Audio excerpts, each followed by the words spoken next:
at Church Street Park as the finals return after a 2-year hiatus, and Church Street Park becomes home of a champion once again.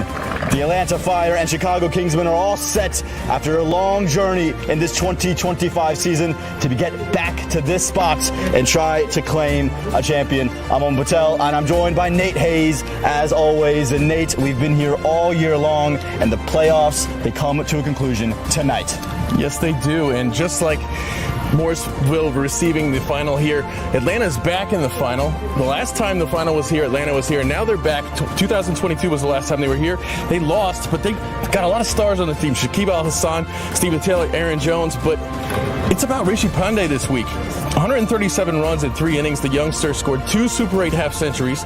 Paul Palmer has been amazing, guiding the team through those middle overs against Baltimore, against the difficult spinners. They're going to hand it over to the finishers. Jamar Hamilton, he likes to go big here. Shakib Al-Hassan has gone big as well. And the fast bowling, onto the bowling department, the fast bowling is led by Janoy Drysdale, USA and Major League star.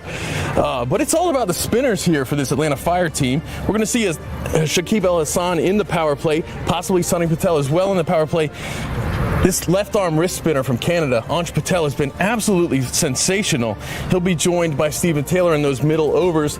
Stephen's good enough as a bowler that he can play only as a bowler, we've seen. And the fielding from this Atlanta Fire team has been absolutely inspired. It has been. The Atlanta Fire, again, they've been on a mission to get right back here in 2022. Stephen Taylor's been the big loss, though, because he can't open the batting. And like you mentioned, his bowling is going to be what's the big deal about them. But Shakib Al-Hassan has turned heads throughout this minor league season, but like you said, Rishi Pandey to me becomes the X factor. The way he started innings so far has been absolutely brilliant. Yeah, he's been great. We've seen a lot of him from Church Street Park over the years too. No question about it. But this wicket is something we've seen a lot of. But our very own Brian Walters, he's taken the flight up from Grand Prairie to come and see this wicket. So Brian, what's it look like? Really excited to come back to Morrisville to take a look at the pitch ahead of this big final. And the very first thing that I can see is that the pitch itself is glorious. Just keep smiling and looking. It is very hard, grassy, but it's a dry grass, so you don't expect a whole lot of sideways movement. To me, even bounce, it's going to be pretty consistent throughout, and I don't anticipate that the pitch itself will be an issue in any way. As far as the dimensions are concerned, pretty equidistant all the way around from the center of the pitch, 70 yards straight, slightly smaller to the east, 64 yards, and 70 yards to the west. One thing also to keep in mind, later in the day, there's been a lot of dew here in the evenings. They'll try to alleviate that, the ground staff, by sweeping off the dew at the 10 over mark in each innings, as well as in between the innings. But that's just something to look for. All in all, pitch and conditions are going to make for an exciting final. Well, Brian, you've had a look at the middle, but you've also had a tremendous look at the Chicago Kingsmen all season long. Welcome to Church Street Park, but tell me what you've seen from the Chicago team. First of all, pleasure to be back here at Church Street Park. Fantastic facility. The Chicago Kingsmen, remember, are the defending champions. They are a very proud side. They're a very complete side. Tremendous left arm pace. You know, left arm pace bowling is one of my favorite things to talk about. Ziaul Haq and Ghulam Mudassar at the top. Good support seam with Anwar Ali Khan, the youngster Aryan Satish, who is a leg spinner, second best in the team in taking wickets. Batting is generally very quick at the top. Ramiz Raja, Saad Ali is solid, 75 from 44 balls in the semifinal, the virtual semifinal last week. The huge potential miss, no Hamad Azam. Right. So the finisher, Hassan Khan, we've been calling him all week the best all-rounder in the country. He may have a little bit extra on his shoulders. Also, Tajinder Singh came into form in the last game. Watch out for him as well. Those are big points as well. Tajinder Singh in particular, because he had such a great major league season, but his minor league numbers were not where they were a year ago. But these Super 8s, he's boosted himself to the 3rd leading run scorer for the Chicago Kingsmen. And then the addition of Hassan Khan just can never go understated. We talk about all the guys coming back from the CPL, Andis Khos, Ali Khan, Saurabh Netravalkar, but Hassan Khan's got to be a name you look at, and rightfully so. He was brilliant in those Super 8s, Brian. Completely brilliant. Bearing in mind, left arm orthodox spinner taking the ball away from the right-handed batters. but a punishing right-handed finisher. Physically not very big, he can hit the ball a mile. He's a tremendous finisher. Put him in the right position. As long as he comes in with, say, 5, 6, 7 overs, he's about the most dangerous in the country. And it's been a bit of a different journey for the Kingsmen this season. Remember last year, they were undefeated straight throughout, but game 1 for them, they fell to those Kings 11 Dallas, and you're thinking, what's going to happen to them this year? Then they get to that semifinal, and they flip the script on them to close the season. Now they're right back here, looking to go back-to-back, become the first ever 2-time champions in minor league cricket. Will they do it? Well, the toss is such a big factor here at Church Street Park. I had a word with the 2 captains just a bit ago. Let's have a look. It's finally that time, toss time at Church Street Park. Have the 2 captains alongside me, Stephen Taylor of the Atlanta Fire, Saad Ali of the Chicago Kingsmen, Morrisville Mayor TJ Colley's in the house, and then our 4th umpire for the day, Rahul Parthawarthan. TJ, you've got the coin. You're going to hand it over to Stephen, who is going to give it the flip. Whenever you're ready, Stephen. The call is a tails. Tails it is. And it's come down to tails. So Saad, you've won the toss. Tell us what you are going to do and why. I like to bat first and just try to set the good target 150 because of we watches these games, especially in Morrisville. So this condition is just supporting for the spin tracks. So we just try to set the 150 and 160 target. How excited are you to be back in a final here in minor league cricket? Oh yes, last year we still a champion and we just try to this year still continue this championship, and obviously this is a final, always excited. There you go. Good luck today, Saad. Well, Stephen didn't win the toss today. Had you have won it, what did you want to do and why? I would have batted as well. Yeah. Why is that? Same game, second game. I mean, second innings, there's a lot of Jew factor. Ball get heavy, hard to hit away, so would have had a bat. Team's back in the final for the first time since 2022. How have you guys eased the nerves of that? Not really big nerves. Same bunch of guys from the last 2022 as well. So we're just coming here to play a good game of cricket and hope to come out victorious. Any changes in your 11 today? Yes, 3 changes. Me, Drysdale, and Palmer comes back into 11. Azim, Parth Patel, and there's one more name I'm forgetting. Sorry about that. We'll see it on the team sheet. No worries. Good luck today, Stephen. That is the word from the middle. The Kingsmen, they have won the toss, and by no surprise, they've elected to have a bat. Confirmation of what we saw out there in the middle. It's the Kingsmen who are back in the final, winning the toss, choosing to bat first against these Atlanta Fire, and it'll be such an intriguing contest this. Again, these are 2 teams that are very different. The Fire are known for their spin bowling core, while the Kingsmen, well, they have 4 seamers up their sleeves. And this team, Brian, this matchup is something that is rather special and spectacular, no question about it. Look at those Chicago Kingsmen there on your screen. You've seen quite a lot of them this season. So look for the fast start from Ramesh Raja. He's excellent at the top, right-handed batter, does not like to be tied down. He's a power hitter. Saad Ali, I don't mean to skip necessarily over Faraz Ali. He's a lefty. He does well at the top as well.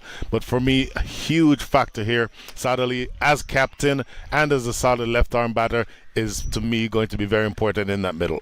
And you look at the Atlanta Fire there. They'll be in to bowl first, and they're led by no other than Shakib Al Hassan. That's no doubt about it, the left armer from Bangladesh. But you look at Sunny Patel, Stephen Taylor, and Anj Patel as the 3 other spinners that will see this team through. They're going to live and die by their 4 seamers, and then hope the likes of Janoy Drysdale and Aryan Patel don't have to come into too much effect. And with the bat in hand, there's plenty of options, no question. Stephen Taylor, though, they're not going to hope to use him much with the bat. Unbelievable, filled with stars, these 2 teams are, and what a moment we have on our hands. The finals back at Church Street Park, and Brian, I don't know if anyone is more excited than the 3 of us here in the comm box to really live out this moment.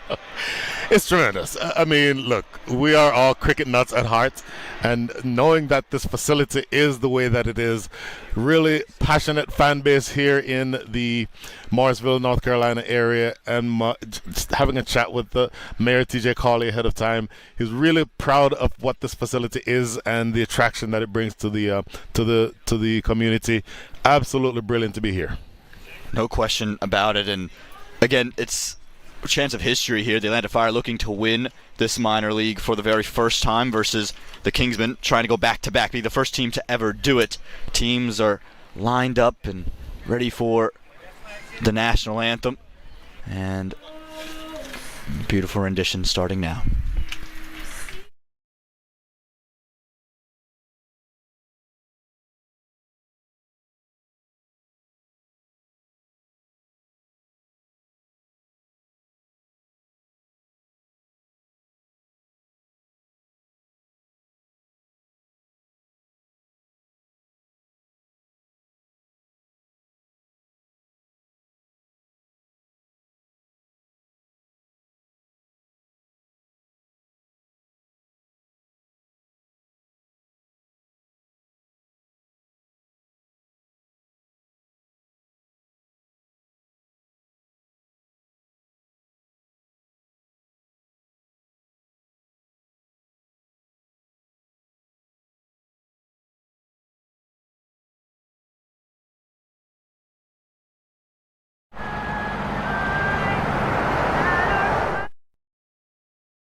Brilliant rendition there of our country's national anthem, and we're all set to kick off play. Brian, we haven't seen a lot of inter-conference play. This is the first game that actually would be interconference this season, a big change from the last 2 years, but it does add that little bit of American sports atmosphere to it, right? When you have the East or the West, the AFC and the NFC dueling it out in the final. I will fully admit that I have biases. My bias is for good cricket. And so, to the extent that what you just said is exactly right. You have the West versus the East. I live in the West, and so I know a lot more about the players from the West. But having said that, there's a number of players in the East who I'm very familiar with as well. Not to mention the fact that several of these players are so top level that they don't belong to West or East category. So it's going to be a fantastic match. Strength versus strength. The addition, needless to say, of not just the best all-rounder in the country, but at one point considered the best all-rounder in the world. Shakib Al Hassan is going to make the Atlanta Fire an even more formidable team than they already are. But you don't think that the Kingsmen will take that lying down. They will be looking to prove that they deserve to be repeat champions. No question. Again, you look at those 11s there. The Kingsmen will be set in to bat first. They won it and chose to do that. Now, while they do have a very strong opening and top order, they haven't had the big opening stand this season, Brian.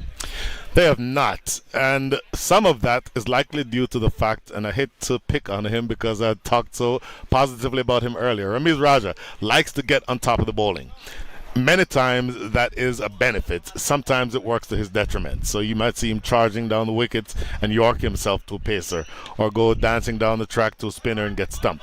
So for me, the key is going to be for him to commit to batting long, especially, as I mentioned, given the fact that Captain Hamad Azam unfortunately has a fractured foot and will not be able to take part. So more depends on the top of the order to get a good start. Yeah, again, no question about that. And with the bowling attack of the Atlanta Fire, you think you want to start off strong against seam early. Now, they do tend to open with the spinner, and that spinner tends to be Shakib Al Hassan, but you almost have to take on Janoy Drysdale, a major leaguer, or the young Aryan Patel. His overs will be really interesting for me because, yes, there are 4 spinners available and Janoy Drysdale, so you never have to go to him, but they tend to give him one somewhere just to give them the option. And I'm curious on how the Kingsmen elect to play those matchups. I happened to see a little bit of that youngster yesterday, and I was amazed at how difficult he was to pick, B, how accurate he is. Whether he's bowling the regulation leg break or the googly, he's extremely difficult to get away. And so a major, for me, it almost as though you talk about Janoy Drysdale, and yes, Drysdale is a tremendous bowler. He may be more difficult for the young man to play than Drysdale. You may prefer to face Drysdale because the ball coming onto the bat, I don't anticipate that there will be a lot of seam movement, and a lot of these Kingsmen batters like the ball coming on. The youngster turning the ball in both directions can be very difficult to pick. Yeah, Anj Patel is terrific. He resides in Canada, and he's part of that developmental movement from minor league cricket to really help North American cricket in general. And we've seen a number of Canadians make their way into the league this season, and that's been a great initiative. I've been really fond of that and seeing some of the best in the business. And the openers for the Kingsmen are out in the middle. There's Ramiz Raja there, and like you said, he's someone who likes to get going early. He likes to put emphasis on, but we've seen a guy like Mukhtar Ahmed get out first ball to Shakib Al Hasan. It doesn't matter if you're trying to go big or defensive, you have to be watchful. He is, as I said, formerly known as the best internet or the best all-rounder in the world. I don't know that he's still that. In fact, he's probably not. But tremendous left arm orthodox, and he will be a handful, particularly because of the fact that Ramiz Raja likes to get on with things, and he's a wily bowler. Shakib Al Hasan, he'll know all the tricks to keep the ball away from the arc of Ramiz Raja. Well, there he is, Shakib. He's bowling from this end because of just the spinner's previous liking to that shy-low end. And immediately gone! First ball, Shakib Al Hasan strikes! Wow. Body blow. Huge body blow. I just talked for a while about the fact that Ramiz Raja needs to bat long to take the pressure off the lower middle order. Well, here is a half volley length, and it's turning slightly away. He does not keep it down, and he does not elevate it over that fielder short cover. A pretty straightforward catch under the circumstances. That is not how you want it to start if you're the Chicago Kingsmen. Again, remembering that they chose to bat first. Very reminiscent start to what we saw just a couple of days ago when the Fire dismissed Mukhtar Ahmed of the Baltimore Royals for the very first delivery and clawed into the order. One ball down, it's none for one.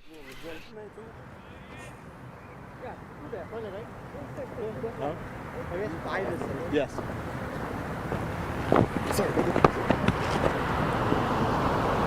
So much experience in this Fire camp. You also have to understand that their strength is their spin department. And this man, he's a late addition, has come from the CPL. We talked about Hassan Khan coming back for the Kingsmen.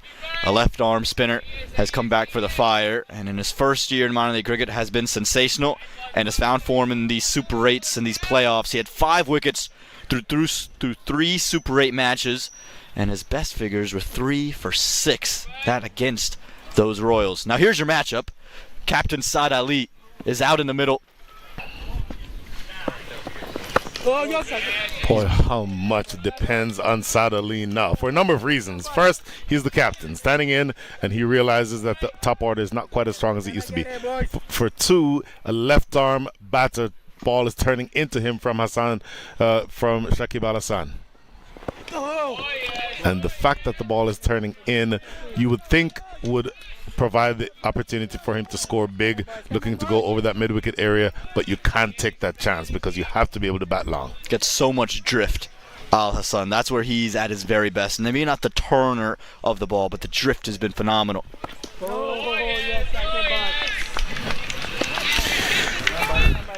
I don't know at this stage, with 4 deliveries into the first over, you absorb a wicket maiden and take your chances of somebody else because you don't want to go down in more wickets here. And the Fire would be up and about because this is a team that doesn't need any invitation to be energetic. Think about their keeper, Jamar Hamilton. Think about the captain, Stephen Taylor. Think about Sunny Patel. Shakib is showing glimpses of energy as well. Janoy Drysdale, he's a lightning rod. So they are up and about. They're always so active. So you've got to almost bore them out of the game if you want any chance.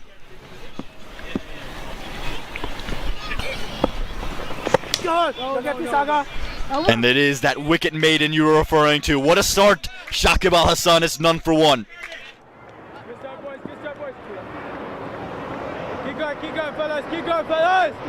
Good start, Fire. Good start, Fire.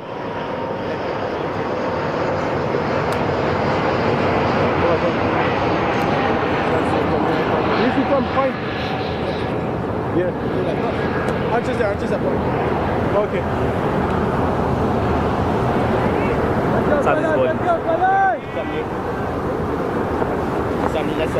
Bowling right arm over. Well, Brian Walters, the Kingsmen, they are looking at history, trying to become the first team to ever win 2 minor league championships, trying to be the first ever back-to-back champions, but not the start they were after. Absolutely not. And off air we were saying, who are you going to take on? For my money, with the ball coming onto the bat, a decent pitch, in fact, more than a decent pitch, I think a pitch that's favoring the batters. You have to take advantage of the fact that with the ball coming onto the bat, you have to try to score runs off of Janoy Drysdale. Yes, he is a big, imposing fast bowler, 6'5" or so, and really difficult to score off of, but you can't see everybody out. Somebody has to be targeted. Just short. Hard in his mouth, Ali. Heart in his mouth is exactly right. Faraz Ali is the man who I think should probably want to keep that ball down. That almost carried to the fielder in the covers. Drysdale has 2 left-handers to work with, and we've talked about how quickly he's ascended through the ranks of American fast bowling. 3 years ago was just a member of the Philadelphians. Since has made a Major League and a USA debut. And the first runs for the Chicago Kingsmen come in the second over. A lot of work to do. Aman, you've obviously been here throughout, and so you might be able to give me a better answer to this. As you see the first wicket, straightforward, playing away from his body, and a pretty straightforward catch into the covers. But looking at the wicket, it to me looks like about a 160 or so wicket. I'd be interested in hearing your thoughts on what you expect for the first inning score here. Yeah, 160 seems about right. We've only seen really the 2 times where the total has been mounted ahead of that in these Super 8s. Once from the Atlanta Fire at 175, and then the Royals yesterday put up 200.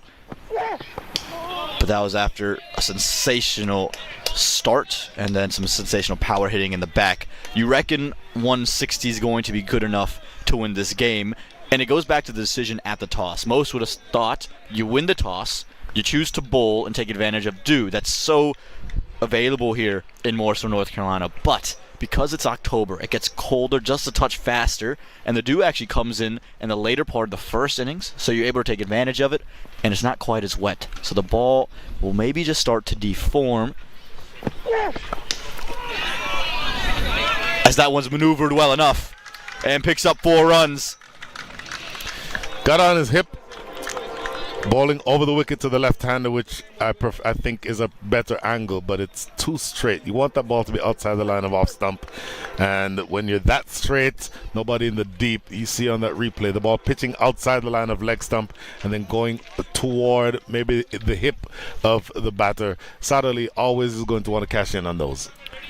Yeah, like you mentioned, just too straight, and Sadali's in too good a form. The leading batter for these Kingsmen in the Super 8s. And again, that's why his wicket is so vital. And like we were mentioning, there is that sense that runs are going to be harder to come by later on in the second inning. So you put up 160, and in effect, might just be 170, 180. Add to that the fact that just because you're playing in a final, that alone adds pressure. And so under most circumstances, 160 with the dew factor that you mentioned might cost a little bit more, but all the pressure of chasing in a final, you can add another 15 or 20 runs to that score.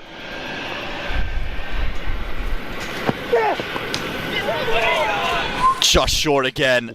Just short of Ansh Patel. Excitement all over in this final. 6 for 1 at the close of 2. Sir, I'm just standing there. Looking good, lad. Looking good, lad.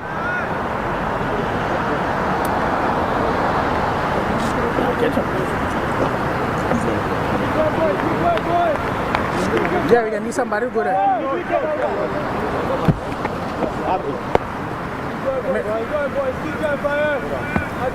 Can you next man here? That's good point.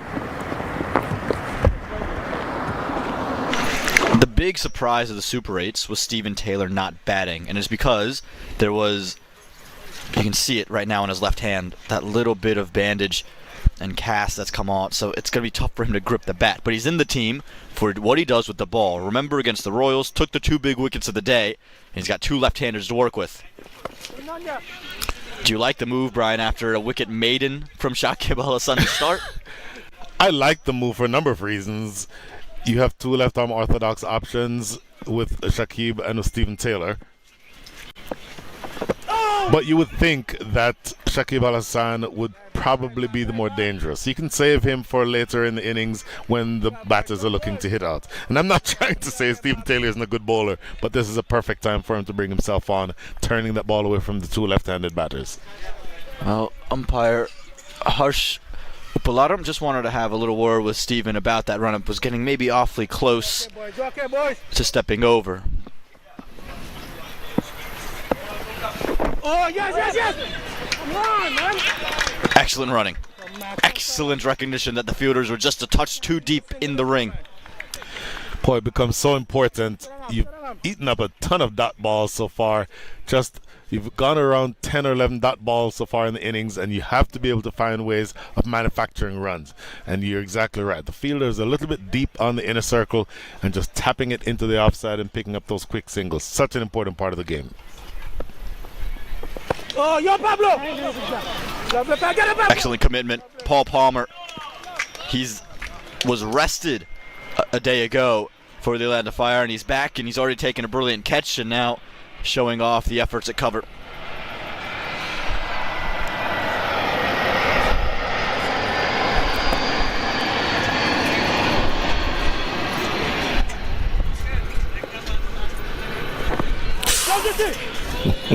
Stephen Taylor's just got so many tricks, and yes, this is so apparent as to why people want him back in that USA setup, or wish he could get back there, because his bowling is such an asset.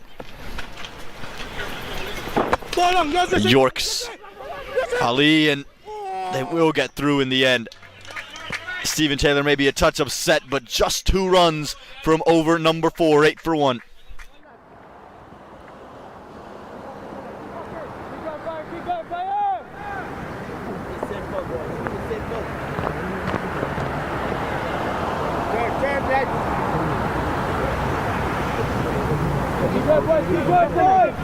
Up to you. Keep going, Brian! Keep going, Brian!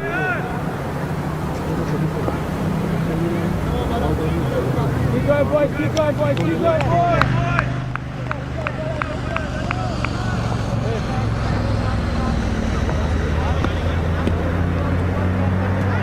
More Janoy Drysdale, and every over of pace is so valuable for the Fire because, like we said, their bread is buttered with the spin bowling.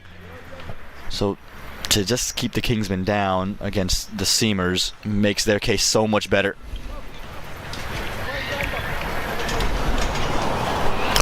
Pressure is starting to build on this pair, Aman. It is going to be very difficult to, quote-unquote, get off the schneid, as you say. 8 runs in the partnership, but you're only going at the rate of 2.67 and over. Projection of 53 will not be good enough. And again, it's who do you go after? Because, like we've mentioned, there's so many great spinners, and then the one seamer that they go to consistently is a top-tier seamer in the country. There's no question. He's all part of the USA setup anywhere they go, ODI, T20. In Major League Cricket, he's part of the San Francisco Unicorns for a reason. Stereotypical fast bowler, as I said earlier, around 6'5", maybe even 6'6", and tremendous bounce. But boy, you have to be able to take somebody on. Clears. Nicely played. 4 more. Good looking shot. Width offered it. And once you get that width, you have to be able to cash in on it. The bowling has been so absolutely accurate. So if you get a full wide one, throw the bat out there with that ball toward the offside, and really not in any way trying to keep that ball down, helping himself to 4 runs over the offside. Yeah, tremendous. Great pictures from our production crew as well, who've worked incredibly hard to set up this entire Super 8 in this final. And again, so lucky we are to just be a part of this. I don't think that anyone feels as lucky as the 3 of us, myself, Brian Walters, Nate Hayes, that we just get to show up and have these wonderful assets. and watch this wonderful game, Brian. Oh my goodness, yes.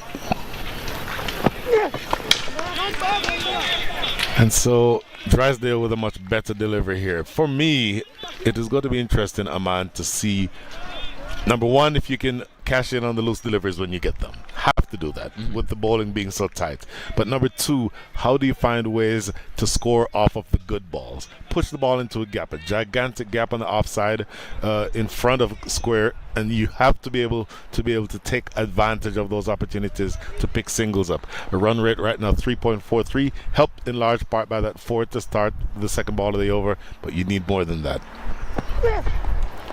And that's where Church Street Park is so different from, I think, so many other grounds that a lot of teams are playing at. There aren't boundaries in a hurry. You almost have to take some time. Yes, you can find them. In the power play, they tend to come a lot. But in the middle overs, scores tend to meander. And the teams that win here are the teams whose dot ball percentages are low. I think about the New Jersey Somerset Cavaliers versus New Jersey Stallions, both of whom play in the East. Tougher conditions, tougher outfields. But the Cavaliers were dealing in boundaries and dots, and they couldn't win a game. Versus Stallions rotated every ball and had a drop ball percentage under 20. And that's the key right here. Exactly this. Such an important part of the game. Yes, it essentially will work to your detriment if you're going to sit around and wait for a good bowling team to give you loose deliveries. And that does not happen very often.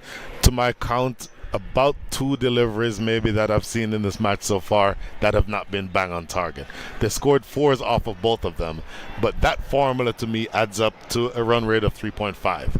To me, you have to be able to pick up the singles, find a way to get that run rate up to around a run a ball for the possibility of launching later on.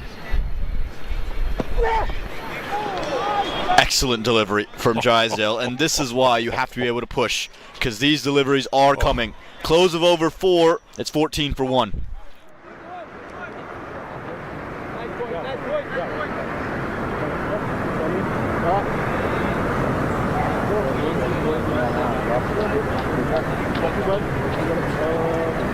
August, long on. Yeah, I'll do long off. Mid off. Mid off, okay.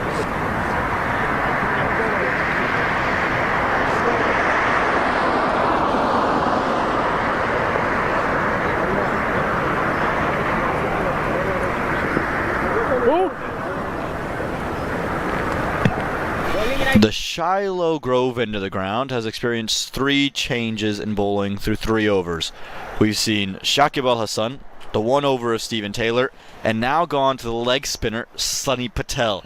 Brian, why do they keep changing the spin options here? The quick answer would be that the batters stay uncomfortable and don't have the chance to line up any one batter. I think it means that you also have the opportunity for the spinners to have the majority of their overs later on in the innings. What I mean is, if you bowl, for example, Shakib Al Hassan 1, 2, 3 overs up front, then you don't have the option of using him later on. With this sort of an economy of usage for the spinners, then you have the options of putting them in later on, depending on what the batting is.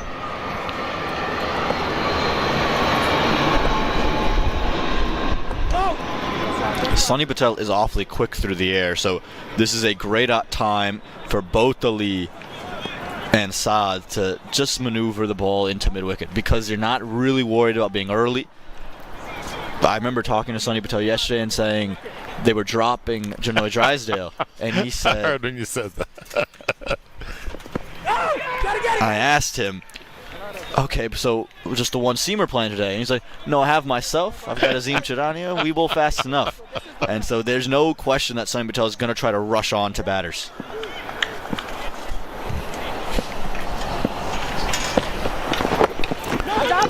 Something else to pay attention to as you pick up a quick single, and again, they need more of that Chicago Kingsmen. I said we, I almost put myself on the side. But the boundary to the east toward mid-wicket is slightly shorter. It's about 64 yards, and so maybe you're looking to tempt the 2 lefties into hitting into that direction, and maybe it's a little bit of a carrot being thrown out here by Stephen Taylor. Didn't quite get all of it, but he's got enough. 4 runs. Yeah, that's the direction I was talking about just now, toward that deep mid-wicket area, a lot straighter than the square leg fielder who I think is there to take that catch. But you take the 4 runs. The third one that is struck here early in the going for the Chicago Kingsmen, falling behind in the scoring rate, 4.14, and I think they need to get at minimum, we were talking earlier about 160. 160 for me is a long way away. 9 runs and over is what they need at least to get there, so it's time to start accelerating. Well, Faraz Ali, whose partner Ramiz Raj is typically the more expressive one, is starting to get that memo. A single to close out over number 5, and moving in the right direction are the Chicago Kingsmen. Scoreboard moves to 22 for 1.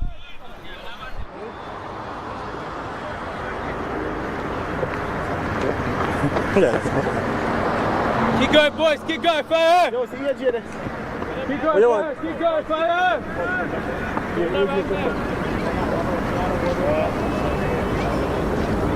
Shoulder back.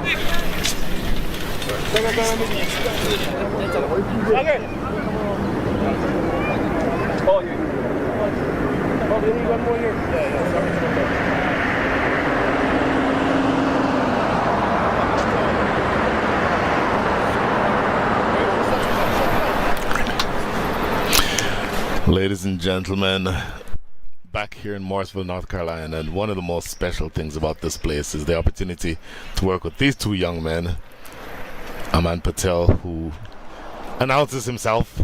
He needs no introduction. This man needs no introduction. Nate Hayes. Good afternoon, Nate. Good afternoon indeed. What a beautiful day, Church Street Park. Brian, you make it even more beautiful. And you know, you called me a young man. That's pretty funny. I'll take it. I'm literally twice the age of Aman. That's literally not saying much. I have cricket bats older than Aman. I might have 1 cricket bat older than you, Nate. Stephen Taylor changing ends, coming back here from the southern end of the ground. It is the Cedar Fork end. So 1 delivery remaining here in the power play and only 21 runs on the board, Nate. What are your thoughts about what you've seen so far? My thoughts are welcome to Church Street Park. Atlanta is familiar with this ground. Chicago Kingsmen not so much. I think that's playing a big part in this today. They're going, the Chicago Kingsmen, at the rate of 3.94. Losing that quick wicket early. In fact, the very first ball of the innings, the dismissal of Ramiz Raja, who I said earlier is the one who usually puts the impetus at the top of the order. So where do you go now for your runs where you're only scoring at 3.94 and over? Skied. Maybe you were trying to go to one of these 2 lefties, and the goodness, the man who you'd never expect to drop that, Shakib Al-Hassan, puts down. Nate has to be a sitter. Oh my goodness. This is what we've seen kind of yesterday. We saw this from Atlanta, dropping the easy ones, taking the stunners. So you can kind of count on somebody doing a miraculous thing at the boundary here. Boy, that is skied. Now, let me play devil's advocate for a second here, Nate Hayes. That was Faraz Ali who was just dropped. As you see the replay, the ball skied in the air, has it covered. Former international, best international all-rounder, and he puts it down. Quick single, and they'll get there. But what I was saying about devil's advocate, Syed Faraz Ali is the less accomplished of these batters. Coming in, you have the Tajinder Singhs, you have the Hassan Khans. Might that drop have been on purpose? I don't know about that. That's some, what do they call that, 4D chess? I don't know about that. End of over number 6, as we will await a definition of 4D chess. 25 for 1 after 6.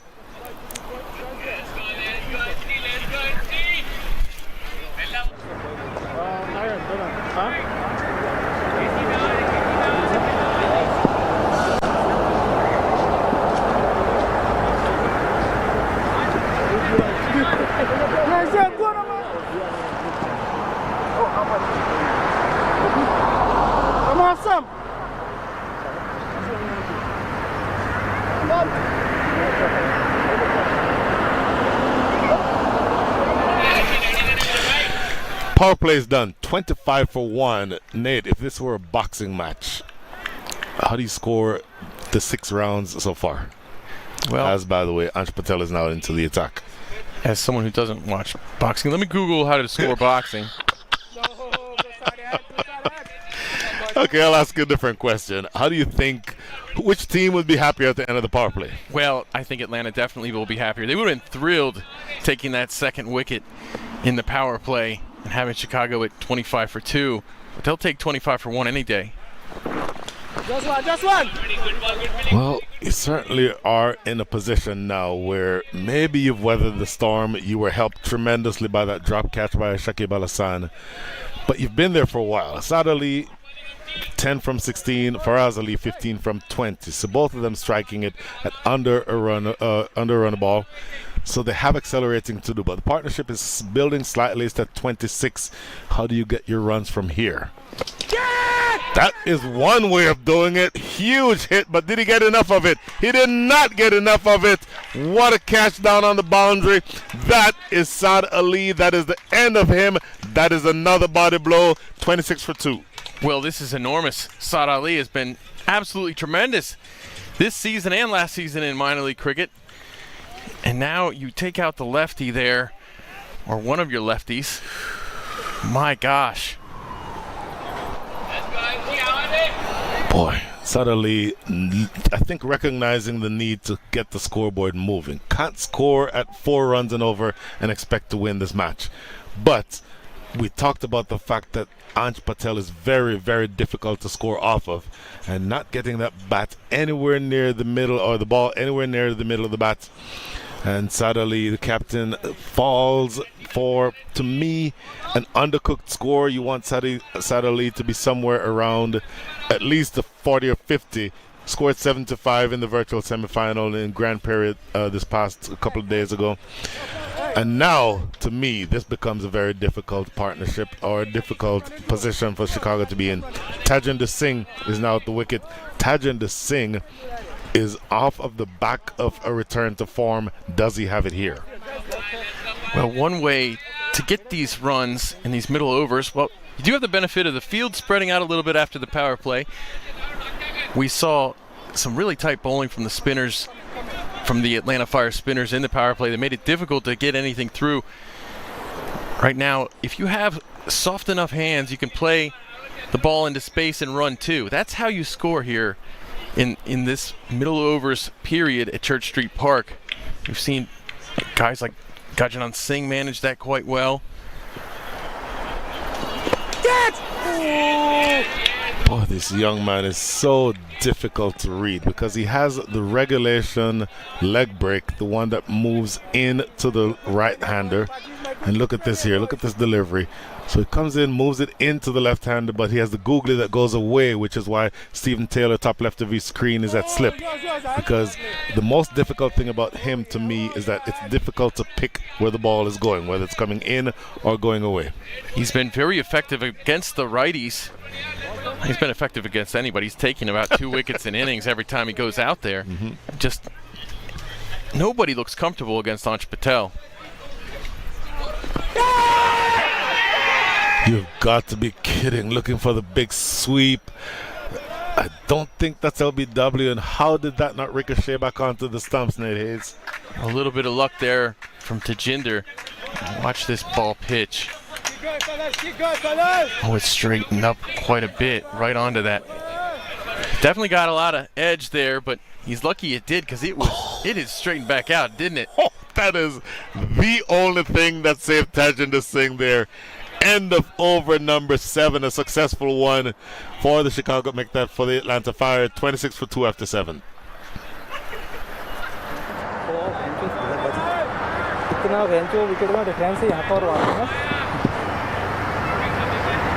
Bowling change. Coming right arm round. Tajinder, for you it is right arm over.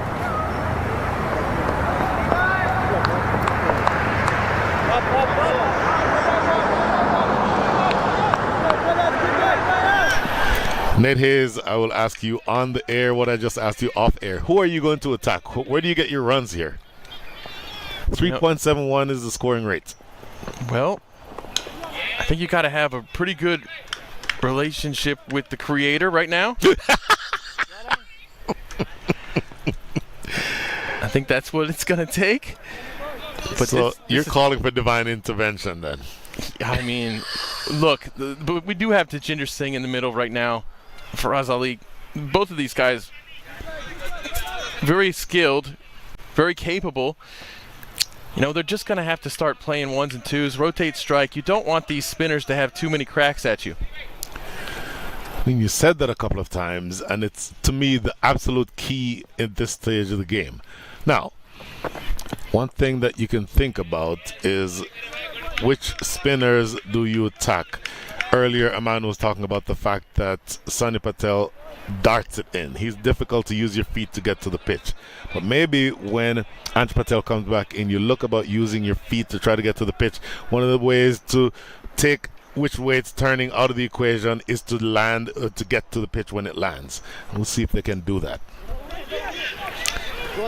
Worked into the deep. Do they look for two here? Coming back for the second run. So those are the ones and twos that you're looking for here, Nate. Yeah. I don't know if they were so confident that they would get two that they just kind of jogged it back down, or if they were hesitant or not. But you need to be certain on those. Those are always 2 runs here. You have to take advantage of this every single time. Boy. Hammered toward us. Is it going to be cut off? It does not get cut off. Shakib Al-Hassan. And look at that. It goes for 4, but more immediate concern is that he's grabbing his right knee. Hope he's going to be fine. But that's 4 runs well needed for Chicago. Well, they're going to need a lot more of those, but this is the way to get it going. Really well placed. You can see you get your value for your shot at Church Street Park. A little short arm jab. You certainly are able to score if you find the gaps. And you talked about here at Church Street Park, outfield is like a carpet. I just left from Grand Prairie. It's similar in that way, and I think you'll see evidence of the fact that if the batters place the ball in the right areas, they'll get value for their shots. It's so important to run those ones and twos in the meantime while you're waiting for those boundaries. Yes. To help, you know, this over now is 8 runs. This is a good over for the Kingsmen. You still got a ball left to go, but that's because you're running 1 and 2 in the meantime. Do they look for 2 here? No, they've settled for that 1 run, in my mind, a little bit early, Nate Hayes. End of over number 8, 34 for 2. Keep going, boys. Keep going, boys.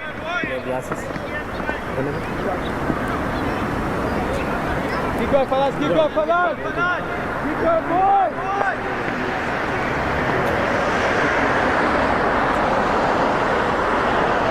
Keep going, Burke. Keep going, Burke. Let's keep the energy going, boys. Keep the energy, boys.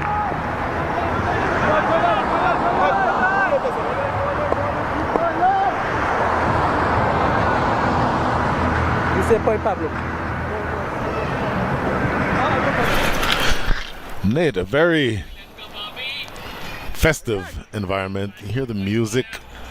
You see the fans walking around. By the way, if you are all within range of Morrisville, North Carolina, it is absolutely free to attend this match at Church Street Park. We are in over number 9 of a 20 over match. So in theory, you could have as many as 30 overs left, 31 overs. Correct my quick math. Stephen Taylor back into the attack. Quick single. Boy, a more accurate throw there would have been interesting. Yes, it would have been, but you like the aggression. You kind of have to start off. You have to go out of the gate here, turn those singles into 2, put pressure on the fielders, take advantage of every little mistake that you make. You have a lot of stuff to make up for because of that slow power play. So I'd like to see the 2 of these batters run for 2 right out the gate, thinking yes until you're proven no, instead of no until it's yes. I think you're exactly right. And you're running out of, I don't want to say running out of time. There's still 12 overs and 11 overs and 3 balls, make that 5 balls remaining. But your scoring rate after that single, Nate Hayes, is 4.32 runs and over. 4.32 projects to a score of 86. Obviously, that's not going to be good enough. 8 and over, if you literally double your scoring rate from this point on, you will get to 129, which still, for me, feels about 25 to 30 runs too little. So where do you go now to find the acceleration, bearing in mind that Shakib Al-Hassan still has 3 overs left? I think you got to try to get about 7, 8 and over off these middle overs, and then also not sacrificing many wickets. A lot of the tactics here are you try to get a good total in the power play. You cruise as much as you can through the middle overs at about a run a ball or 7 and over. Well, they're going to have to go 7 or 8, and then you just pile it on in the death.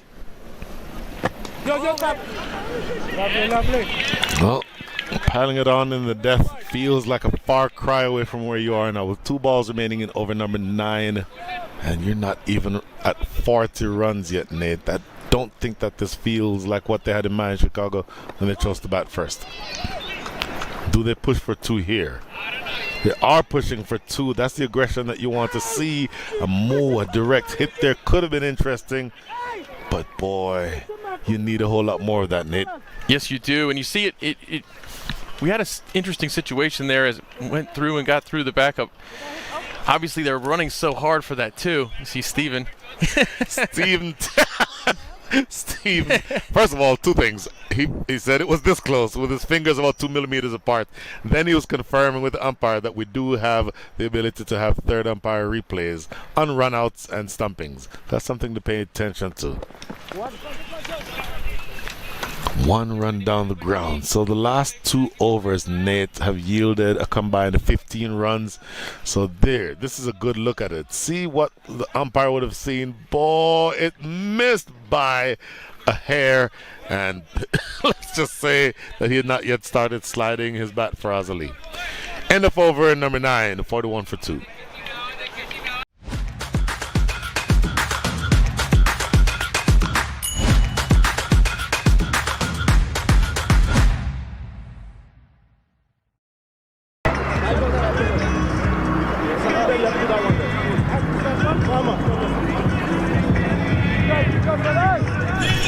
Well, as Stephen Taylor was checking on, we do have a third umpire for some situations here at Church Street Park. Take advantage of the technology since it's here. And that is comforting, I think, both to the umpires and to the players. Very much so. So, it is going to be another change in the bowling. I believe this is Ansh Patel again, is it? Ansh Patel coming back in for his second over, switching ends, now bowling from the Cedar Fork end. Bowling to Tajinder Singh, 5 from 8. A lot of work to do here. Cut away into the deep, at least a couple. And jog that second run. More of that needed, Nate Hayes. 100%, but what a way to start there on the over. 2 off Ansh Patel. It's nothing to scoff at. He has just been baffling batters all week. Just as proficient against the lefties as he is against the righties, and vice versa.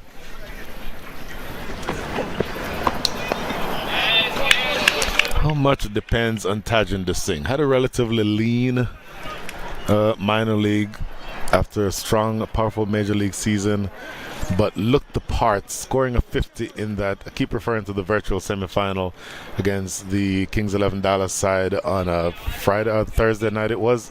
I get confused, I'm all over the place, Nate. But how much depends on Tajinder Singh here? I think a lot of it does. Right now, as I said, you want to navigate these overs for about probably 8. Oh. And Tajinder Singh has just, he's done so well in minor league cricket over the last couple of seasons. You know, obviously, like you said, he had a slow start to the season, or a slow entire season until the other day. But did he get hot just in time? That's the big question. He's certainly capable of taking this deep, and then if he gets there in the death, if he's still standing around in the 15th, 16th over, you got to really look out. I would agree with that completely. Anj Patel again. Up and over. There's runs here. They should get close to the boundary, and it gets there now. More of that needed. 100%, but you've got 7 already. 2 balls to go against Anj Patel. You take this every single time. Yeah, Anj Patel, I think, getting that one just a little too wide. It's the regulation leg break turning away from the left-hander. So that line well outside the line of off stump and then turning away further. Opportunity there for Faraz Ali to get some runs. Look at this now. He's up to run a ball, 30 from 30. So maybe a lot depends on him, the set batter. Partnership now worth 22 as we go into the last 2 balls here of over number 10.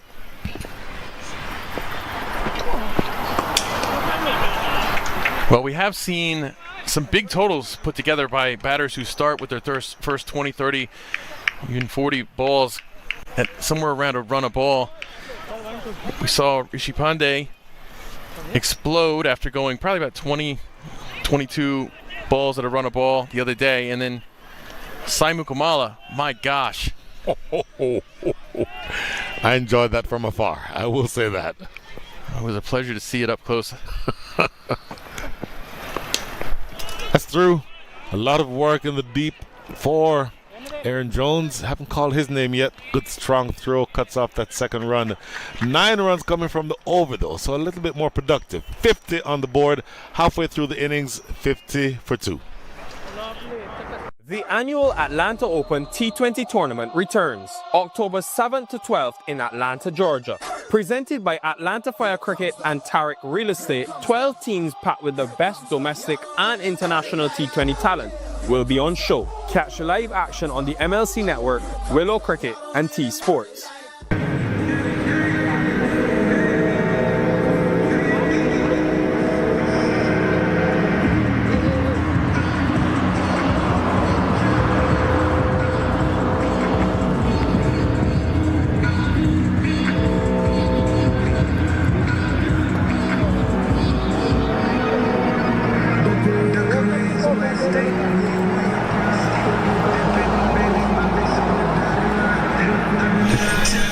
Well, what you see there, that is a big long rope.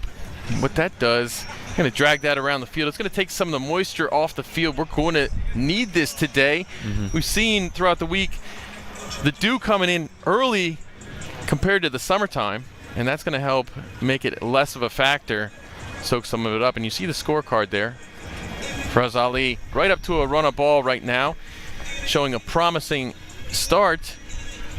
Definitely a slow start, but you see that a lot here at Church Street Park with one guy tends to stick around it to run a ball and then explodes. Yeah, no question about it. And you look at the Kingsmen with the ball, they'll have to come in later on, and we'll get to see that scorecard continue to fill. But the fire order and that bowling attack, they got off to a hot start. Shakib's only got the one over that he's bowled, and so that's the real key here, and that they'll be big fans of the rope going around because it means the ball will stay more intact. For Shakib to bowl his final 3, for someone like an Anj Patel to get 2 in the business, and Steven Taylor's got an over to go, and then Sunny Patel's 2 over. So they've only used the 5 options so far. They have Aryan Patel if they want him, but I imagine these are going to be the 5 names that we see on that bowling card. Yeah, I can't expect it to change from these 5.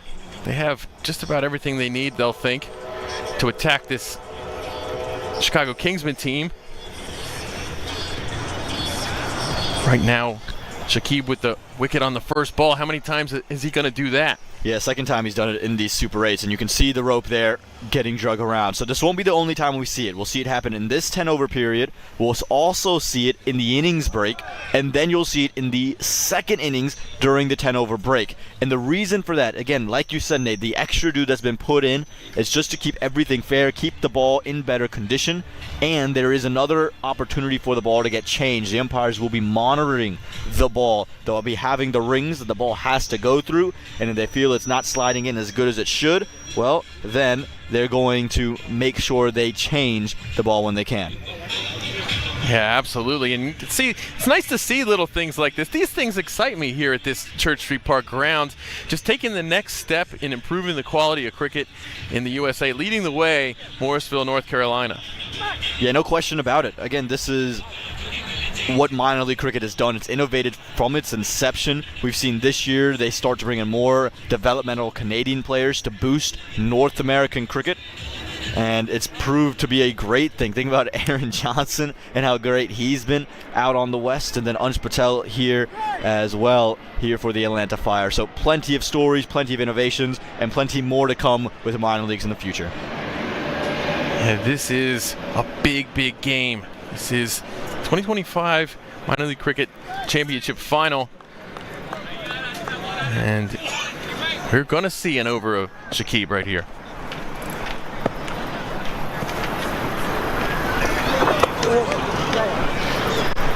You're not surprised to see that over coming now. You're going to have to utilize his 3 overs as you get closer to the 15th.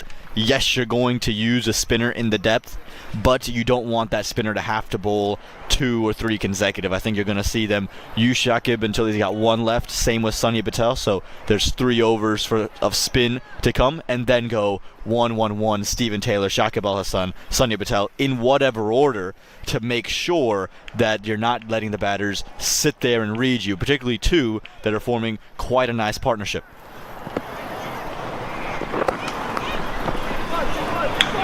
Whipped away there by Faraz.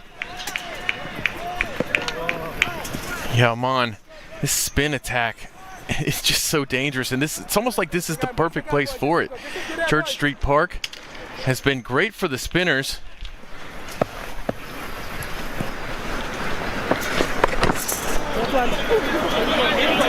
Shinoy will get to this one pretty easily. There was no threat of 2 for some reason. You know, I think I would have liked to see a start, maybe force a mistake. Yeah, and the spin, I think, is the reason for that. You're so concerned about getting off strike and getting 1 that you're not really thinking about 2. You mentioned this ground and how good it's been for the spinners. You look at the Fire in the Super 8. They're leading wicket takers. 3 of their 4 all spinners. Anj Patel, Sunny Patel, Shakib Al Hasan with 9, 6, and 5 respectively.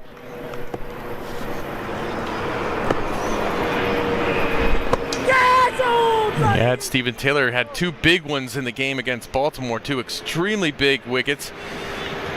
We were wondering if we would see him bat. We didn't know the extent of things for him or the plans for him, but he came in and shut the door. And to the Kingsmen credit, they've been able to take advantage even off Anj Patel, like you just saw. Oh my goodness. Anj has been something special. 9 wickets in the Super 8s for him. That'll wrap up over number 11. Chicago Kings get 4 off it, 54 with a loss of 2.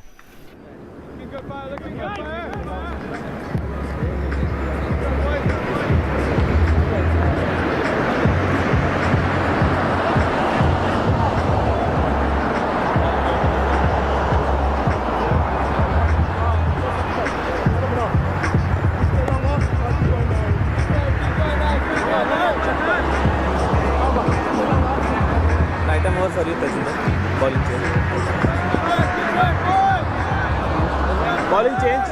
Having right arm round.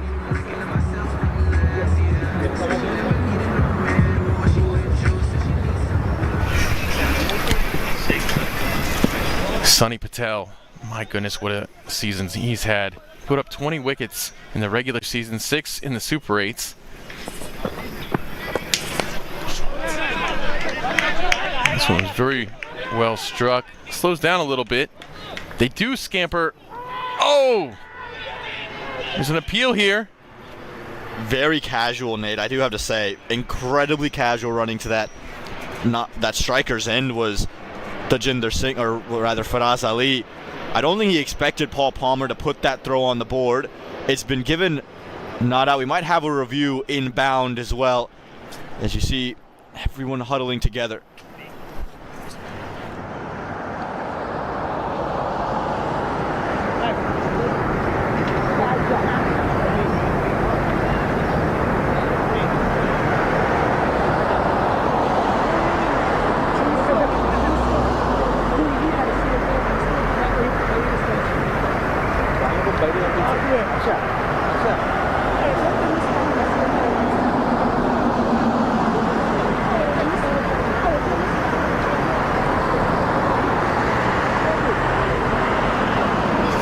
Well, you can see he just barely made his ground. It was kind of a light jog. Threw me off, actually, the lackadaisical approach to the crease at the time.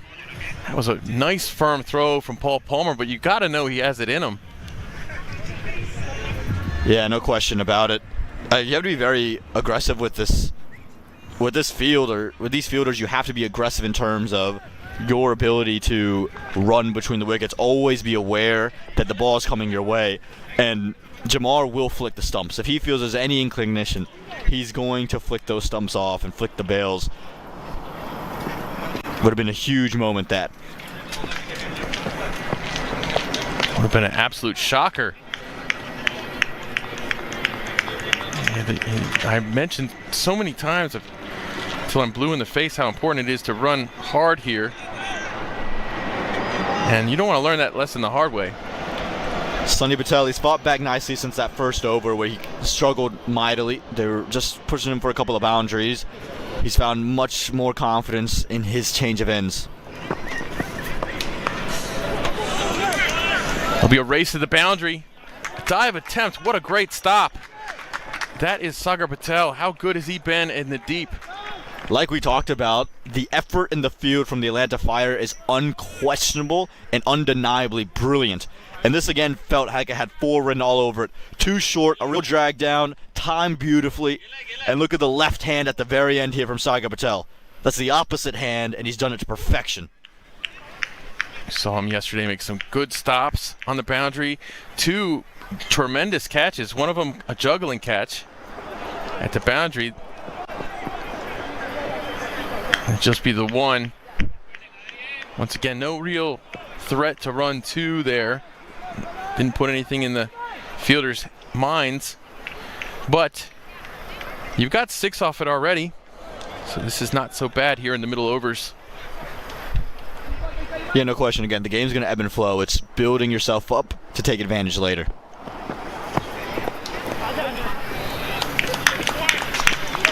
And you got to credit Faraz Ali right now for sticking around as a couple of wickets fell around him. Another chance, just steadying the ship. Some good mature batting goes a long way here at Church Street Park. And he's not a guy in tremendous form. Wasn't in the top 5 batters for the Chicago Kingsmen in the regular season, not in the top 4 in the postseason. So he's someone who really needed and was brewing a big one. That'll just be 1 to wrap up the 12th over. Chicago Kingsmen 62 with a loss of 2.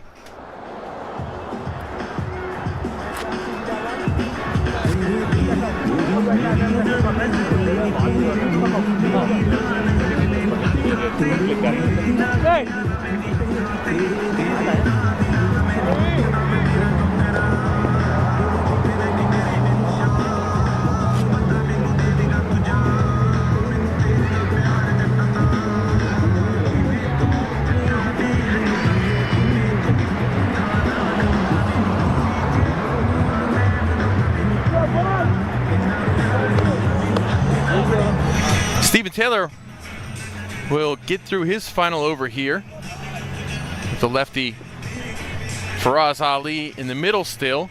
You have to think that accounts for it to some degree, but he's been very good also against right-handed batters here at Church Street Park.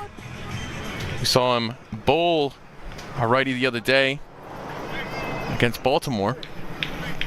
And also the big thing here is, again, trying to manipulate your options to where you're not going to let batters tee up one bowler in the death. Caught! Well taken by Sunny Patel. Tremendous change from Stephen Taylor. And righties, lefties, he's got them all in a web. That's brilliant. You're a wizard, Stephen. And Sunny Patel, even in his own right, is one. Had to move a long ways to his right, sliding down. The 38-year-old says, "Thank you very much, Tajinder Singh. Might have scored all those major league runs, but you're not getting past me." And your MI New York teammate, a big blow as Tajinder was just getting it going. And the Kingsmen lose their third. The Fire, they had ignited Church Street Park. Kiss to the heavens, it's 62 for 3.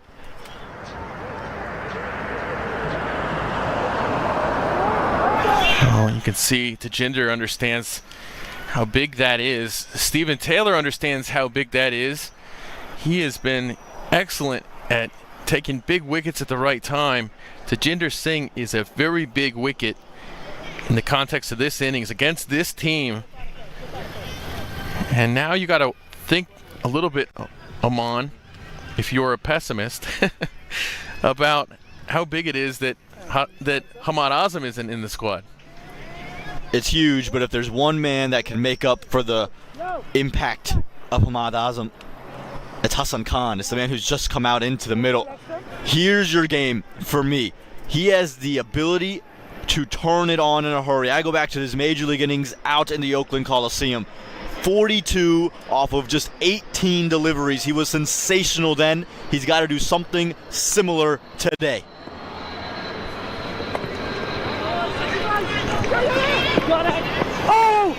Ooh, once again, this active Atlanta fielding side makes it a little closer than it needed to be, but Hassan Khan is off the mark there. Man, Hassan Khan, for my money, could be, probably is the best cricketer in the country all around in all three phases. Look how close that would have been. That would have been a photo finish. We probably would have had to look at that a couple of times, rock and roll it. Been a couple of occasions for the Kingsmen where they're very lucky and they've been fractionally away from losing wickets, and Hassan Khan on a run out is the worst thing that could happen to the Kingsmen at this moment.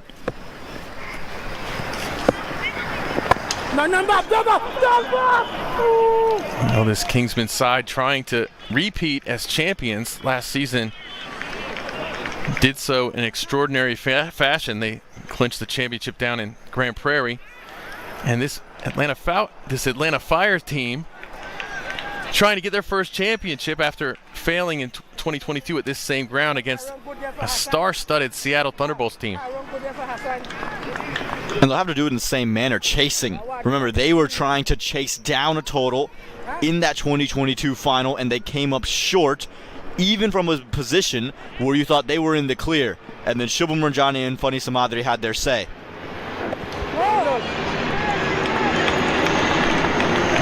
Well bowled by Stephen Taylor.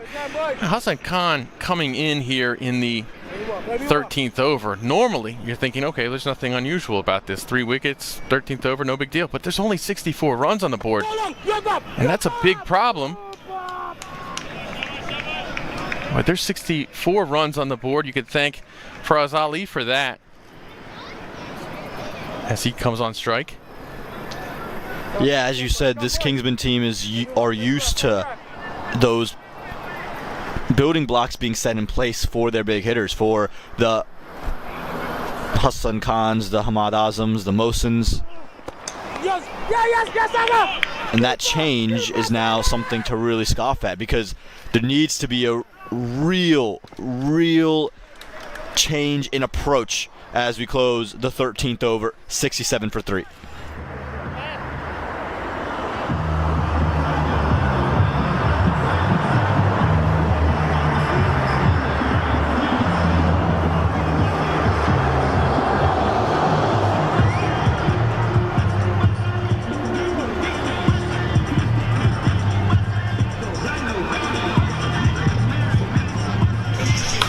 Well, we're going to see Faraz Ali get stretched out a little bit, getting stiff in the middle.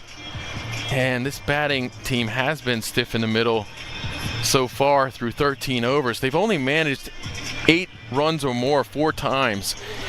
And 2 of those times it was 9 runs, 2 of those times it was 8 runs. They have yet to put together a 10-run over in this innings, 13 overs in. That is absolutely sensational from the Atlanta Fire.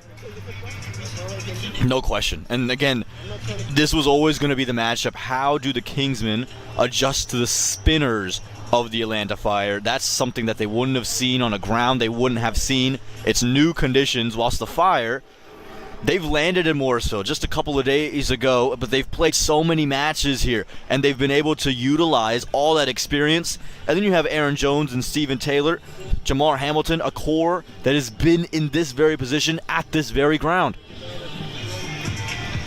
100%. This Morrisville ground, as good as it is, there are a lot of batters over there in the Pacific Conference who haven't yet played here. I think that factors in to some extent. You can see the halal food truck there, Tasty Halal. It is absolutely delicious. Aman, when we do our minor league live shows on Wednesdays, it's very common for me to swing over to this food truck, which is typically stationed close to where we do our show. It's common for us to go over there and get some food. And you love seeing the crowd that's come in to enjoy that food and enjoy this cricket. That's what Church Street Park is all about. We've got the DJ back. You were calling for that just a couple of days earlier. And this crowd, they love cricket. They've become so accustomed to seeing some of the best in the world. I remember talking to a lady I've seen since Major League Cricket 2024, and she was sat there saying, all the big cricketers I've ever met have met at this ground. And that's why this community loves this area. They love seeing cricket back in it and filling up these grandstands here at Church Street. We can only anticipate that there's going to be more and more folks that continue to come in as that sun continues to set and the moon starts to lift, Nate. That's typically what we see here at Church Street Park. Second innings has a good crowd in the evening games. The moon is out and it's bright today, and this Atlanta Fire bowling attack is burning brightly as well. 67 for a loss of 3 after 13 overs. Long way to go for Chicago Kingsmen, but they're going to want to maximize this for certain. Even if they go at 10 and over here, I'm not sure if that's enough against this potent Atlanta Fire batting. And it sets up the Atlanta Fire because they don't have Steven Taylor with the bat per se. Now, I think in a final, Steven's that kind of competitor that'll sit there and say, I'm going to go bat if my team needs me to bat. But you're going to have the Rishi Pandey, Saiga Patel opening, and Saiga Patel has not been in the runs. Rishi Pandey's been really allowed to play a unique style for him, but he's been doing that under very little pressure. So if the scoreboard isn't going to apply it early, you're not going to favor yourself, because then you have to go through your Aaron Jones, your Paul Palmer, your Jamar Hamiltons, and maybe from that point, Shakib, Sonny, Steven. Yeah, deep batting. Pummeled. Just annihilated. Well, it looks like the Kingsmen are going to turn it on now. Hassan Khan, he's your X factor, and he's picked up on Ansh Patel. Not many have taken Ansh for boundaries this season, and far few have hit him over the ropes with this kind of disdain. How quickly did he get on to the back foot, picked up the length early, and said, see you later. That ball has gone into orbit, Nate Hayes. Just destroyed. This one was definitely too short. Hassan Khan not going to miss that. Up in the air. Fielders will converge. He had to run a long way, but he put it down. Unbelievable effort from Sonny Patel. He's pressed on the long on boundary and has run in maybe 10 yards inside the 30-yard circle. And it didn't look like anyone was going to get to this. But this was your moment. It was here that you had to take the game away. Hassan Khan goes, and you could see the match go away. Hands were never out. Really just did a great job to even get there. Well, once it went straight up like that, those two fielders, Shakib and Sonny, sprinted in from the boundary. They had a long way to go, coming in a good 35 yards or so to have an attempt at that.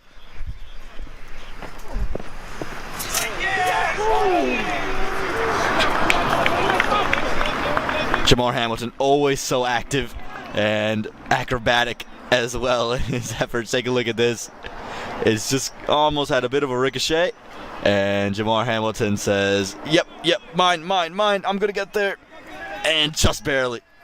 One tip, it would have been out.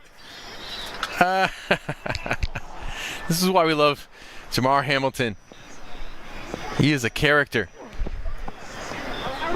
Oh my. Once again, Jamar Hamilton in the middle of it all. But my goodness. Coming down the track against Ansh Patel, I'm not sure if this is the greatest idea. Yeah, he just went a touch too early, and so very fortunate to get a bit of bats.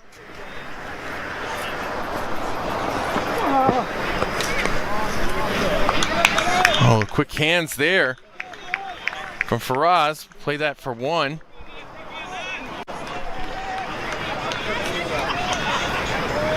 One ball to go on the over. This will be Ansh Patel's 3rd over. And you got to think Chicago Kingsmen are well aware that he'll only have 1 after this. They seem to want to take him on as well, though. They understand of the spinners. They, for whatever reason, like the fact that Ansh Patel is bowling. Very, very full that time. Too full to do much with. It'll just be a dot ball. 7 on the over. Chicago Kingsmen 76 with a loss of 3 after 14.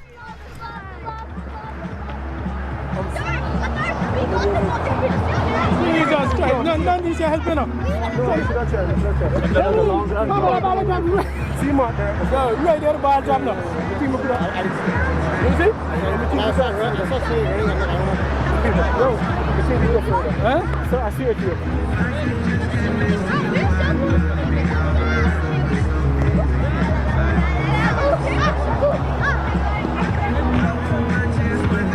So even after the 6 on the first ball, they only got 9 on the over.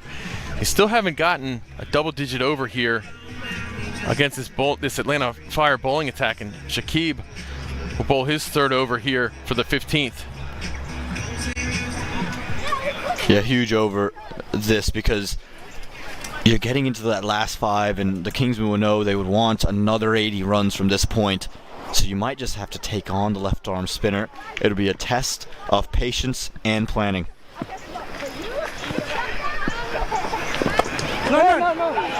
Another dot ball for Shakib, and boy has he piled those on, only going for 4 runs in his 2 overs so far with the wicket on the very first ball of the innings. He's got a long on, a deep mid-wicket, and a deep backwards square leg. And just see where Hassan Khan elects to attack. Hassan right now not getting it off the square, 2 dots in a row. In his interesting bowling tactics given the field, he's been very defensive, so expect 1 fly to delivery soon. Just 1!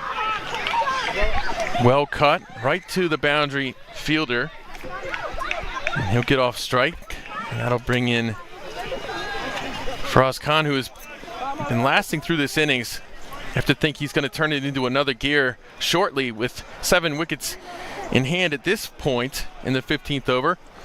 Not too shabby with the wickets department, but a lot of runs yet to get, so it's time to get going. He's mounted his way up to 40 here. Would be one of his highest scores on the season. Well played. It's going to race away for 4.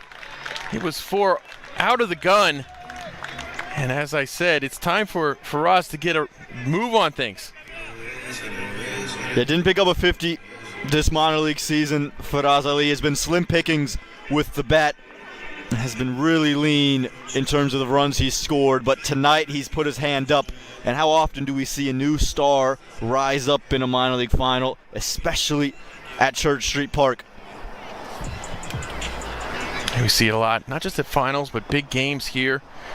Effective semifinals. Flicked just for the 1. Now Aman, if you run hard on that first one there, a little bit of a bobble in the field.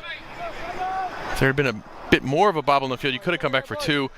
There's 1 ball to go, 6 from the over so far. I like your aggressiveness, Nate, but I'm not sure you got to be that aggressive at all times. Again, when I look at this team, you don't have the wickets to give. Oh, yeah. And just as you say that, they'll scamper through for 1, almost a forced 1. 7 runs on the over, 83, the loss of 3 after 15.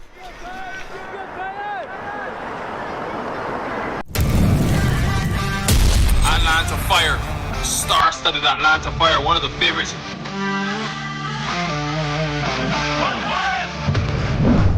And indeed, but that one is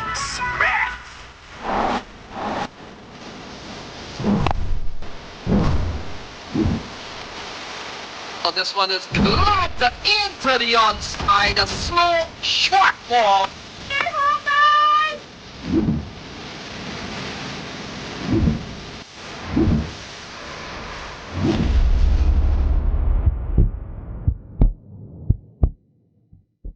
Inning, Chicago at 83 with a loss of 3, ready to get a move on things.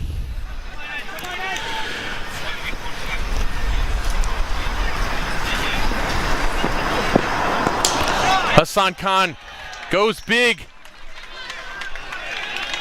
Huge. Hassan Khan, I heard you say it earlier, and Joe Hickey and I said it all week in Grand Prairie. He is, if not the best all-rounder in the country, in the top 2 or 3. The best thing about him is his ability to accelerate at this stage of the innings. Earlier I said that you want him coming in with about 5 or 6 overs left. This is his time, and he hammers that ball outside, full and outside the line of off stump. As I said earlier, it doesn't matter which ball, the way the ball is turning, if you hit it when it pitches.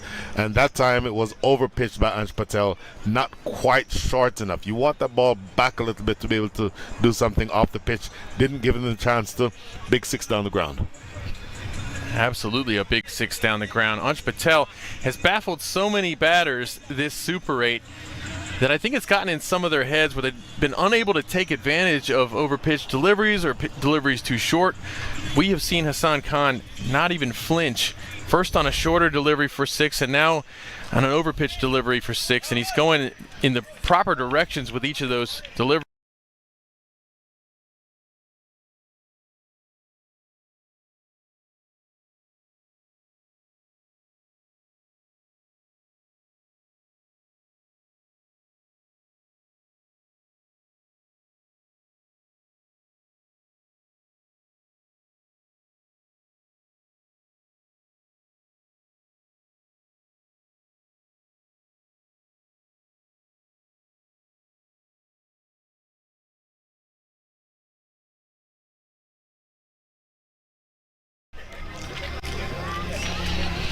And they have one they like, and everyone's going to take their look at it and give their opinion. Right.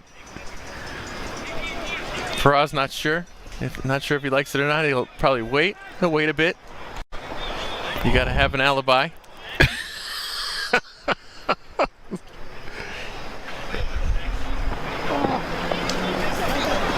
Chopped.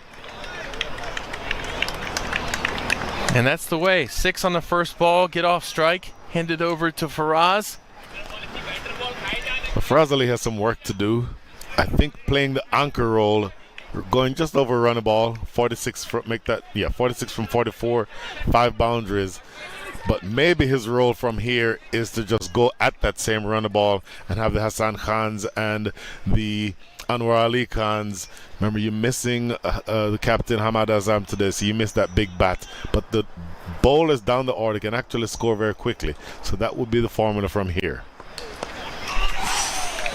Right past the fielder. It's going to race away for 4 runs. And Faraz Khan says, I think I'm going to turn it up a little bit now. So much for this run a ball nonsense. Okay, so maybe he disagreed with my formula. But anytime you can drill a ball like this past short extra cover, look how this ball is traveling. Opening the face, you might have seen that. Just opening the face there to get it just outside of the line of extra cover, and that ball racing across the quick outfield for 4. Pulled this time. You see those hips come through quickly. That brings Hassan Khan on strike. They'll take this 6-1, 4-1.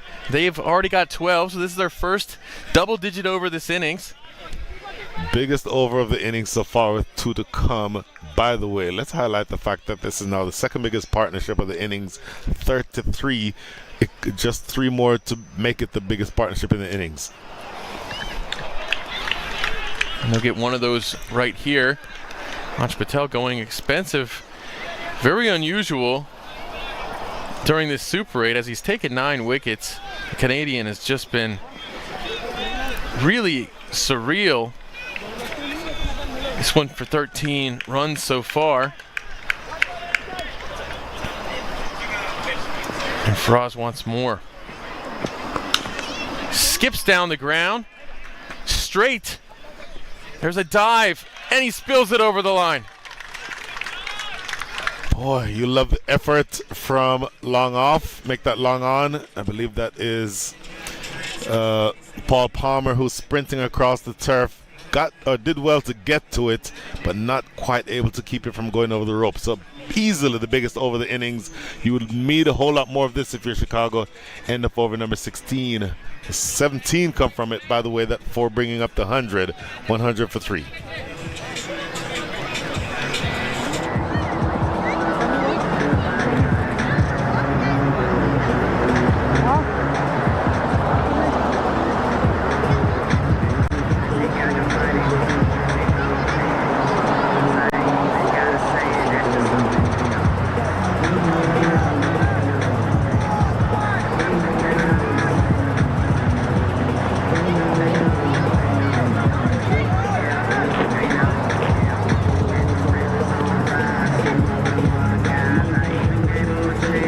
Spinner, Popsy. Spinner.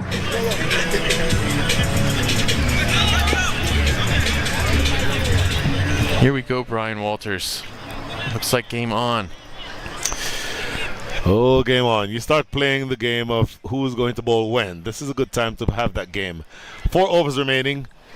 2 of those 4 will be bowled by Janoy Drysdale. Interesting, because Janoy Drysdale was just at the top of his mark about 30 seconds ago. He's now dropping back onto the boundary because it's going to be Shakib Al Hassan who bowls his final over here, over number 16. Make that 17. Well, the bowler selection bluff is a tool that this Atlanta Fire team really enjoys, I have to say. We've seen that happen several times in these Super 8s and in the regular season. And not only is it a huge bluff for the opponents, it's a huge bluff for the commentators, because that is now Sunny Patel who'll be bowling his final over number 17. Shakib Al Hassan still has 1 remaining.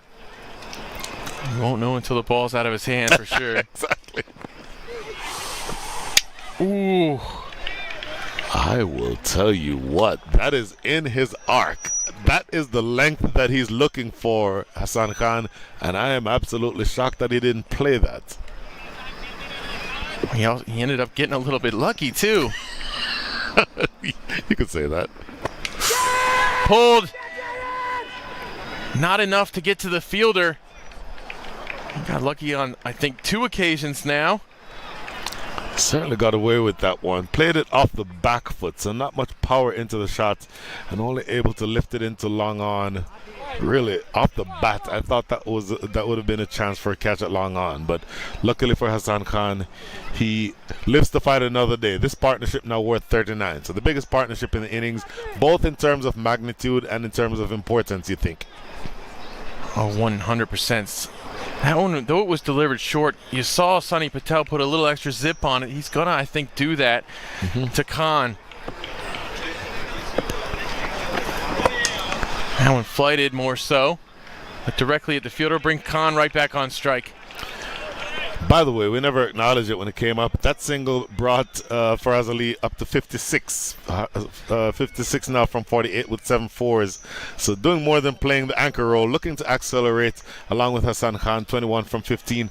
Partnership now worth 40. Oh, we just overlooked that. We're just having too much fun here. That's very likely.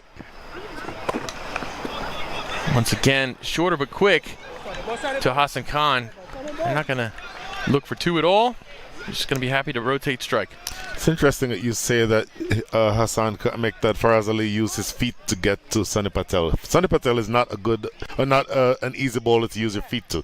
He's flat, he's quick through the air, so it's almost like a medium pacer. You heard us talking about that earlier. He's difficult to sort of to skip down the track to try to get to the pitch. One thing I think he and Mosen learned playing at this ground, that flight does work pretty well for you at times. He's worked it into his repertoire. Flights this one a little bit, but it's bashed over mid-wicket for 6 runs. Faraz Ali now passing 60 runs. Oh my goodness. So this is absolutely drilled. The leg spinner, I said it earlier, the leg spinner might want to be tempting the batters to play into that shorter boundary, 64 yards. It's a different stage of the innings as you see him drag this one, turning into the direction of the leg side and easily getting that one over the ropes at mid-wicket. And well bowled, well stopped there for a dot ball. And that'll wrap up the over. 109 for 3 after 17. Chicago putting their foot on the gas.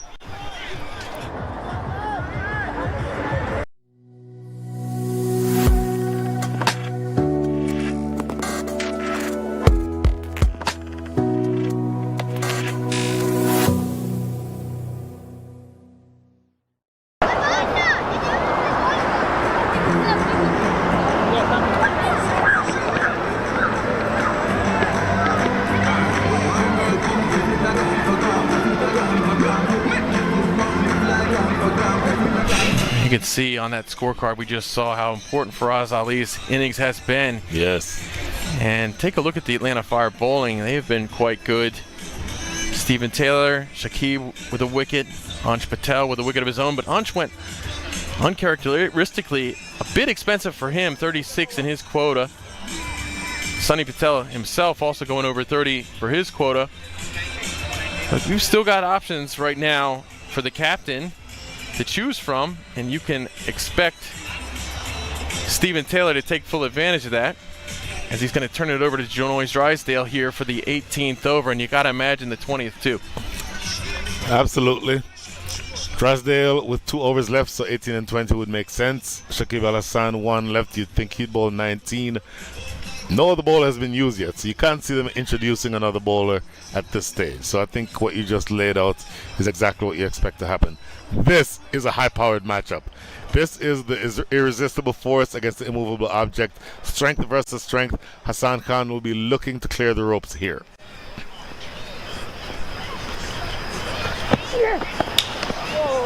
The two of these would know each other well from Major League Cricket.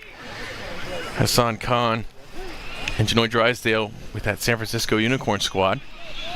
How good was that squad this season?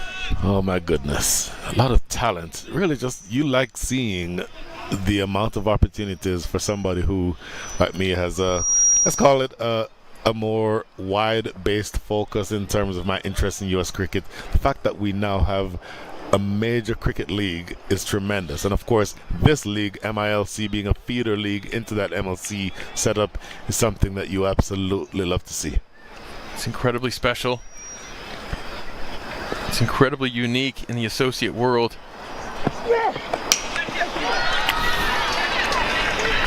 Over the outstretched hand. 6 runs for Faraz Ali. Just getting going.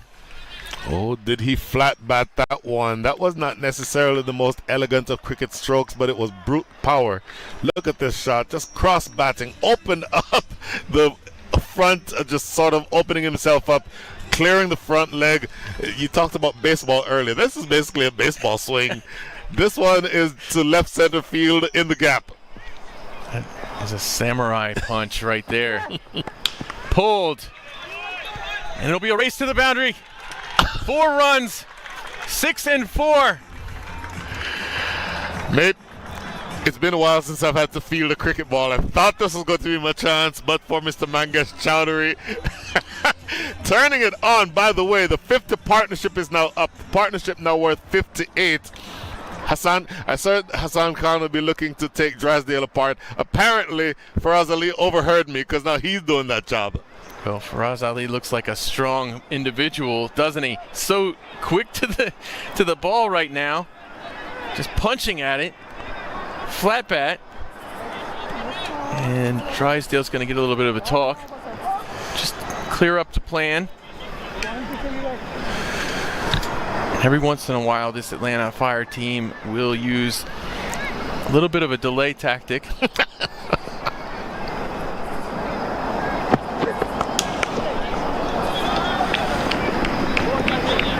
And Hassan Khan on strike now, so it's pick your poison. Oh, the ball is making such a nice sound off the bat, isn't it? Oh, it's crispy. It is Crispy, I like that. I like It is that. clean. Oh my goodness. About as pleasant as a freshly opened can. Of soda. Yeah, very cold, very cold can. Coca-Cola, that's what we were drinking. Use your imagination. I'm not going to tell you what to do. Now look at this though. 12 runs from the over already. So you've had multiple overs with double-digit runs. 54 have come from the last 5 to include the over that we're in now. So scoring really at the rate of almost 11 and over.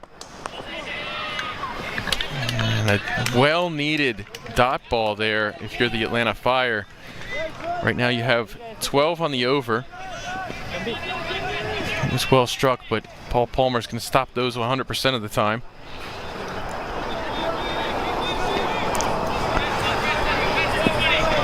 And 1 to go here in the 18th over. A lot at stake right now. 7 wickets at hand, Chicago. But 121 on the board. We saw them put a bunch on the board at the end of the last innings, and this one might be it too, but it's caught. It's caught by the youngster Parth Patel, runs a long ways over to get it, and that's the end of the day for the dangerous Hassan Khan. He'll leave 23 runs off of 19 deliveries. That is a big wicket. Huge wicket. Hassan Khan, this is a measure of how powerful he is. That is an edge. That is off the edge of the bat, and it's still carried about 69 yards down to square on the offside. He needed it to go about 7-1, as you see. Jamar Hamilton. Those of us who are from the Caribbean have seen that dance once or 1,000 times before. A number of players from the Caribbean on that side, of course. Jamar Hamilton, I'm going to guess Anguilla, I think is where he's from. Stephen Taylor, born in the U.S., but Jamaican heritage. Aaron Jones, born in the U.S. as well, but also he's of Bajan heritage from Barbados. And Janoy Drysdale himself from Jamaica. So, heavy Caribbean influence. But how big a wicket is that one? You wanted to get rid of the heavy hitter.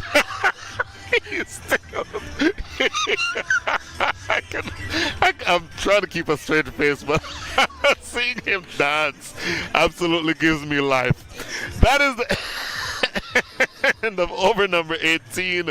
Last 2 coming up. Don't sleep on Anwar Ali Khan. He's a fast bowler, but if it is in his arc, he will hit it to Raleigh Durham. He is tremendous with the bat, so the job is not done yet if you are the Atlanta Fire. Well, let me tell you, locals don't like the use of the Raleigh Durham hyphenated all-in-one. Uh-oh. But this is appropriate because if he hits it one direction, it's to Durham. The other direction is to Raleigh. So you're telling me he can hit it either way.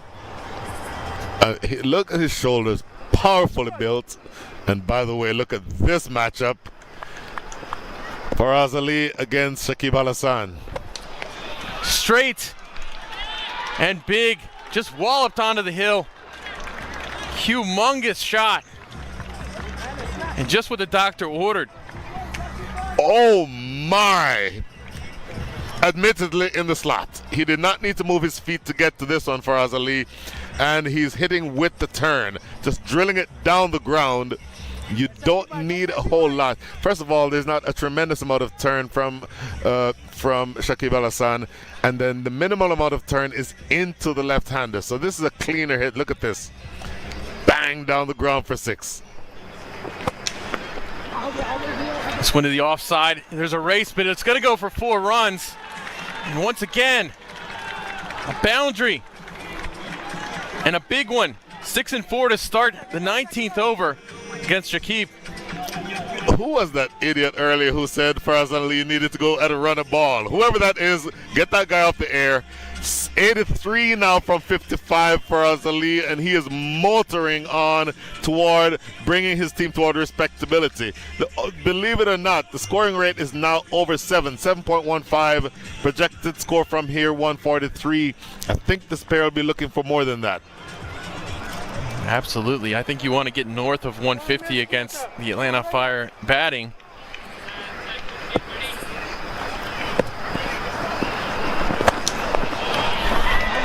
goes with it, plays it to a safe place, and it'll get away for 4 runs. Well placed. Oh my, he is turning it on at exactly the right moment for Ali. So he goes 6-4-4 to start over number 9. Shakib Al-Hassan, who had been bowling decently, is being taken to the cleaners here. 14 from the first 3 balls of over number 19. Well, this one wide enough where he could just wait on it, play it behind Aaron Jones.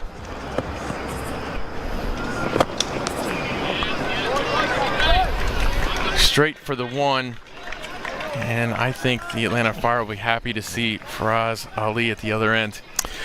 Having said that, and I hope I don't jinx him, I've seen Anwar Ali Khan, when you treat him as a tail ender and just float it up there, he will hit it a mile. So you have to treat him as a batter. And for Shakib Al-Hassan, that means either get it all the way up Yorker length, like that last ball, or keep it short of driving length, that he can't go down, that he needs to go down the track to play that shot.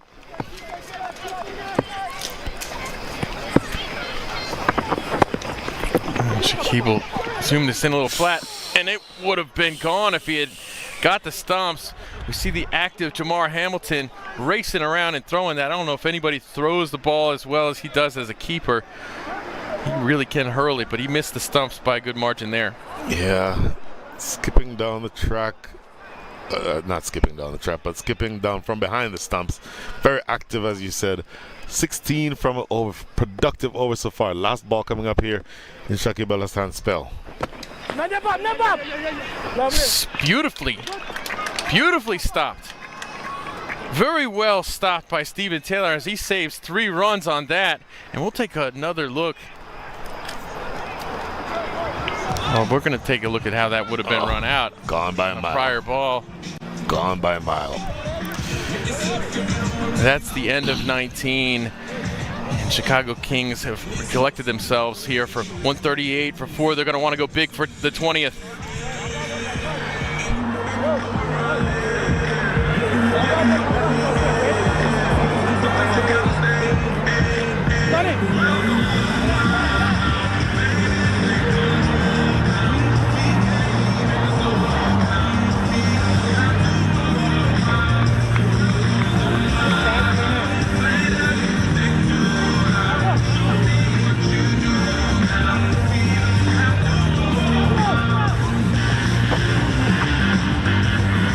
Faraz Khan, what an innings he has played so far.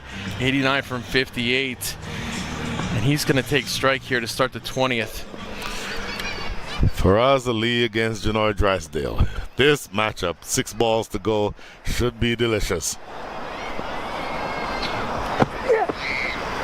It's going to be a wide that'll squirt away from Jamar Hamilton.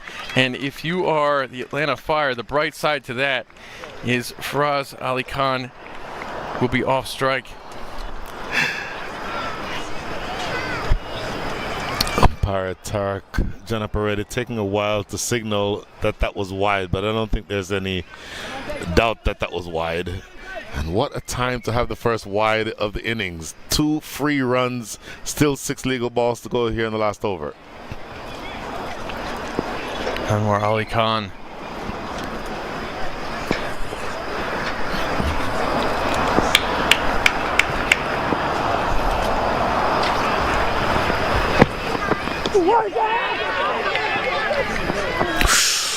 Oh, we had ourselves a little race there to the other end.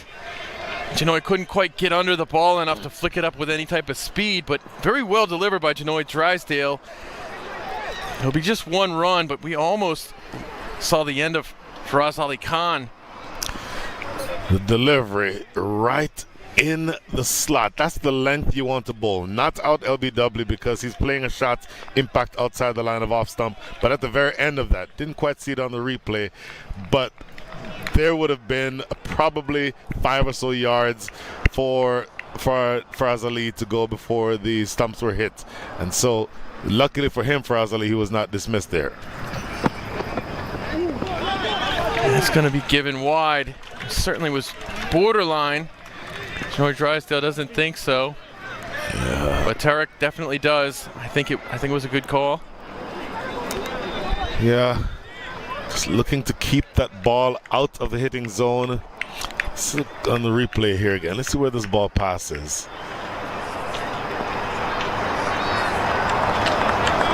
Oh, this is harsh. It is definitely some conversation there, but given as wide. Short, and this one's up in the air. Swirling underneath it. Lands in no man's land. 2 runs.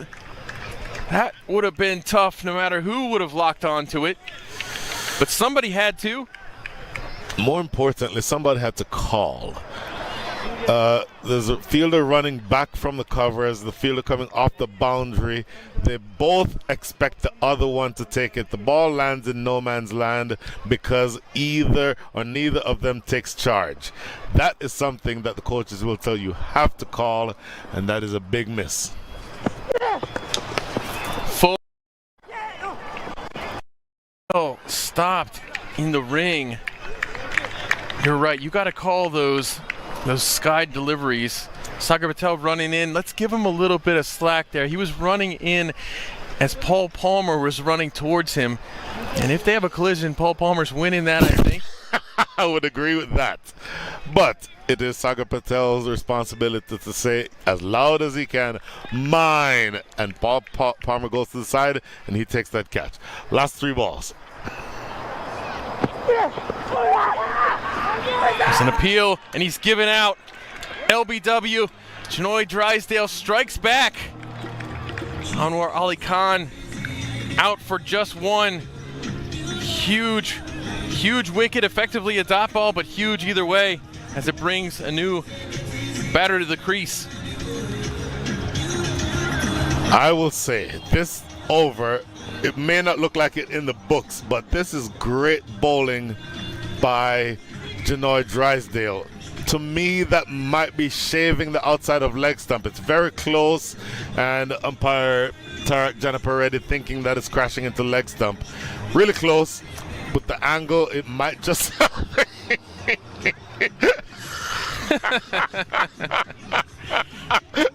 Yes, Jamar Hamilton. It's the Jamar Hamilton show. I got nothing. I cannot keep my focus with the show going on. This is 24/7 around here, Brian. This is Jamar Hamilton all the time. He's always on. Absolutely brilliant. And the new batter is in. Ziaul Haq has won a few games with his bat. Let's see what he does here. Full. My goodness, it's going to fly away for 4. In the Super 8s in the Pacific Conference last week, Ziaul Haq came in at the fall of Hassan Khan's wickets. All he did from 3 deliveries was bash 3 fours. So he's an opening fast bowler, but he can help himself with the bats. Look at this, walking right across, didn't go where he wanted to play it, I will say that. He was looking to play it on the leg side. It goes off the leading edge towards third, but 4 valuable runs nonetheless. It's hard to get more lucky than what Ziaul Haq got right there. Full. What a crazy shot. 4 runs. Look at that little flip. What a way to end the innings. I don't know yet if it's 4. Watch umpire Janapareddy here. No signal yet. On the pads, full, and in fact we're trying to confirm now. I believe that may have been, and we're still trying to confirm. But either way, it's either 4 or 6, but a tremendous strike. And as I said, Ziaul Haq, and it goes for 6. There's your signal. Ziaul Haq can help himself.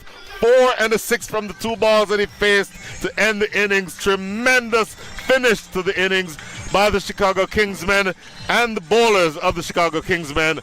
My goodness, 155 for 5 is where you end up.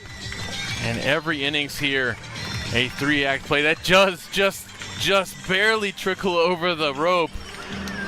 Amazing. Ziaul Haq doing with that delivery what he was trying to do with the delivery before. I say persistence pays off sometimes. Got 10 off the final 2. balls. What an exciting innings of cricket. Church Street Park, you're going to get this. Oh, look at that. Farazali ending up 92 from 60. And good cameos from Hassan Khan, 23 from 19. Ziaul Haq faced 2 balls, scored 10 runs. Tremendous going. And I think the last 5 overs, Nate Hayes, last 5 overs, 72 runs. If you can believe that. Bowlers. Absolutely enormous. Chinoy Drysdale was good but expensive. Got a little unlucky. Took 2 wickets anyways. Shakib Al Hassan, very solid. Steven Taylor, the pick of the bowlers. Only 16 runs conceded. Ansh Patel, surprisingly expensive for him, and Sunny Patel as well. But this Chicago Kingsmen team waited a long time just to score 10 in an over and managed to go for 70 plus in the last 5. Just extraordinary stuff. I'm going to age myself with this comment and also draw on something from American sports world. Rudy Tomjanovich, Houston Rockets, 1995. Don't ever underestimate the heart of a champion. All right, we're going to go to Holman.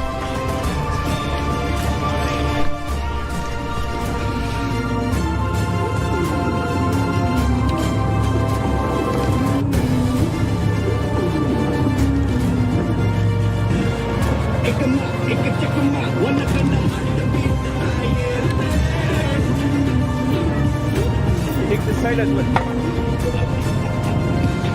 Why? Why? Take this one off. A little bit here. Here with Grand Bradburn. This time we got you for real. 150 on the board for your team. How'd you feel about a late finish? Look, we've got a score on the board, and that's really important, I think, in finals. You know, we talked about winning the toss. If we won the toss, you know, what would we do? There was plus and minus for batting or bowling, but I think runs on the board in the final are good. And, you know, all credit to Faraz. You know, he's batted through the innings. He's anchored it, and I think he's got us what we think is a winning score. But look, it's obviously going to depend on how we bowl and how we field. You know, your first look at Church Street Park. What'd you make of the wicket and conditions? Stunning place. I met Lance this morning, you know, the groundsman, and just said, hey, wow, you know, you've done such a fantastic job. I got so impressed with Grand Prairie as well. First time there. What a wicket, what a ground, what an atmosphere. But this too is it's amazing. It's a real privilege to be here. And look, you know, we're just wanting to put on a Kingsman display. You know, we pride ourselves on playing with heart and aggression and entertainment. So hopefully, you know, first half the pundits have enjoyed that, and look, we're really determined to put on a good performance in the second half. Obviously. Well done in the first innings, and good luck in the second. Thank you very much. Cheers. Thank you so much.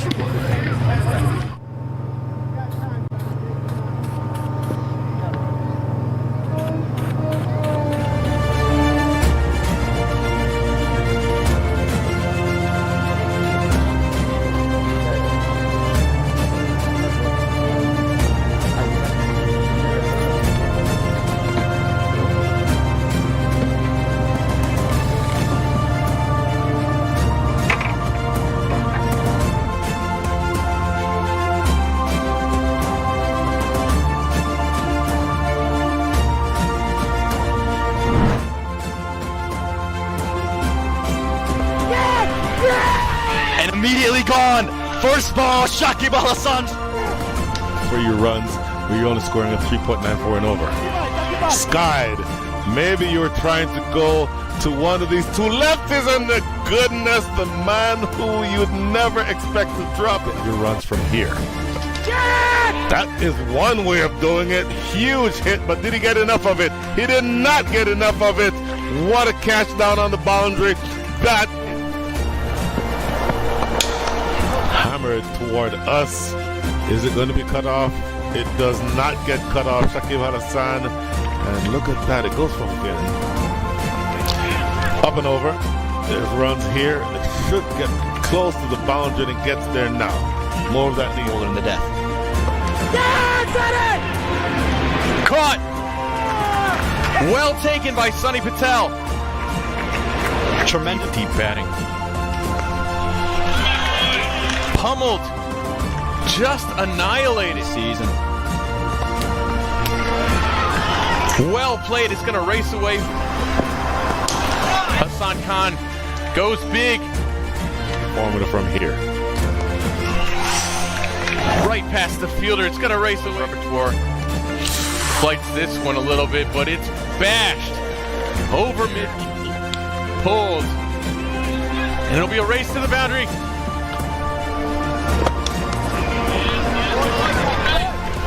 Straight for the one. It's an appeal, and he's given out. Back. Let's see what he does here. Full. My there.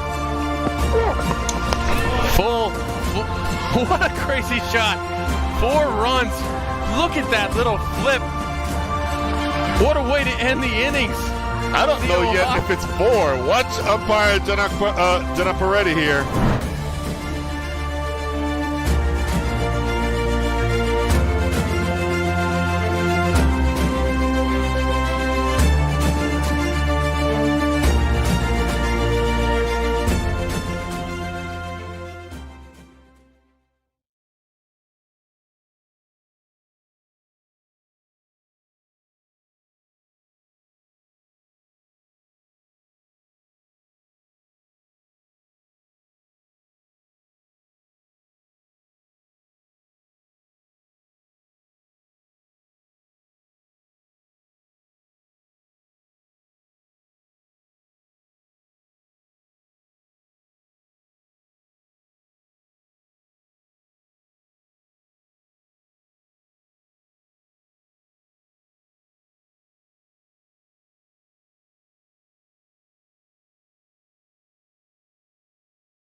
Welcome back to Church Street Park.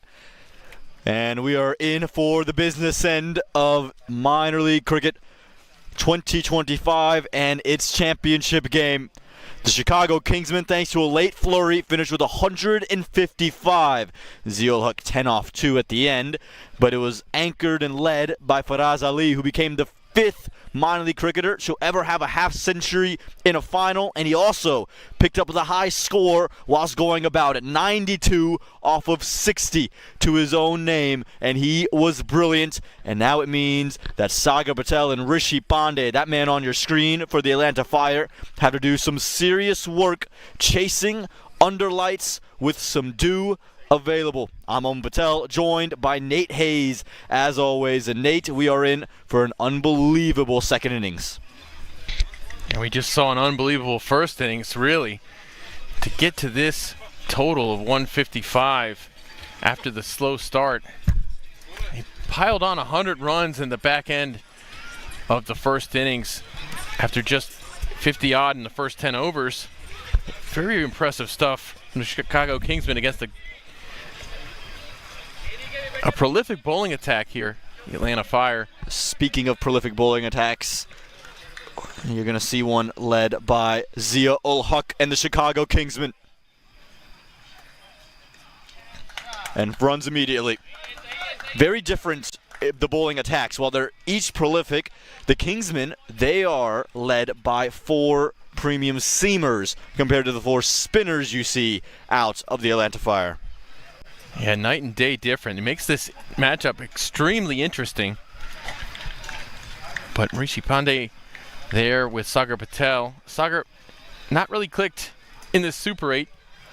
On the other end, Rishi Pandey has seriously clicked. 137 runs in his 3 innings, 2 half centuries. And Aman, it's been really fun watching him develop over the years here at Church Street Park. Yeah, no question. Rishi Pandey has been brilliant. He's had that bit of extra emphasis about his innings. He started much quicker, but he needs his partner, Sagar Patel, in the absence of Stephen Taylor, to be brilliant tonight. Slip and play, Stajinder Singh. 4 runs off the wide as well. Yes, swing, but not well directed. And we see this sometimes in the first over. A bowler with a good amount of swing, losing the handle of the ball, just kind of gauging how much to swing it. You saw it from Najib Shah the other day. And Zia-ul-Haq will start on the wrong foot there.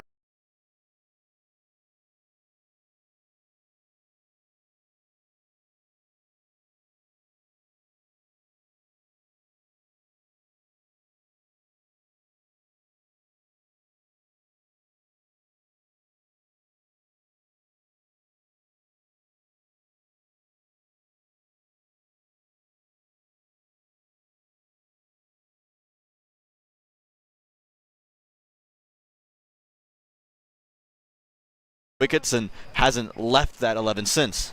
Yeah, he's been absolutely sensational, both in minor league and major league. Plays a big role in every team that he plays for. I was very excited to see him here in Morrisville. Just really plopped up there. Yeah, Zia-ul-Haq, this Super 8 has been brilliant. 5 wickets for him. His economy under 6, and that's at Grand Prairie, where there are runs galore. Seriously impressive stats. Seriously impressive stats. So people talk about the Grand Prairie ground as if it's a road, as if it's an easy place to bat. That's not entirely true. It is definitely the most batting-friendly place here in the USA that's got a natural surface in the middle.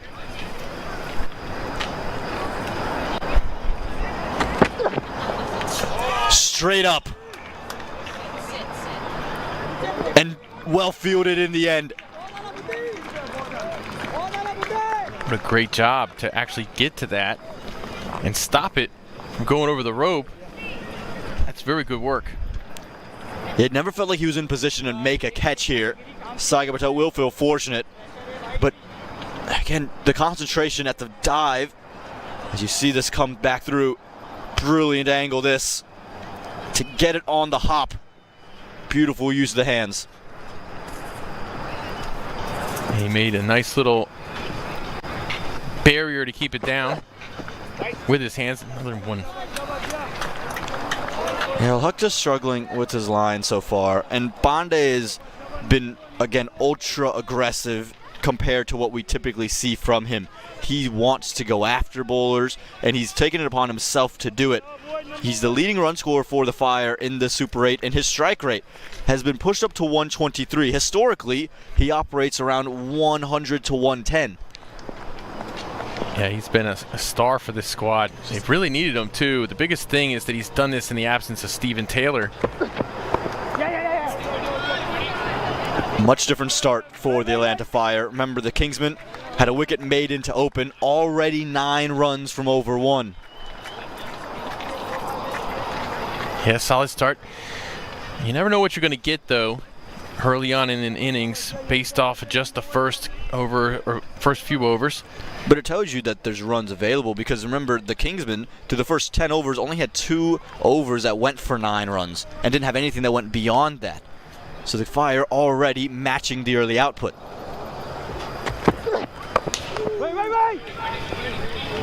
Sagar Patel just fends it away. Close of 1-9 for none.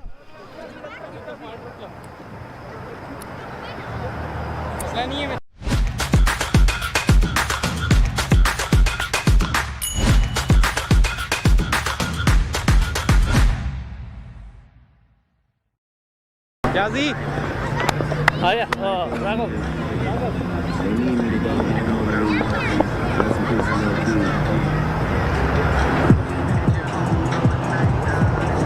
Sagar Patel has uncharacteristically been struggling with the bat in hand, Nate. Yeah, he's a batter here in the minor league in the South who has over 1,000 runs to his name in minor league cricket. Having played in the Atlanta area, Atlanta Fire, Atlanta Lightning.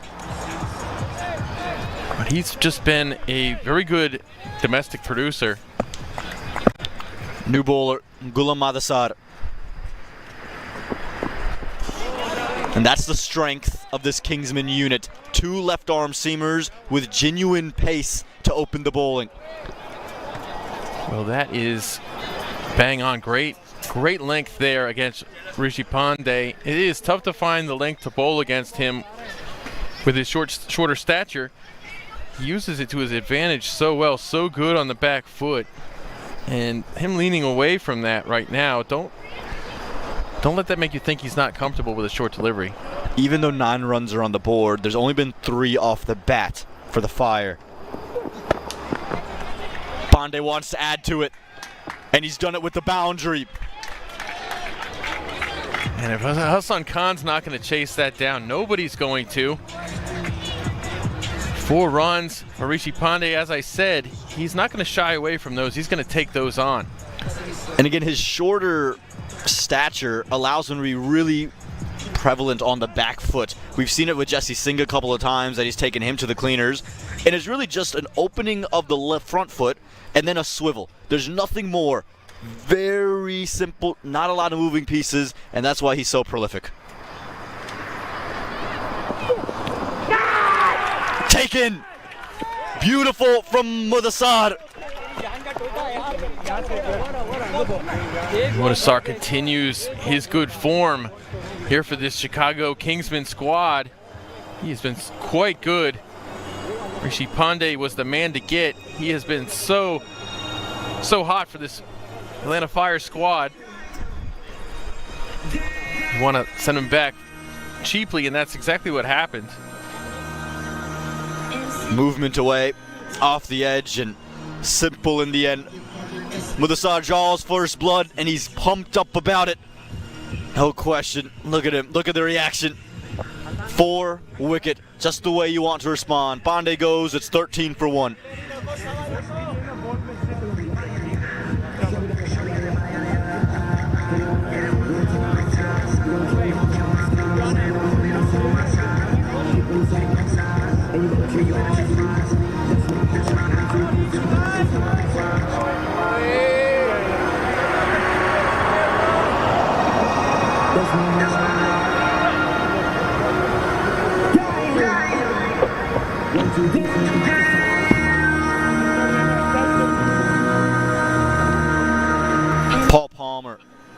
walks out into the middle, and he's out there to fend off the left-hander.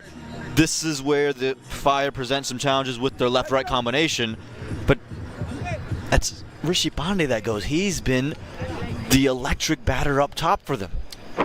Yeah, Sagar Patel's going to have to turn it on here. Palmer's been so good in pair with Pandey over the course of the Super 8, navigating the overs, helping take it deep so they can just hand it over to their finishers. Right now, Sagar Patel's going to have to join him. Yes, Paul Palmer does give you this lefty-righty puzzle to solve in the absence of Steven Taylor. You just hold up for that car that's being hurried away. Some headlights in the distance, and again, that's what Church Street Park. Well, yes, there's parking available. You got to turn those headlights off, and so there's still headlights out there on top of the hill. But Paul Palmer feels good about those. He's ready to go. No. Excellent start from Mudassar. Palmer's had a real comeback season this year, Nate. Oh, he really has. He's been quite good.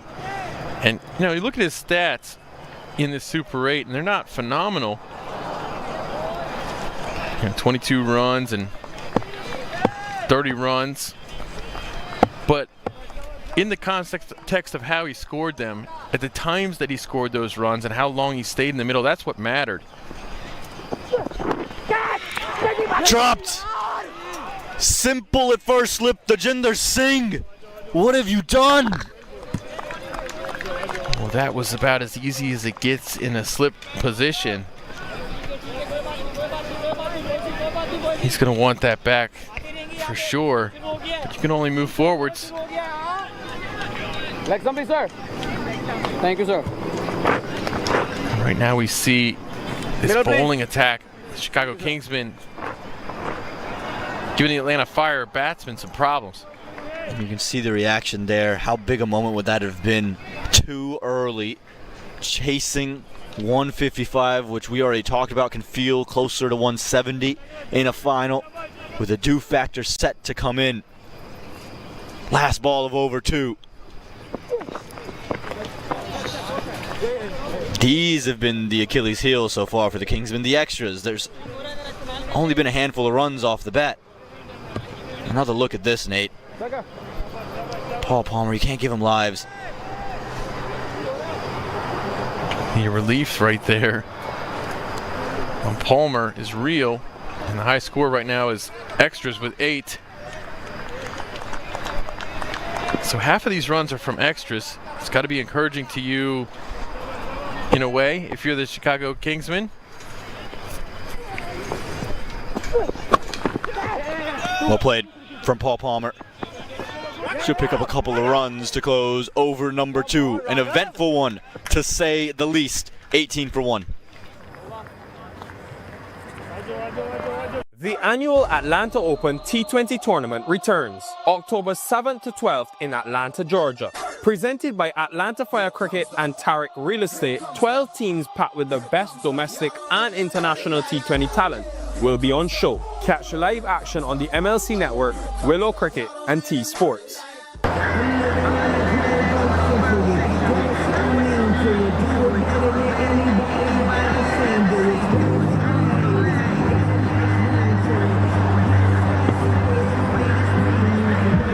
Ziol Huck. Yeah, we know what he does with the ball, Nate, but we saw what he does with the bat. And Joe Hickey's got another gem for us. Joe Hickey always coming in clutch with us with these great little numbers. That raised Zia's career strike rate to 212 in minor league cricket.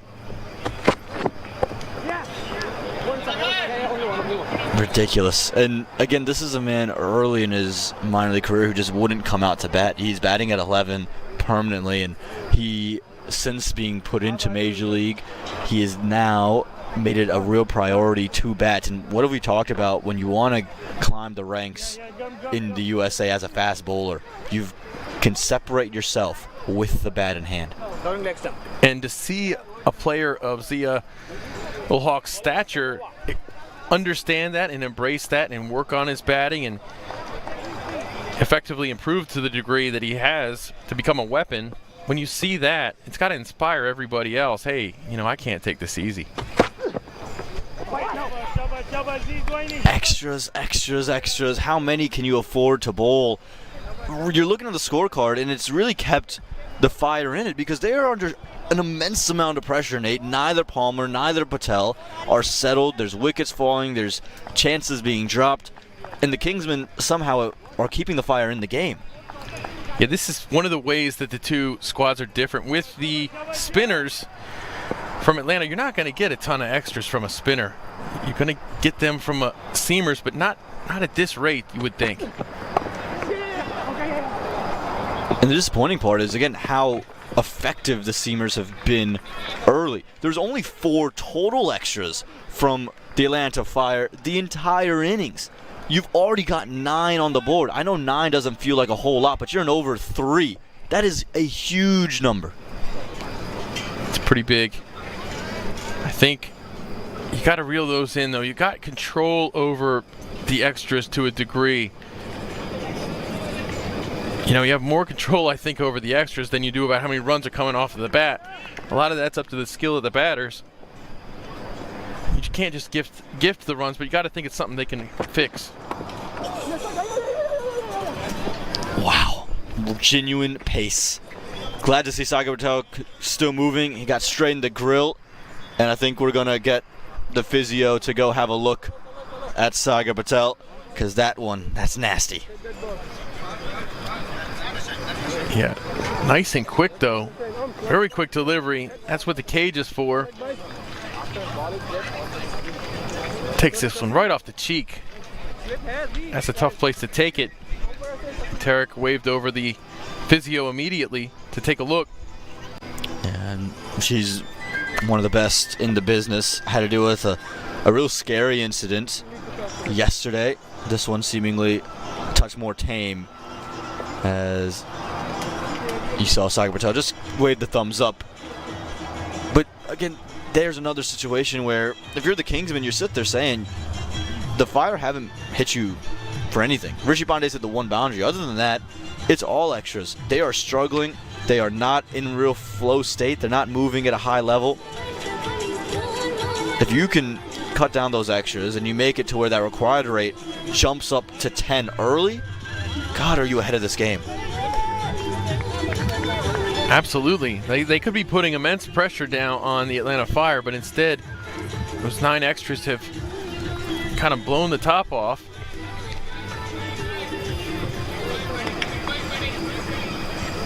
Something that you ought to be able to fix up.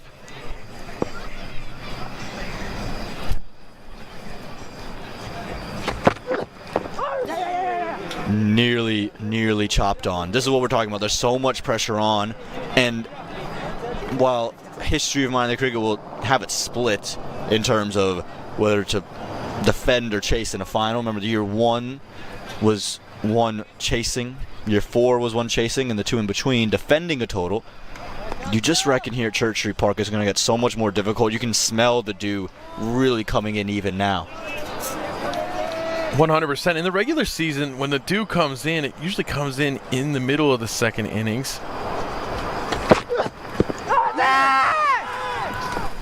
And what that does is it makes it a little easier for the batters from that point on, because the ball comes onto the bat really nicely.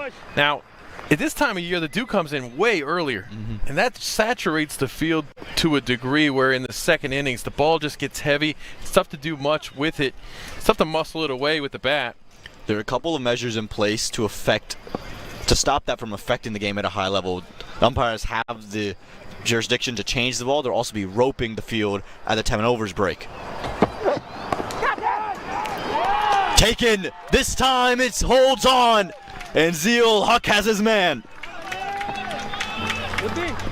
Faraz with a good catch there, but right at him. Paul Palmer isn't happy about that. Zia, when he's bowling it where he wants to, look how dangerous he is. Coming through with a huge wicket here, putting those big runs on at the end of the first innings. Striking for the second wicket here in the chase. Atlanta Fire in a hole. 2 wickets in the power play so far. Just reaching for it. Didn't cover the swing or the bounce, and backward point so comfortable. Given a life early, and Palmer can't capitalize on it. He knew. And the Fire, they are starting to burn out. Second wicket goes down. It's 24 for 2 at the close of 3.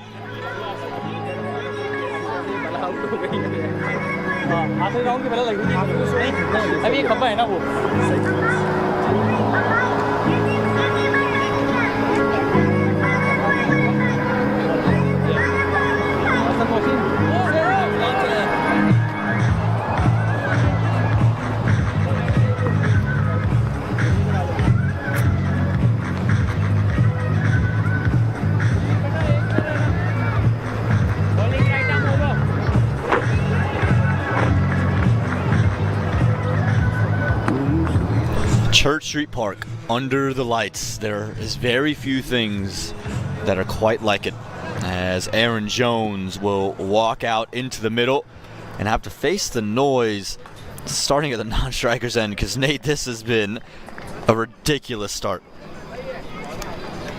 It really has. And we haven't really seen the best from either of these two in the middle during the Super 8. Aaron Jones just recently rejoining the squad from the CPL. This would be a great time for him to just turn it on. We know he's a big game player. We've seen him perform in the finals, many leagues, and in the World Cup on the big stage. Change of bowler. Not going to continue with the lefty with the side. They're going to go to Anwar Ali. We saw Atlanta change from this very end, the Shiloh Grove end, in their opening 3 overs. Kingsmen following suit. Yeah, come on, And I reckon they've made that change because Sagar Patel hasn't really enjoyed that extra bit of bounce, and that's what Anwar Ali Khan provides. It's bouncing well right now. Yeah, this fast bowling attack is so dangerous. And you got to think there's a little bit of a different tactic you're going to use against Aaron Jones. We shall see. The Pocket Rocket, he has gone big here at Church Street Park in big games over the years. The 2022 finals weekend, you saw him blasting the ball into the night sky with Jamar Hamilton to send the team into the final. No. And then you saw him nearly take the team all the way through to victory in the championship final against Seattle, just falling just short. Well, the one thing we know about Aaron Jones in recent times is that he is a big match player. You think about his 2 biggest innings in the last year. World Cup against Canada, huge 90 to win the game there, and then the CPL for the St. Lucia Kings. 1 game, 1 chance, him and Roston Chase finished the deal and let the Kings lift the trophy. So if there's one man you want for this situation, it's him. He will start off slow, he'll take his time, but he can get going. This was just a couple deliveries earlier. We've seen some lackadaisical stuff, but Sagar Patel well home. Yeah, no issue there for Sagar. The batting slump isn't going to extend to your game awareness. Falls in between everybody. And this little momentum here will be important for Aaron Jones, Sagar Patel, and the Atlanta Fire. Just the ability to manipulate into vacant regions during this tricky period. Yeah, we have talked a lot about how important it is to run 1, not stay pinned in your crease. Run 2. Wait. Well stopped. At backward point, won't allow that run. Put your body behind. Good. Are you curious as to why Anwar Ali Khan's bowling? Do you think that's the right decision to not have gone back to the lefty?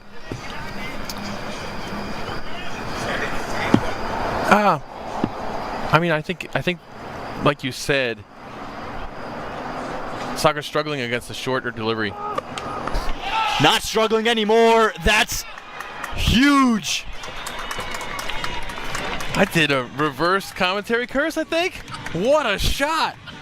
Sagar Patel made me eat my words. What a blast on the final ball of the over. Ridiculous way to close over 4, 34 for 2.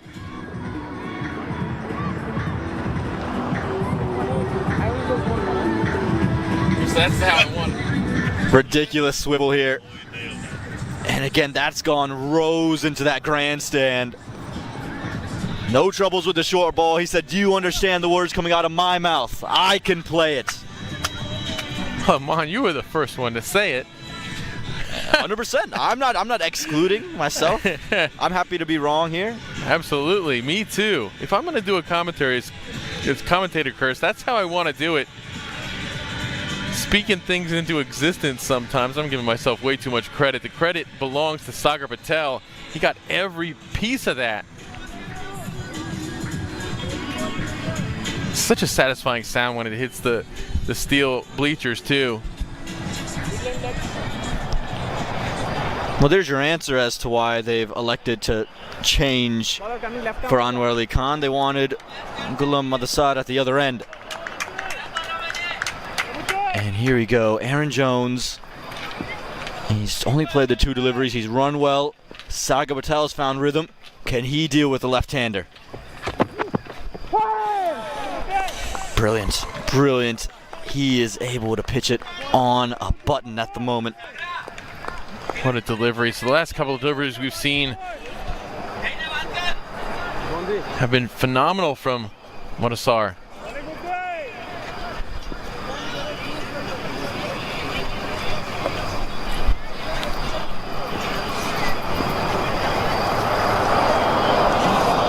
You can just sense there's a bit of nervousness around. I'm not sure the Fire camp really know what to expect at the moment. This game feels like it's on a knife edge.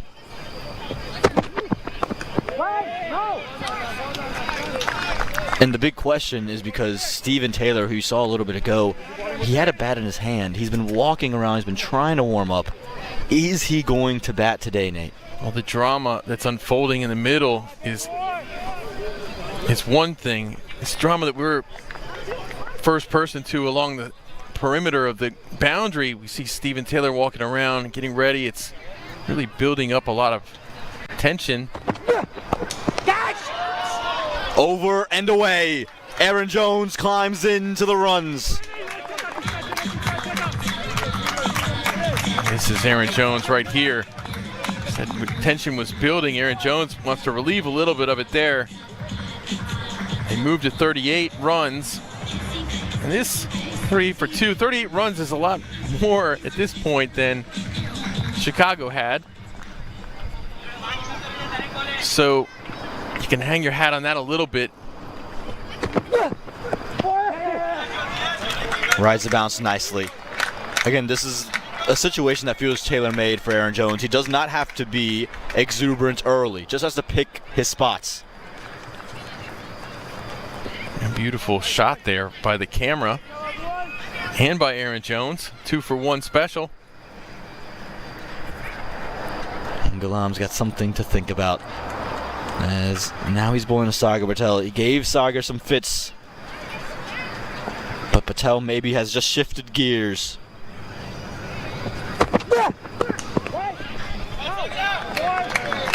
Off the middle, but straight to the fielder. Again, Sagar Patel has the time to find some form, but important that he does. Whilst we talk about the depth of the batting lineup, you don't want them in prior to overs 8. No, not at all. Especially with the question mark being Steven Taylor. Even though we see him warming up and it's building some suspense here about what's going to happen in this final. It's a great story, it is. You definitely don't want to push him into something that he's not ready for. Excellently played. Really, really ridiculously good looking there from Sagar Patel. Starting to turn it on now, Sagar Patel. This would be the time to find your form in the final of the Minor League Cricket Championship. We've got 9 from the over. Take him to 43 with a loss of 2 after 5.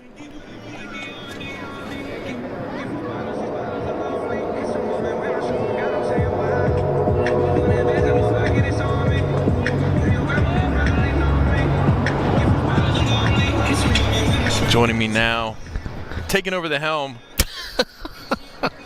Brian Walters.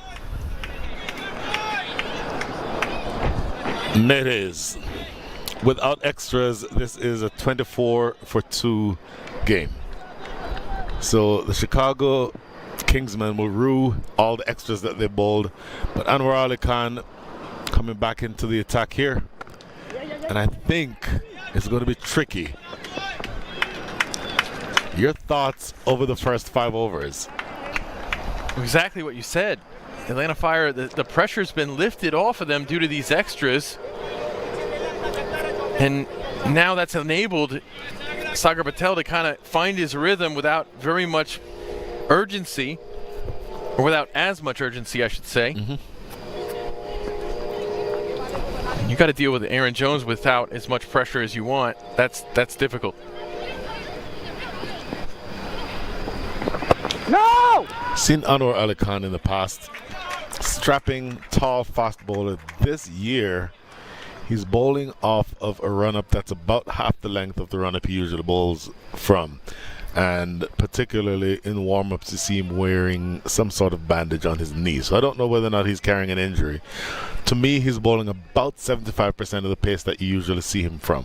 He's very good, but that 6 that was hit over mid-wicket, I think, with a regular paced Anwar Ali Khan delivery is a little bit more difficult to play. Yeah. You know, I did notice he looked a little bit different this season than he did last season in the Super 8. He does have an intensity about him. And still good class, even if his pace is down a little. No, that's very good. A very good observation on your part.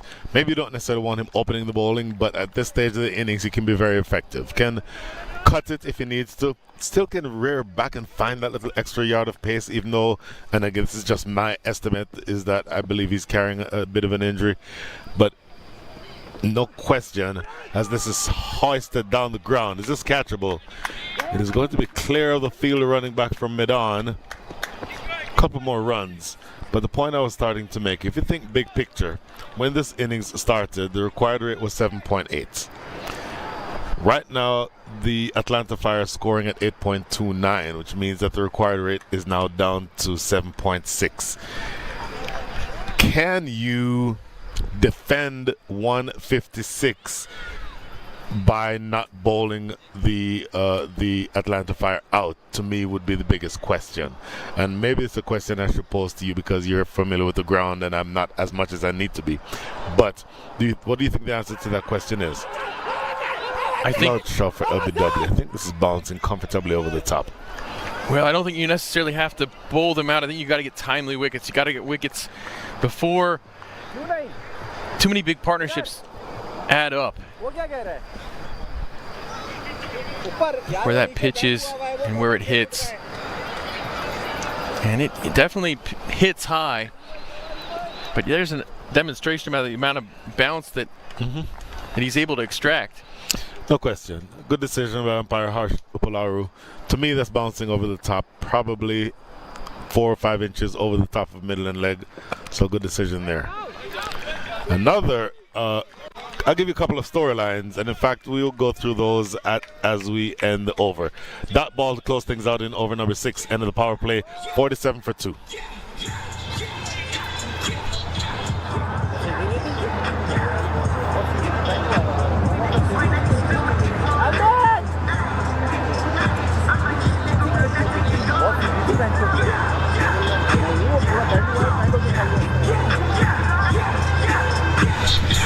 So Ned, here's a signal there from umpire Tariq Janapareddy that is the end of the power play. Matching up where each team was at the end of each power play. End of power play, the Chicago Kingsmen had 25 runs on the board. The Atlanta Fire has 47, so you're well ahead there. But I was telling you a couple of talking points, and one is developing right in front of our eyes. Left arm spin of Hassan Khan. He's a tremendous left arm bowler, and there is now two lefties two righties at the crease, so he'll be looking to turn the ball across them. That's one storyline. The other storyline, Stephen Taylor. Exactly. It is dramatic. It's a final. It's amazing the Atlanta Fire have made it this far in the Super 8 without Stephen Taylor having to pick up the bat. You had to think at some point he would. He's in the team for his bowling. That's how good of a bowler he is. He was the pick of the bowlers in the first innings, conceding only 16 runs and taking a big wicket. I think a big question is, does this Kingsmen squad have enough spin bowling for these middle overs here at Church Street Park? And the reason I'm asking that is because of the extras we've seen. We've seen 11 extras. We've seen basically 2 and over. Now, you know, in the death, you can excuse a few extras here and there because you're bowling those wider Yorkers. But you got to get there first. I'll give you another potential storyline. And I say potential because I don't know that he will play or he'll bowl. Oh, that is really a poor throw. Luckily, it doesn't get away from much far. But young Aaron Satish is a U19 player.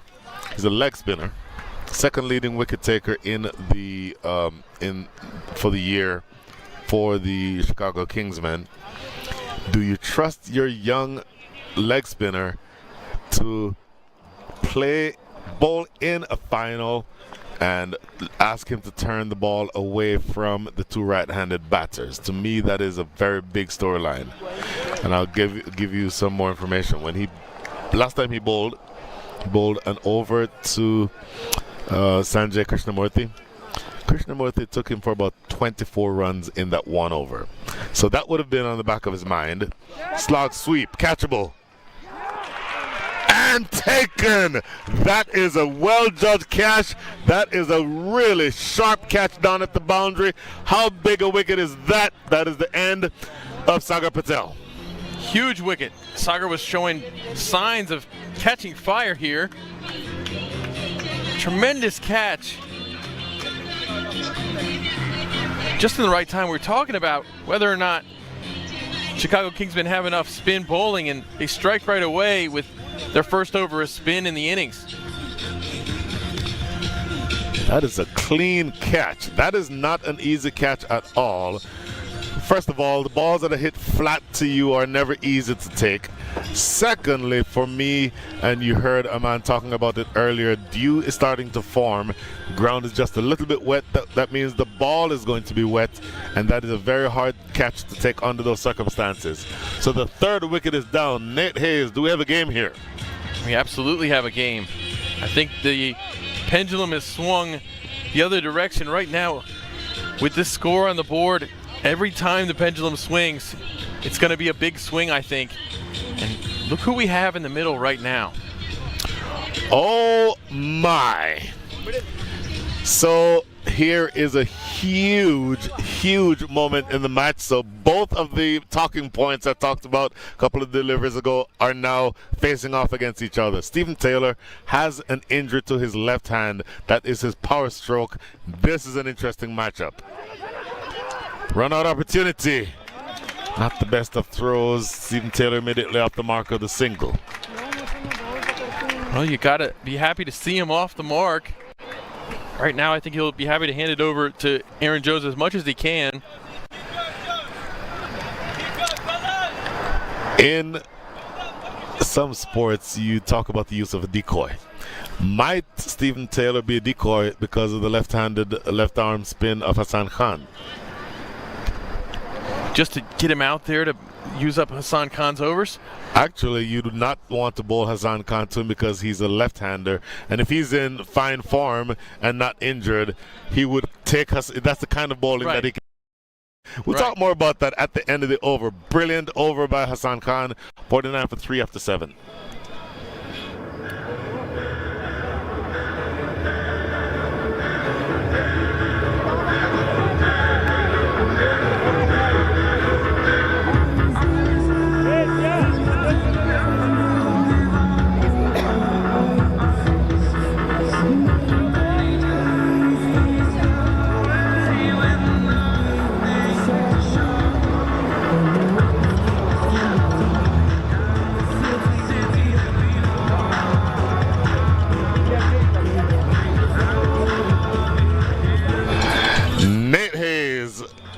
chess pieces are moving around on the board, because you now have Tajinder Singh, who is a right arm off spinner, turning the ball away from Stephen Taylor, asking him to hit against the turn. This is regular chess, regular 3D chess. You want to have Tajinder out there for Stephen Taylor. I think I see what you mean about trying to chase Hassan Khan out of the innings right now.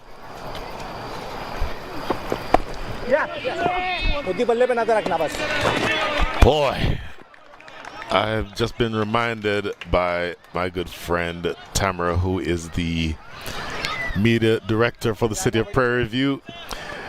This is USA Canada 24 with Aaron Jones and Stephen Taylor at the wicket together.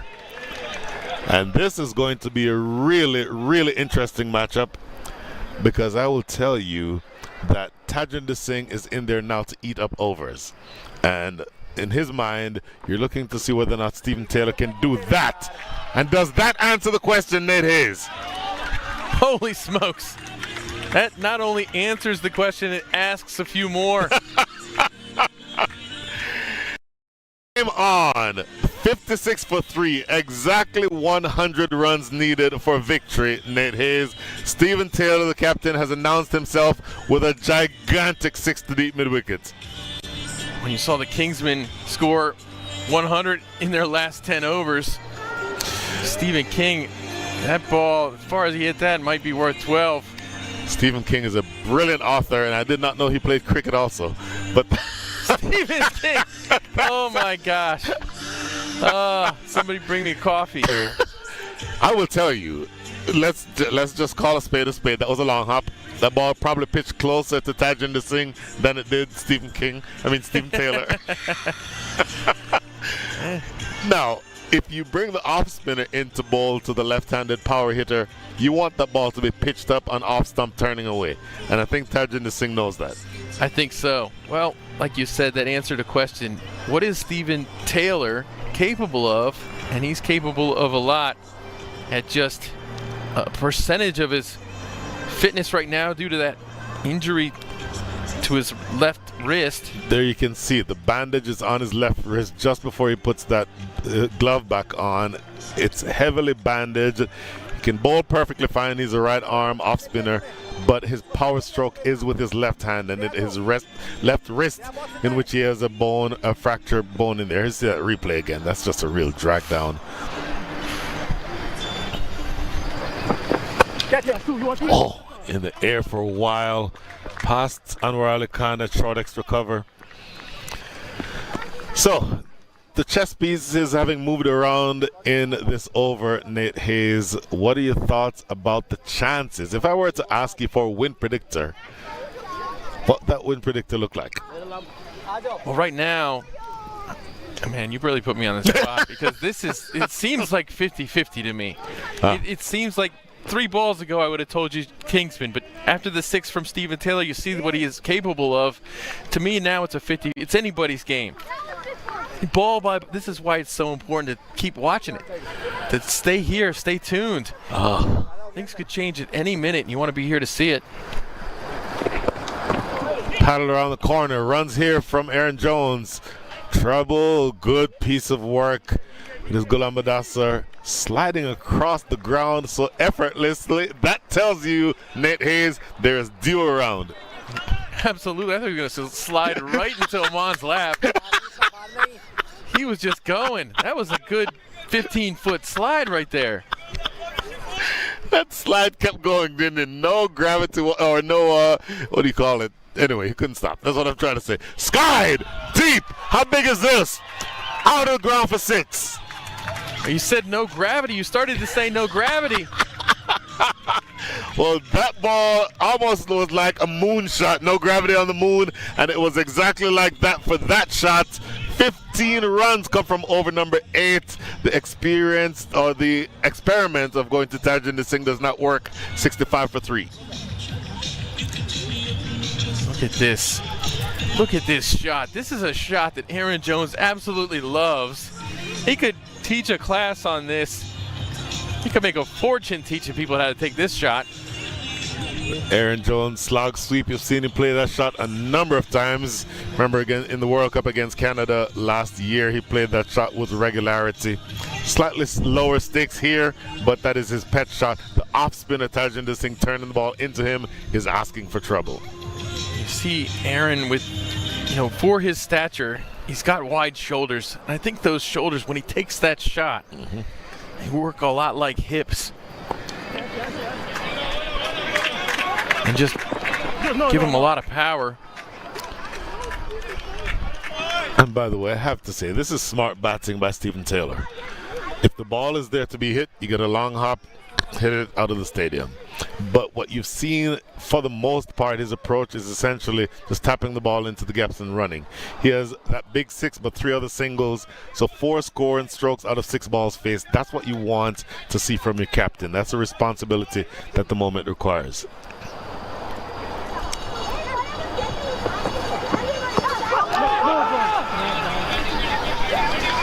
Now going down the leg for certain that time, and you see this success here. You see Aaron Jones send one into the night sky, 15 off the last over, and then you come back down to earth a little bit when you realize Hassan Khan has 3 overs left. That's such an interesting point, because at this stage of the innings, you are 3 deliveries into over number 9. You start thinking about who has overs left, who's going to bowl where. 2 overs each for Ziaul Haq, Ghulam Mudassar. I would think they would bowl 17 through 20. Anwar Ali Khan still has 2, so you have to get him in there at some point. I don't know that Tajinder Singh gets another over. And so I want to see whether or not they turn to the youngster I talked about earlier, Aryan Satish, to see whether or not he is able to take control of the moment and be an asset for his team. I suspect that that's the direction they might want to go in. We talked earlier about whether or not you have to bowl them out to win. I think you have to take timely wickets. And the batting side, you have to have a timely big over. I think going big on Tajinder in his very first over really forces the Kingsmen to ask all of those questions that you just laid out.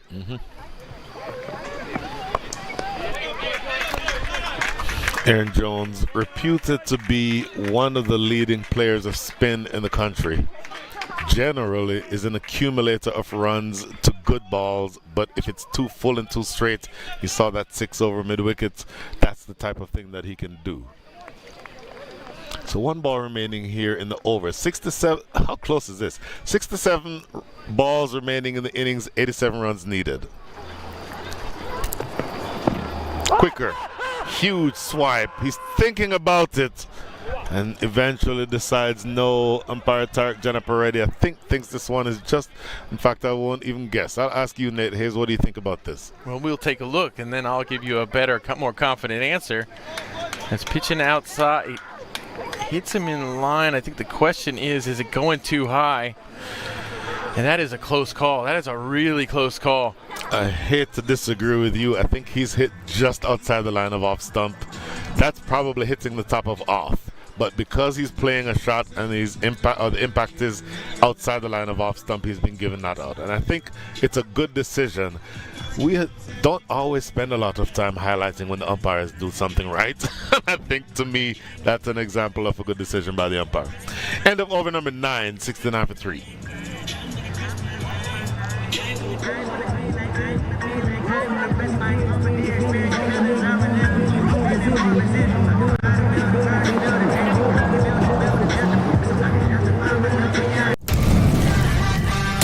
Atlanta Fire, star-studded Atlanta Fire, one of the favorites.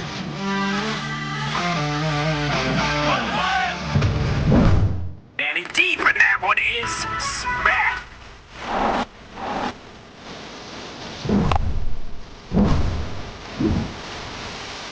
Oh, this one is good. So, this is the first time, and when we went through the bowlers earlier, we did not mention this young man, Hassan Mohsin. He's a good bowler, good enough bowler, not a strike bowler, but he's the kind of bowler who can eat up overs in the middle innings and concedes a single here to start over number 10. He's already contributed in this innings, taking the 3rd wicket with that great catch in the deep, coming in and catching it low.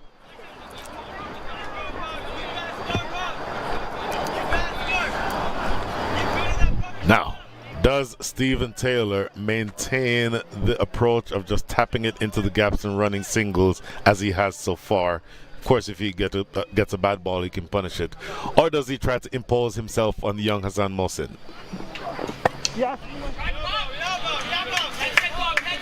Very top hand dominant shot there. You saw him take you saw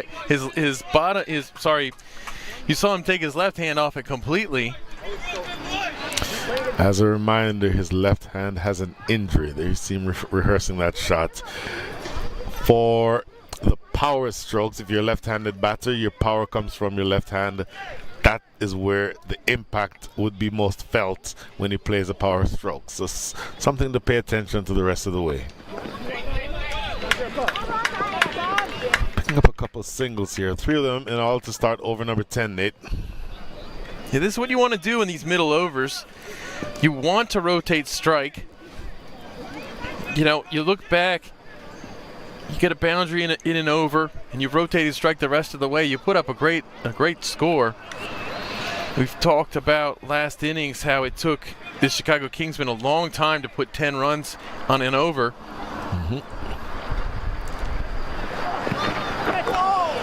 Coming down the track, that's a little bit unorthodox and certainly uncharacteristic of Stephen Taylor. Don't see him often charging the pace bowlers. Well, Bob is full of surprises. I think him coming to the middle in this situation is just such a dramatic addition to this championship. Well, that's a surprise in itself.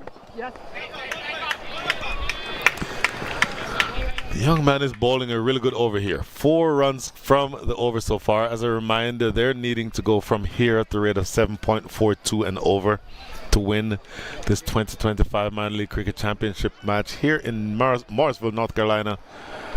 Nate, 1 ball remaining before you're at the halfway stage. You're at 7-3. You need 83 more to get. It's coming down to the wire. It feels like it's coming down to the wire. It's coming down to the wire for sure, but you've got to be really pleased with how Atlanta has recovered from wickets that have fallen. Single down to Hassan Khan, down at long, make that square leg. 5 runs, you'll take that every day. So 10 over break coming up. I believe that we will have the treatment of the dew. Maybe you might not have Ghulam Adasa slide across the field as easily as it did earlier. So about a 5-minute break for us here in the commentary area. We'll join you soon.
Wants to add to it, and he's done it with the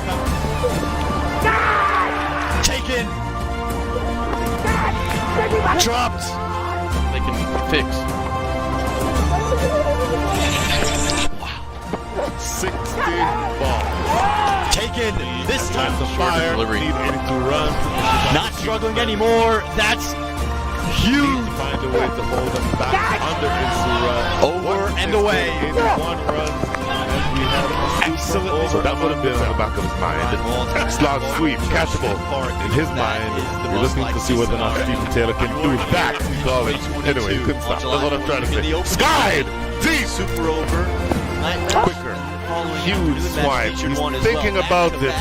And this season eventually we've seen a super over at Church Street Park. So don't write it out of the question at all. Those two words are magical, but Morrisville tends to have that bit of what, Brian? Magic involved in the name. Magic in Morrisville. Boy, this feels like electricity. You hear the music going, looking at the partnership that is now, believe it or not, growing. This pair has not been together for very long, but Aman, it feels as though they're getting settled. I think the move by Stephen Taylor to bring himself into the to bring himself to the wicket was a really important one, both to show that he was leading from the front and because from a matchup standpoint, it helps you with, again, Hassan Khan. Yeah, no question. Again, Hassan Khan is the X factor, both with bat and ball. He's that real lone spinner. Yes, you have the youngster, but you don't know if he's going to bowl here. Hassan Khan is going to get his 4, so how delayed can you make him and how ineffective can you make him is the big question for the Fire. Needing to score at the rate of 7.4 runs and over the rest of the way by modern standards. That's not necessarily a very attacking or difficult sort of target, is it? No, it's nothing crazy, and this is where the rope and the ability to change the ball for the umpires could help the Fire, because you're not seeing the field as moist as it's been in days previous. So they're still due on the wicket, so it means the ball's coming back on without any of the adverse effects of the field being incredibly wet. Stephen Taylor, more than a run a ball, 12 from 11. And in some ways would tend to neutralize Hassan Khan. You talk about bravery and perseverance. Stephen Taylor, go back to that first 6 he hit, the massive one off Hassan Khan, or Tajinder Singh rather. He walked straight back because his hand was in definite pain, but he's out there fighting. That's how much it means to him. Minor league cricket isn't just another passing tournament. It is the domestic structure that these players care about. No, I like what you just said about the fact that sort of a storyline the rest of the way is going to be how ineffective you make Hassan Khan. I'm paraphrasing. Yes, Hassan Khan is Hassan Khan, but what do you do to be able to sort of see his overs off without much damage? Yeah, it's a real question, and it goes against Aaron Jones's first instinct, which would be to sweep and sweep hard against the finger spinner. He's done it all over the world, but you cannot gift your wicket away. Not in this moment. This partnership is way too valuable. Well, so far it appears as though he's gotten the memo. 3 straight dots here. Just 2 deliveries make that 2 runs scored in the 11th over so far. 55 balls, 80 runs. Required rates, I misspoke a second ago. The required rate is actually 8.73. What a great stop at backward point. In all likelihood, Aman Patel, that saved 4 runs. No question. Saad Ali, great commitment to close. Over 11, 76 for 3.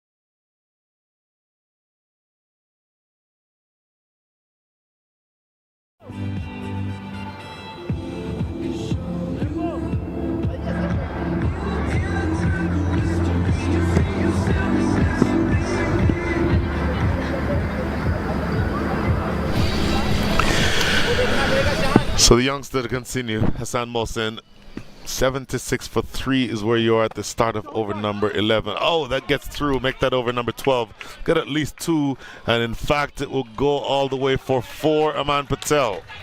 Agonizing chase, that, and the little misfield proves to be a big one in the end.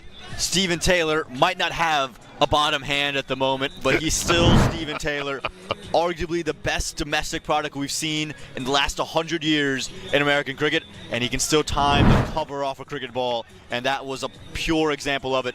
Nothing more than a little punch, and it races against a moist, wet outfield.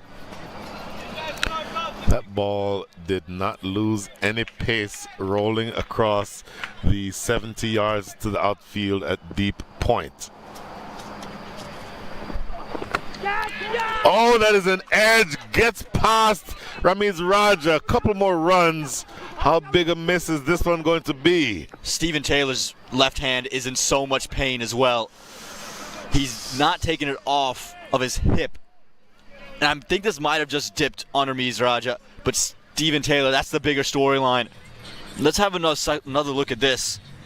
I don't think this is carried, Brian. It's close. You can argue he should have taken it, but it would have been exceptional. But this is the more important question at the moment. Stephen Taylor is on the ground in more pain than we've seen him all season. We talked about the injury, that goes without saying, but it was a full-blooded flash. Starting to fall behind in terms of the required rate, 8.54 and over. Stephen Taylor looking to accelerate, and to me, that just the fact that you flashed that hard, carrying, I'm guessing about a 2-pound 10-ounce bat, that will carry some, it will allow your bottom hand to feel that momentum of the bat dragging in that direction, and that certainly would have exacerbated his injury. And that tells you the story right there.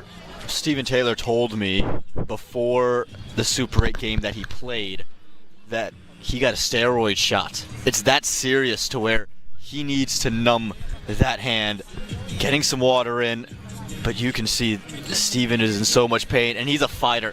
There's a reason he's out there. He's not going to show this if it's not warranted and then some.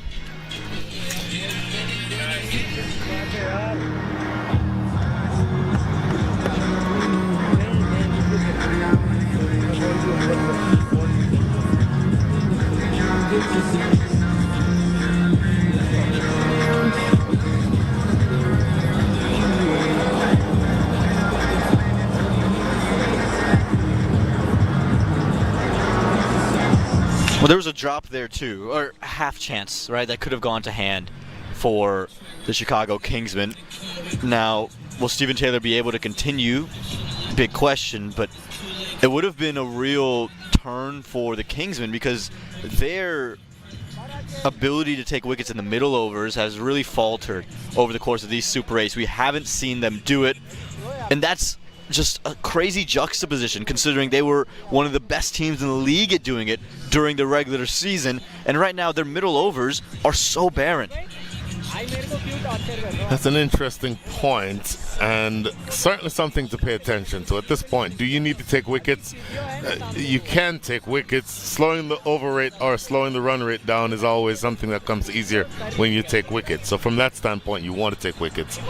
Something to pay attention to because you're now into over number 12. 2 deliveries into over number 12. At the end of over number 11, the score was 76. At the end of over number 11, when the Chicago Kingsmen batted, the score was 54. So you're ahead of the game there. But bear in mind that the Chicago Kingsmen scored 72 runs in their last 5 overs. So you don't want to bank on that cushion. You still need to push past where you need to be now. As of right now, you need to score 8.5 and over to win this game. And with Stephen Taylor still out there as a captain, you love the fact that he's there. He's fighting, he's talking to the trainer, who, by the way, has done yeoman work this weekend or this week. And you want to know that the captain can continue to channel his inner let's call it his inner Air McNair, and put those injuries away out of your mind and keep fighting on the field. I was going to go Isaiah Thomas. Third quarter of that finals against the Lakers. How's it that you selected the older reference and me the younger one? Well, he's channeled whatever sports reference you want because he's still going.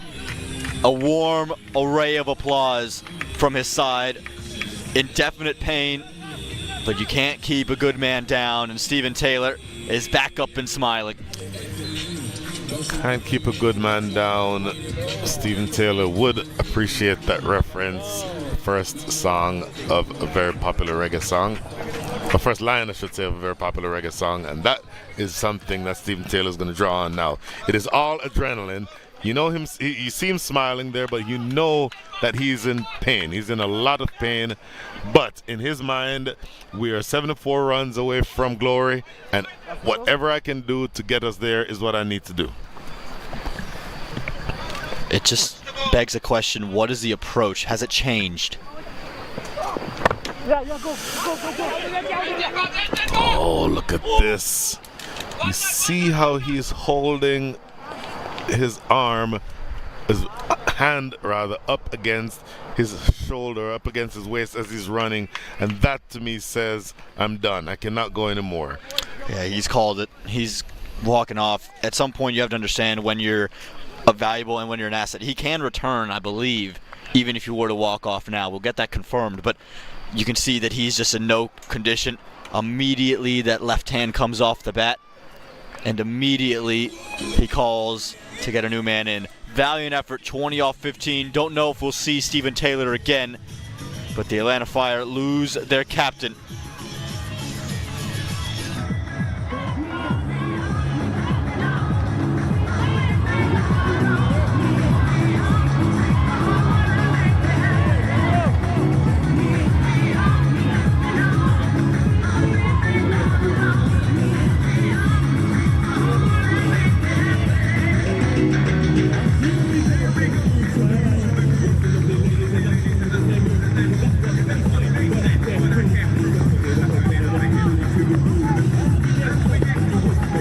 Shakib Al-Hassan walks into the middle, had the one big innings, but apart from that, has not been a real factor with the bat. He's got to channel that big 30 off of 16 he had 2 nights ago. So stick a pin in this big moment in the game.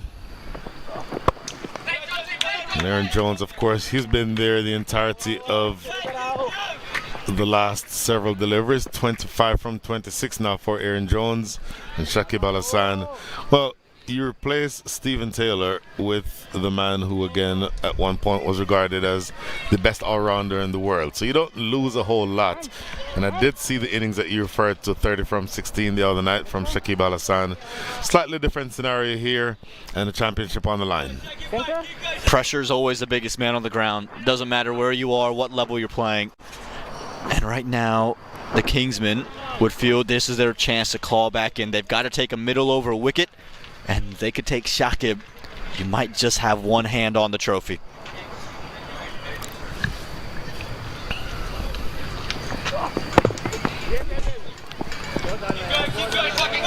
So when he scored that 30 runs, it came in relatively record time. From my memory, there was not necessarily a lot of pressure in that game. Yeah, batting first, it really was just about trying to tack on to 170, 180 from a great platform. But the big key there is he actually took 8 deliveries before he scored his first boundary. So the next 8 were rapid. The first 8, though, he took his time, so expect something similar. Really looking through to get those quick singles. You'll accept that 9 runs come from the over. You need around 9 and over to go. We're at the end of over number 12, 85 for 3. 71 runs away from glory here at the Atlanta Fire.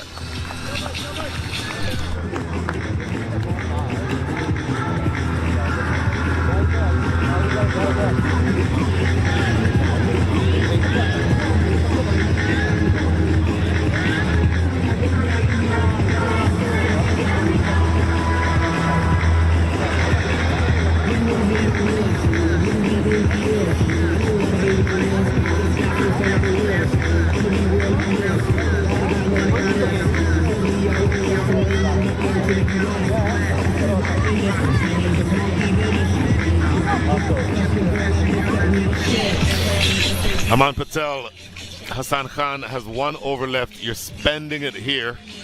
It's going to be Shakib Al Hassan on strike. Aaron Jones at the non-strikers end, 25 from 26. And we're coming down to the wire. And it's a huge risk to bowl the left arm spinner to the left-hander in Shakib, but this is where your high-risk, high-reward scenarios can win you championships.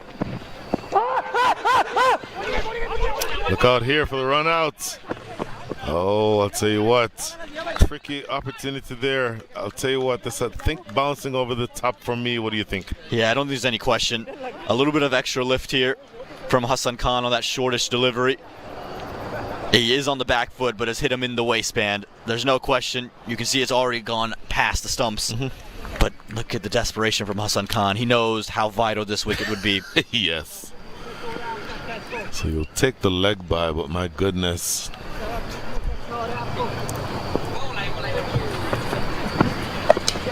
Cut away. Oh, great stop.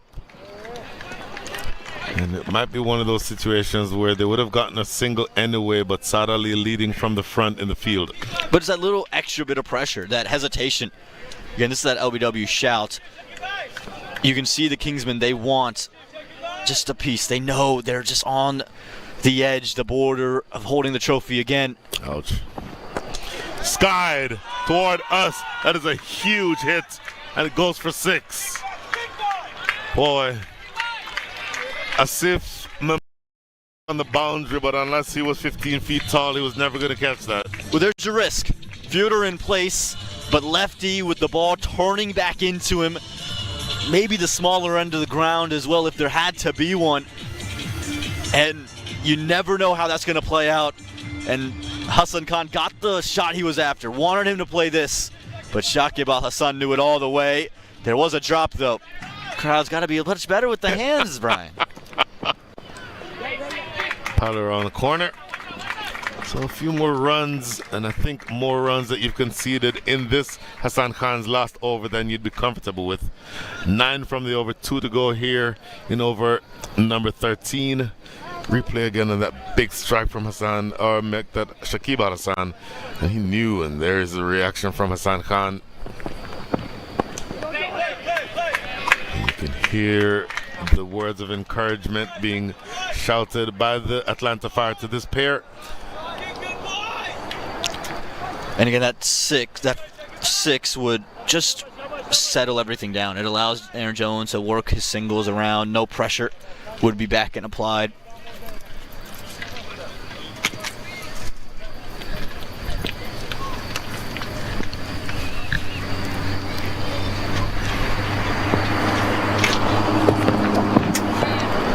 Cheeky. Oh, look out here. Oh, a better throw might have had a little bit more questions to ask of Mr. Shakib Al Hassan.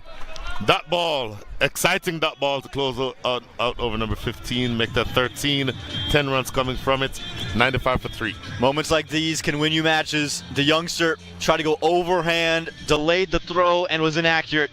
If that gets underhand and through, there's a shy of the stumps, not saying it's out, but you're forcing the replay to come into effect. Close at 13.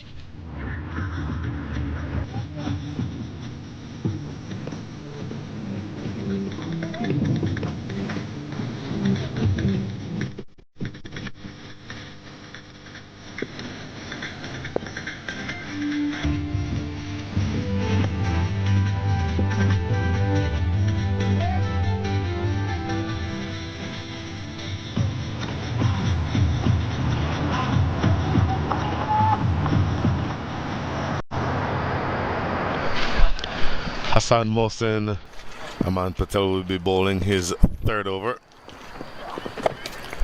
Aaron Jones has brutality on his mind, but only able to find deep mid-wicket for a single. Aaron Jones is playing a real mature innings here, understanding that Stephen Taylor's maybe not going to come back, and if he does come back, unsure of how effective he'll be. So his wicket, it seems to be the key. So he's holding things down, pushing singles around, and it feels as if they've decided Shakib is going to be the aggressor of the two, or at least pick his matchup. And one boundary and over is all that's required from this point. Scoop, and it's going to go over short. Fine leg, runs close to the boundary. He'll get a couple. Do you think if there is an intimidation factor for the young man Hassan Mohsin bowling to Shakib Al Hassan? Well, there'd have to be a touch of it, but you think about Hassan Mohsin's season and the games he's won for the Chicago Kingsmen, not just with the ball, but with the bat. He's hit winning runs. Yeah, there's going to be that intimidation. You're going to struggle in your plans and how you go about someone as adventurous as Shakib. But when you have the season that Mohsin's had, I don't think he's going to sit there and shy away from his skills.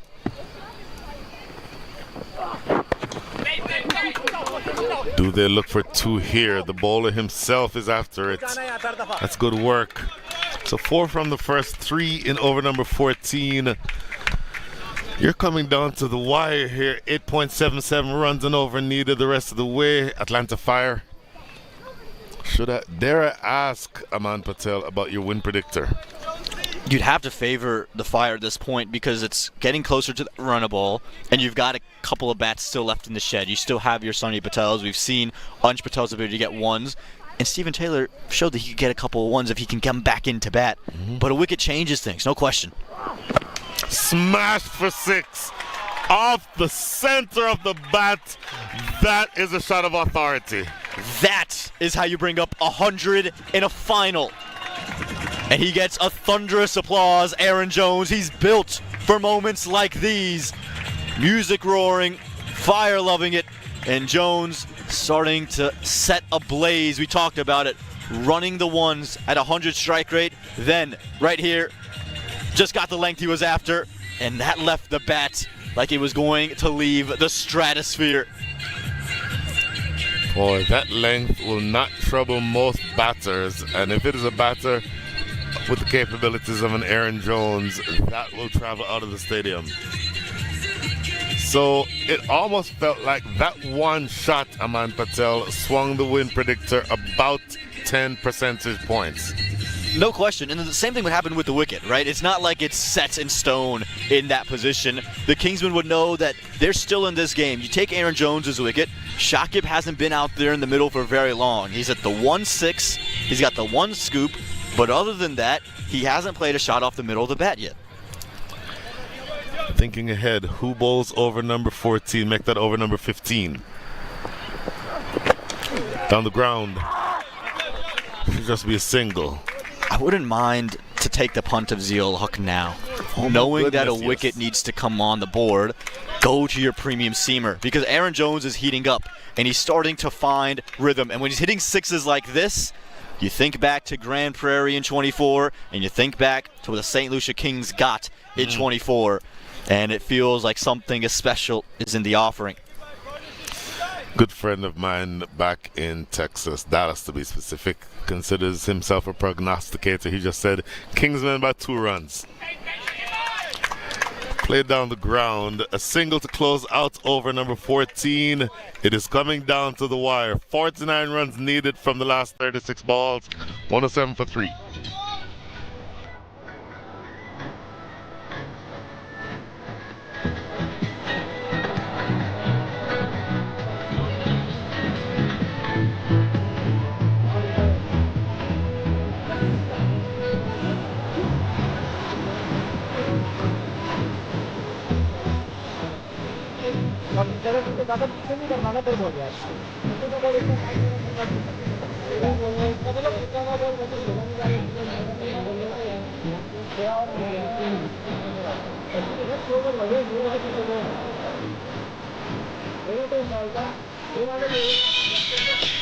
Compare these two worms here. The yellow worm, Atlanta Fire, they're ahead of the game the entire way. Have been, again, at the end of over number 15, make that 14, they have 107. End of over number 14, the Kingsmen had 76. So you're ahead of the game if you are the Atlanta Fire.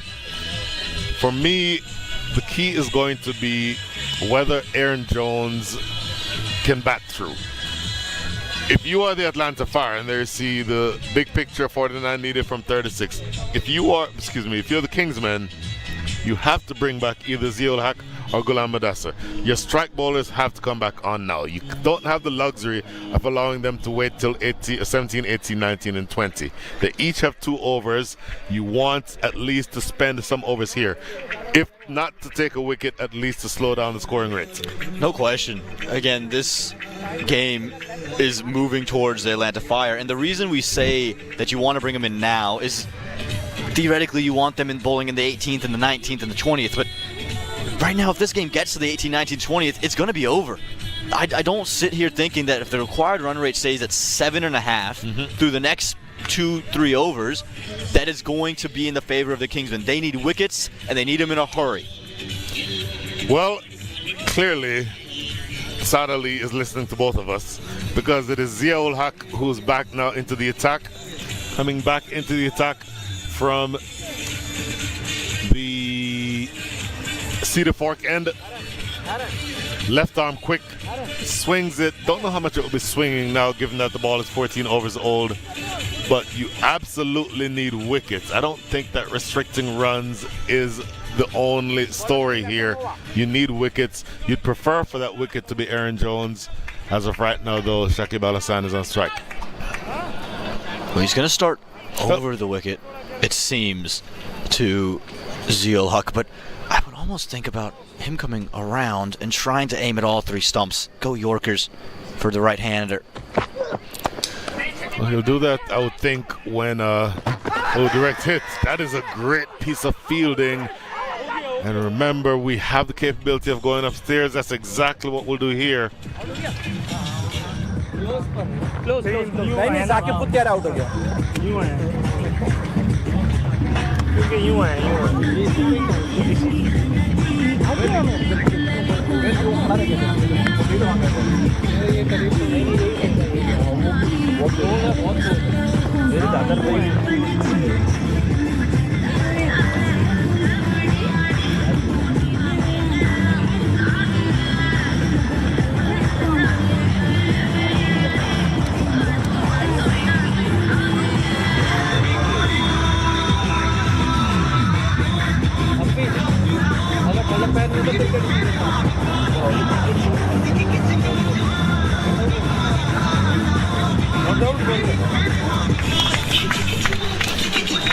Confirmation there.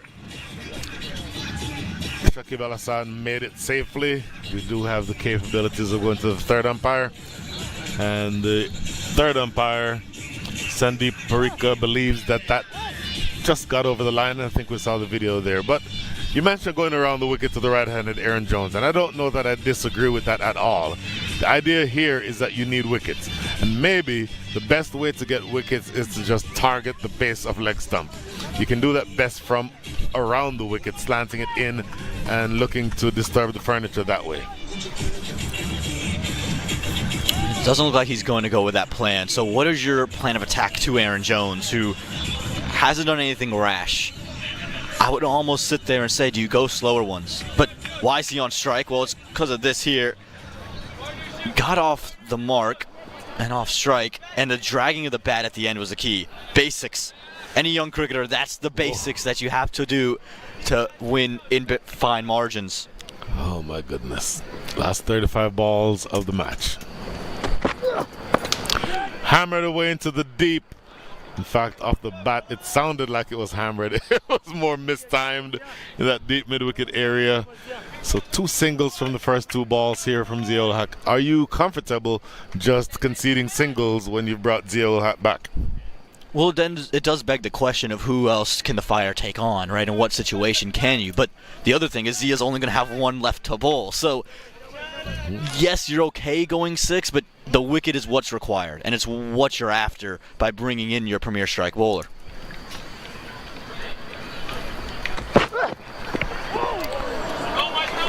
Flirts outside the line of off stump. Last 3 balls coming up in over number 15. 33 balls, 47 runs, Aman Patel. Like we said, Zia-ul Haq can just frustrate out some batters, and Shakib Al Hasan has shown that he wants to go after. He doesn't want to wait till the 20th to finish it. So this could be the matchup that you're after, given the fact is the aggressor in the partnership so far. Uppercut, did that carry? It did carry. What a big wicket that one is. He goes for the uppercut, Shakib Al Hassan. The ball carries all the way down to deep third. Catch taken down there in the deep. Ghulam Badassa, the man holds on to it. 109 for 4. What did we say? Shakib wanted to be the aggressor, and so you're just testing his patience. Short with that third fielder, squared in the deep, and just looking to run it, not trying to overhit the ball, and just picked out the man. Didn't quite get it, and the Kingsmen, they're back in it. They got the wicket they needed, and there's another twist. There's always another twist at Church Street Park. Do not go anywhere. Oh my goodness, 109 for 4. That is a big one. Ladies and gentlemen, this one is coming down to the wire. Do not go anywhere. As Aman Patel said, and he would know, he's been here a number of times. Now, you saw him in the field earlier with the gloves on. You saw him dancing to every soca song that came on. Almost brings the whole, let's call it the Southern Caribbean flair. This is not a dancing moment. This is a moment to put your head down and join with your fellow Caribbean man from, well, born in the U.S. but from Barbados. Looking to take them over the line here. 47 needed from the last 32. Jamar Hamilton is at the crease. It's the man you want. He's shown fireworks at Church Street Park. He's set the night sky on fire. But pressure on, wickets down, 47 from 32. It's still the Fire's game. They still have the bats to come in Sunny Patel, in Anj Patel, that can still carry you through. But Jamar Hamilton and Aaron Jones feels like the last stand.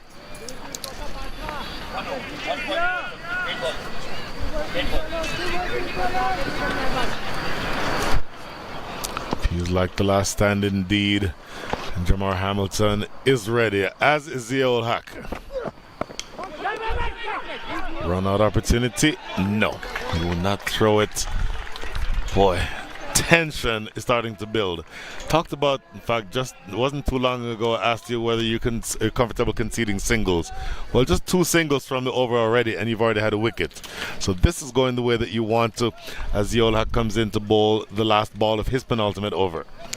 Again, this is the dream of this over. You take a wicket, you minimize the runs, and you allow your other bowlers to climb back into the game with pressure from the scoreboard. Excellent bowling by Ziol Hack. A successful return to the attack for him. End of over number 15, 109 for 4.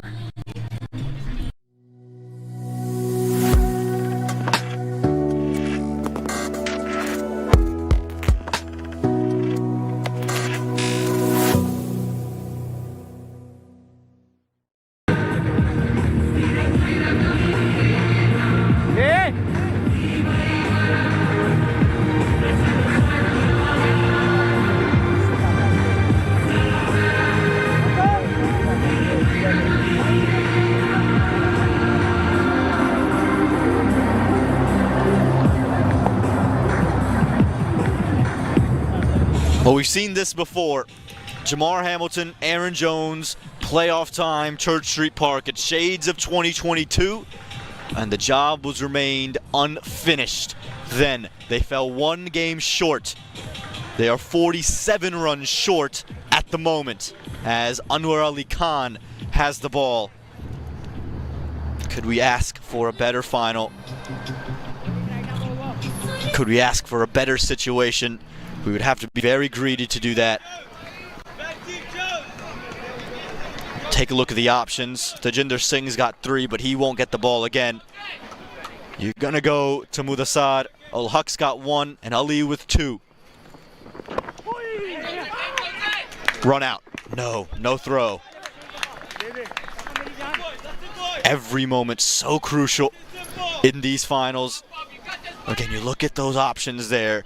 You're going to have the 2 from Anwar Ali Khan, so he can, after this one, go for the 18th. Ziol Haq's got 1, so that'll fill your 17th over. And from there, you need overs 19 and 20. Mudassar has those 2, so you reckon that's the order. But maybe Hassan Mohsin gets a call. Nate Hayes alongside me, and the business end of the tournament among us.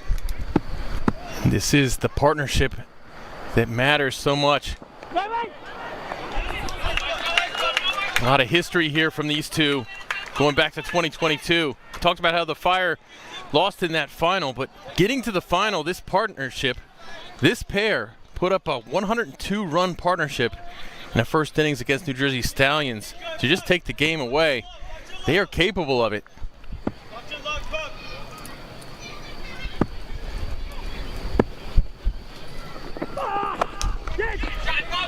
In the gap. Chance of a run out. Should be a run out. What's happened? They want Aaron Jones. They want Jones because they're saying he's run straight into it. Aaron Jones is pleading his innocence. But if this has gone through to the keeper, he's out. There's no question. I'm not sure Aaron Jones has maneuvered in any direction, but the umpires will have a conversation. I think it's a tough one to call Aaron out for.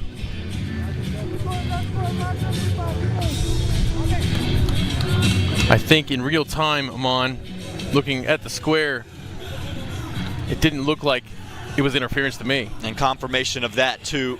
Umpires have been brilliant, and I think you're right. The appeal is valid. You can make the appeal here, but his throws come in. Jones is halfway down the wicket. Right there, he's left, and he's just turned. He's gone straight back. He hasn't looked to turn anything. He's just trying to get back to the stumps. Even tried to get out of the way, it looked. Yes, you can appeal, but I think the umpires have made the correct decision. Did hit his bat as he reached forward. Question was he reaching back for the line and just move the bat up to try to get it out of the way, or did he try to put it in the way, is what the Chicago Kingsmen are arguing. All the way, Aaron Jones! This is exactly what we saw. As I mentioned, that 102-run partnership in the 2022 semifinal against the New Jersey Stallions. This was the way they got it, with a lot of sixes. Aaron Jones loves this ground. Ask him anytime.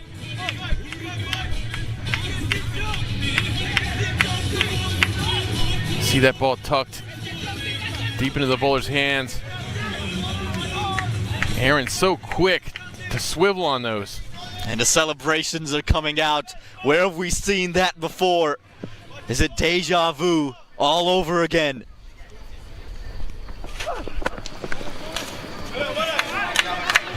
Gets off strike as well. Terrific over. 9 from it. Just what the doctor ordered.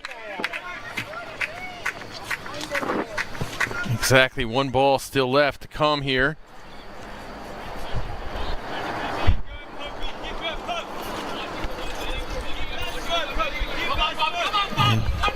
Jamar Hamilton will have a go at Anwar Ali Khan.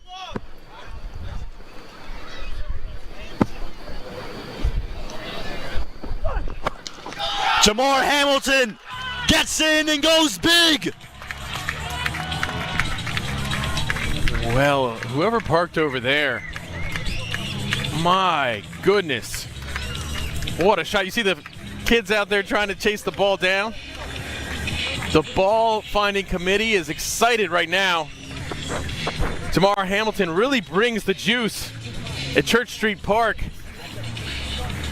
It's 15 on the over. Close of 16, 124 for 4, and just 32 left to get.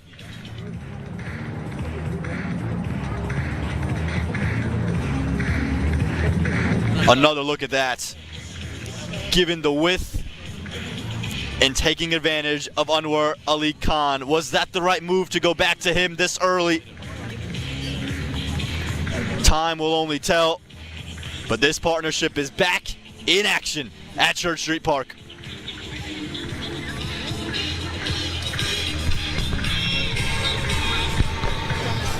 Such an exciting night. So many great storylines here. Of course, we got the Stephen Taylor storyline. Boy, he may have retired hurt, but his innings was really crucial in recollecting this for Atlanta Fire.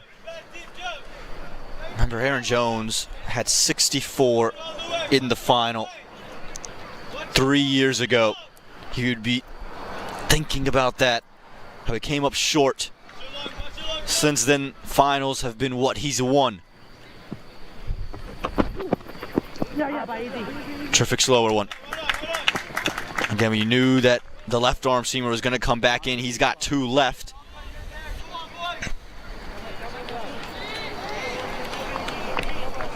Huge. Nope, that wasn't the one I thought it was. But this is the review of the potential run out there. He's looked to get out the way. Nate, I have to give him all the credit in the world. I know that's probably sparked now 2 boundaries that you're going to consider, but he's looked to get out of the way. Mudasada back in. See you later! Holy smokes, Jamar Hamilton. We've seen some cameos from him in this Super 8.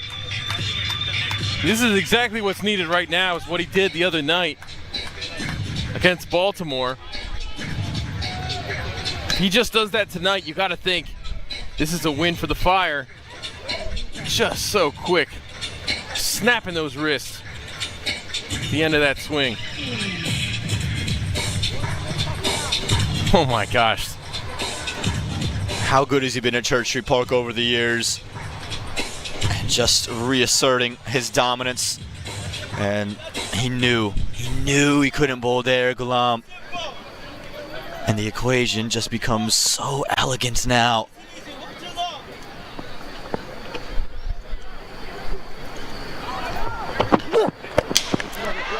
Fielder won't be able to cut it off. Exceptionally well placed. Jamar Hamilton, what a run scoring machine at Church Street Park under the lights. He's done it time and time again. This partnership here, these guys are just a joy to watch in the middle. Aaron Jones and Jamar Hamilton. Where do you go with the side? Where do you bowl? He's tried on a length, he's gone full, and both times been punished. Running out of options, running out of time, running out of runs. No harm, no foul. Just maneuvering now. 20 left to get.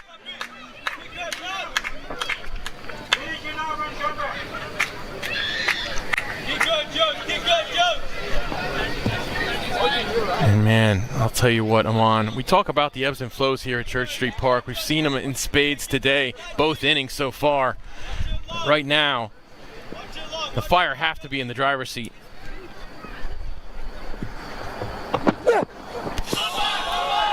That's dangerous, and it is confirmation. Aaron Jones, set yourself up.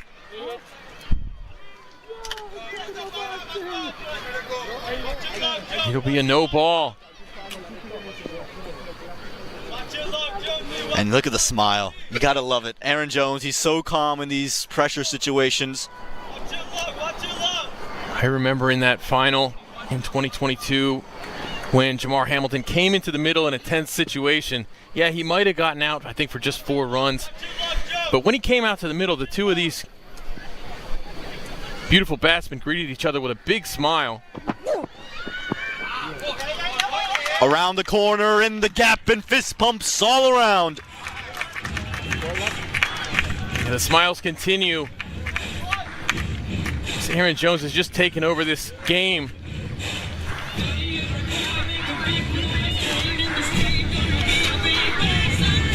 Not a great delivery. Tried to go slower, stuck in the hand. And Aaron Jones and the Atlanta Fire sense the occasion brewing. Jamar Hamilton this time with the fist bump. Calm, cool, collected.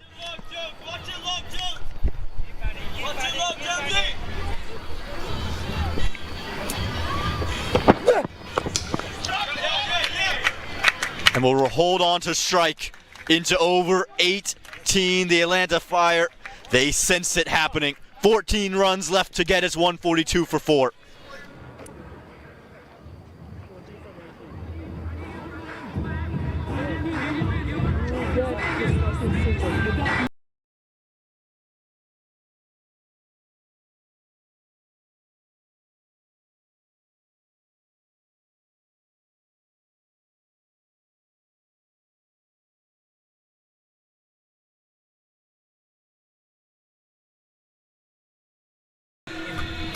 But it's pretty much a ramp right now. Atlanta Fire on their way up. They've been on top of this the entire time. It was going to have to take wickets to get them under it. Here's your run rate comparison. Atlanta benefiting from that really fast start. Really took the pressure off them. We mentioned the extras early on when Chicago looked on top of everything. Yeah, again, we talked about how Atlanta only bowled 4 extras, where you look at the Kingsmen and what they've done. They've given away so many runs. 15 extras.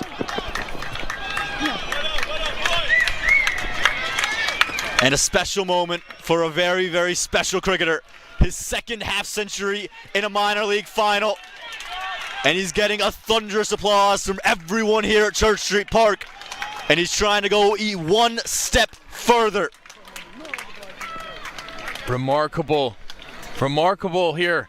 Aaron Jones, 2 half-centuries in 2 finals at Church Street Park in his career. Just looking to put the finishing touches on it.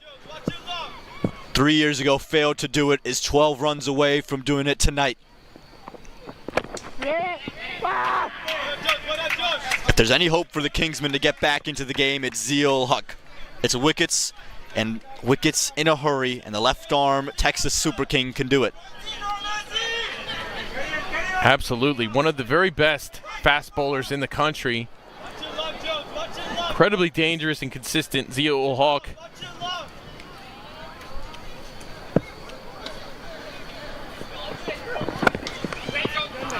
Exceptionally well bowled. You can hear from the Fire dugout just trying to encourage Aaron Jones not to get frustrated, finish it. He's worked so wonderfully well. 27 off of 28 before he decided to go to the next gear. Wow, what a wonderful final this has been. So much drama.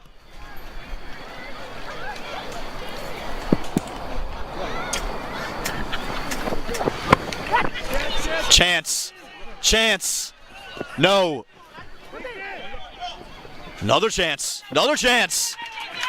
And gets back home. Eventful double. Not the first time we've said it today, and won't be the last. It's 10 to get. Took a mighty hack at this, and good thing it was a mighty hack because it sailed over the fielder.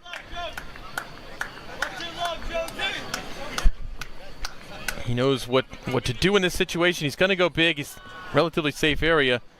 Let's see if this had hit, what would have happened. Looks like Aaron was in before the ball's even on the screen. He's so quick between the wickets. Such a staple of his game.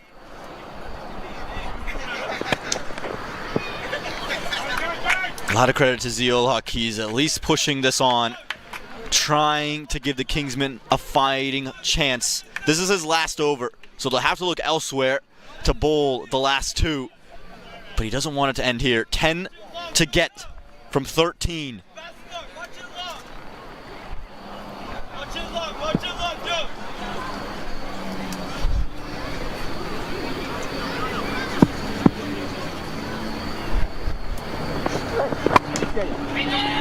And we'll hold on to strike. It's single digits that separate the Fire from the championship. 147 for 4.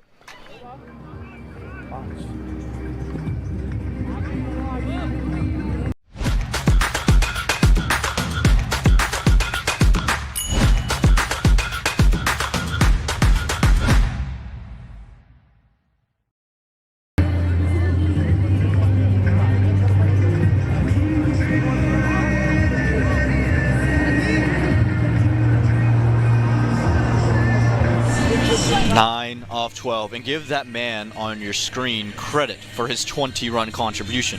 Serious credit. there was a big question mark. There were so many question marks when he finally decided to come in the middle. Leading up to that, the biggest question was, can they recover? Will more wickets fall? What's ridiculous about Aaron Jones, it just feels like before he gets to a final, he asks, where's my super suit? He puts it on and just delivers time and time again. How many times does he have to deliver before we just say, yep, he's going to do it. He's going to win it. You know, he always looks comfortable to me, Steven and Aaron, but Aaron always looks so comfortable. In a final, he looks absolutely remarkably comfortable. It's crazy. Maybe it's just compared to everybody else having a little bit of nerves. Aaron's out there. Look at those calm eyes that he has.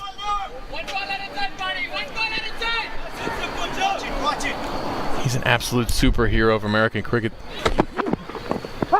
Well bowled. Exceptionally well bowled. Followed the movements. I think that's the only thing that's kept it from an extra.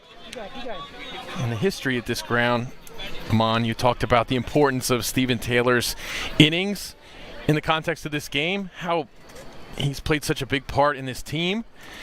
Going back, I can't help but go back to 2018, Aman, where Stephen Taylor made his mark and Church Street Park made their mark at the same time.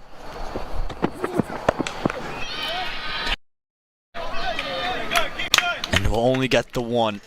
Again, it's a simple equation. You need to run every couple of deliveries. And for the Kingsmen, it's a wicket. They see their opportunity to go back-to-back, slipping with every single delivery.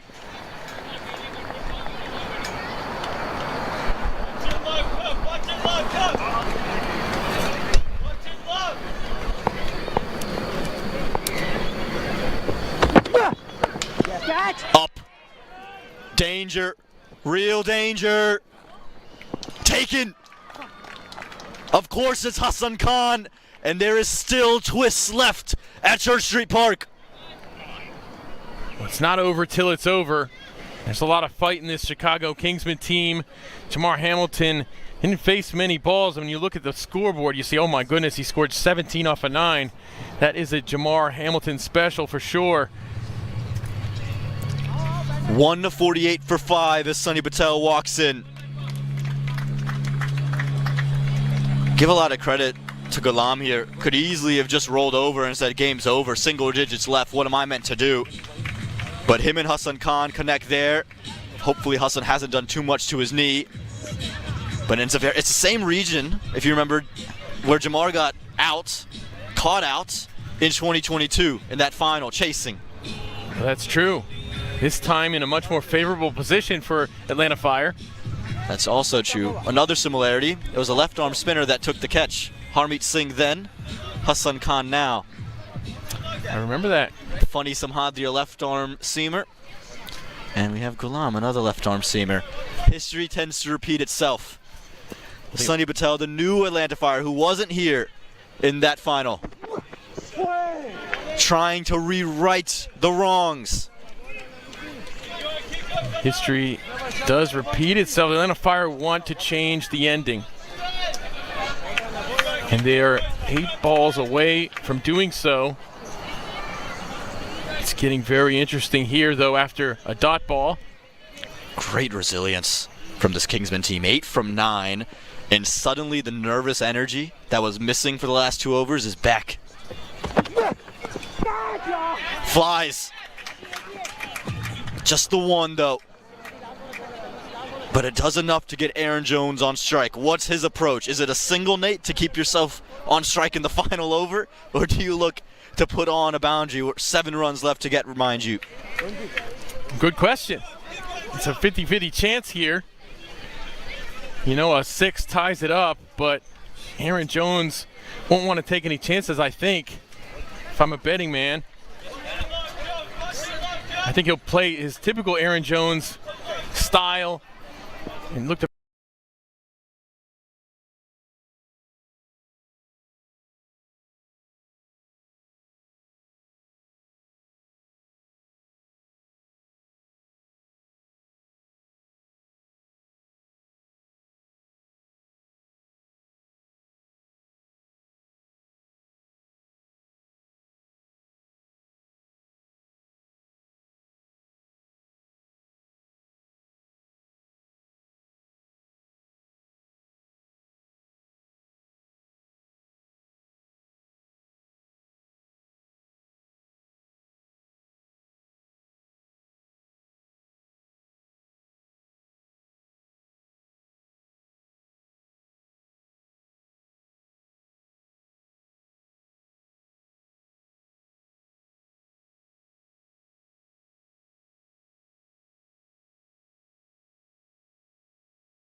an absolute pleasure, no doubt about it. Everyone worked so hard on this season, and we can't thank them enough because this has been a minor league unlike anything we've seen, and this is a real statement of what minor league cricket means to cricket in America. The best of the best, 26 teams playing across multiple states, coasts, time zones, different stadiums, all led to this very moment. What a moment. What a moment. Kind of think it feels pretty good to be in that pile. Everybody celebrating a well-deserved final. The first team to win a final after losing one. These two teams are each the first two teams to make it back to a final. 5 years into minor league cricket, Aman, we've seen some great stuff. It's been the spearhead of men's American cricket since its inception. As far as developing players, as far as bringing a lot of players into our minds and testing them against each other, what a wonderful league this has been. Celebrations continue to pour out. We'll have the post-match presentation as well. We're trying to get Aaron Jones to come do the flash with us and Brian Walters, who's all set up and ready to go. But plenty of celebrations all the way through, and they deserve it. For those Chicago Kingsmen, it's been an unbelievable journey. The joy they would have felt after winning that semifinal effectively out in Dallas after the initial loss. Heartbreak. They were so close to going back-to-back. Heartbreak indeed. Hamad Azam unable to play today with an injury. So you had that working against them.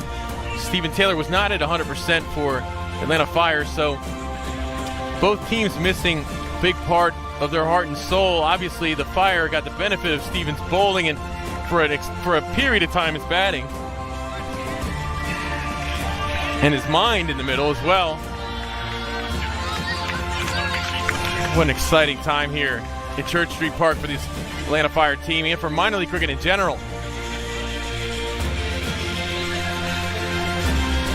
You take a look there, that match summary. Aaron Jones, 61 off of 48. But I'll give a lot of credit to Stephen Taylor, 20 off 15. Gutsy performance, and would be remiss to not mention it. That Jamar Hamilton innings happened in a hurry and really made this beyond a doubt. Aaron Jones finishing with 61 from 48. Taylor tremendous in the first innings, 16 runs with the wicket. Faraz Ali, oh my gosh, what a game he played, what an innings he played. 92 from 60. Started off at a run of ball pace to just kind of manage their way through some early wickets, which oftentimes is definitely prudent here. He proved it so, ending with a strike rate north of 150.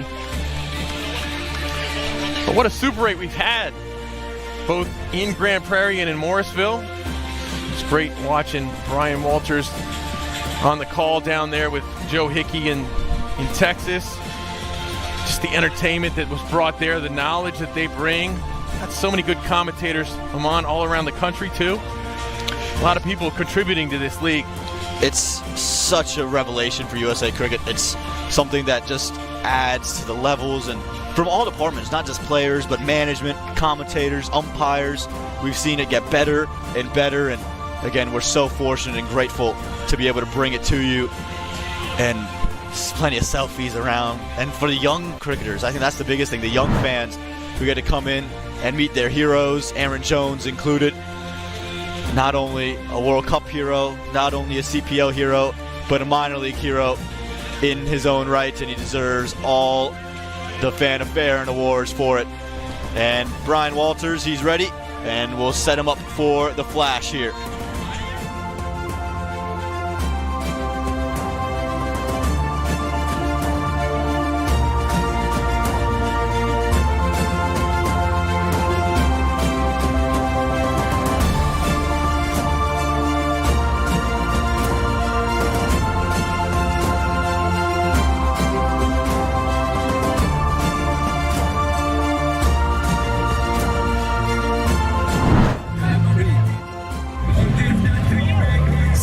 1 from 4 to 8, 2 fours, 4 of the biggest sixes I've seen in a while. Congratulations, Aaron Jones. Thank you so much. I want to talk to you not necessarily about the big partnership that you had at the end with Jamar Hamilton, but the partnership that you had with Steven Taylor. He was injured, gave it all for his team, came out batting with him. What was that like, that partnership? Yeah, I mean, obviously, as you said, he's injured, but we know that definitely he's a very big part of this team, especially being captain. At the time, we wanted a matchup for Hassan Khan. We don't want him to bowl at 2 right-handers at the time. So he took it upon himself as the captain to come out, even though he was injured, and that's commendable from my side for sure. Now, you and Jamar Hamilton were just having fun towards the end. The ball was flying out of the stadium. What does that mean, or what does it feel like when you're on the verge of victory like that? It's really good, to be honest. We had this same, like a very similar situation a few years ago. Me and him batting together, and then we ended up losing the game. So it's very good that we really and truly got over the line this year. It's very important for us. Last question. Right at the end, I saw a bunch of kids running up to you. What does that mean to you, for you to be someone who kids look up to? Yeah, I mean, we don't only play for ourselves, you know. At least not me. I play for definitely the future. I want to keep motivating kids, especially in America. Or North America, I should say, it's not an easy place to play cricket. So definitely I want to keep motivating them. Majority of them, I really and truly coach.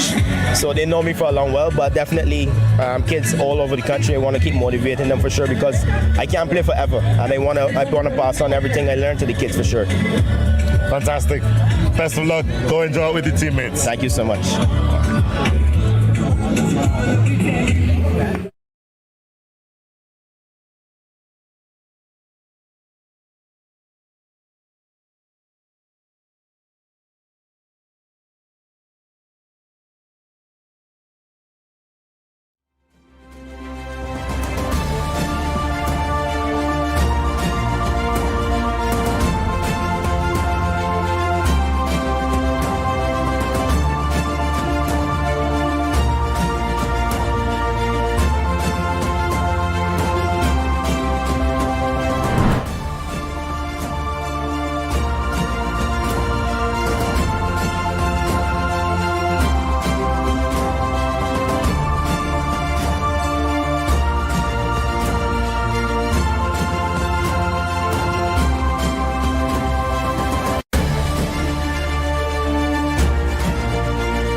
Welcome to the post-tournament presentation for the 2025 Minor League Cricket Championship featuring the Atlanta Fire and the Chicago Kingsmen. Before we kick off, Minor League Cricket would like to thank the town of Morrisville, the Morrisville Police Department, and all the minor league cricket owners, teams, staff, and volunteers for all their support this season. A special mention to the ground staff at Church Street Park for all their incredible work not only during the season, but during the playoffs and the final in challenging circumstances. I'd also like to congratulate all the match officials, scorers, and especially the officials for the finals. The two on-field umpires, Harshvardhan Uppalodu, Tarak Janaparedi, and TV umpire Sandhu Pareka, and the fourth umpire, Rahul Partwardhan. Now on to the presentation for the final. First off, I'd like to invite Johnny Gray, the CEO of Major League Cricket. Where did you disappear off to? Johnny, there he is. He will come up and he will be handing the Player of the Match award to none other than for match-winning innings, his second 50 in a minor league final, Aaron Jones, for an unbeaten 61 off of 48.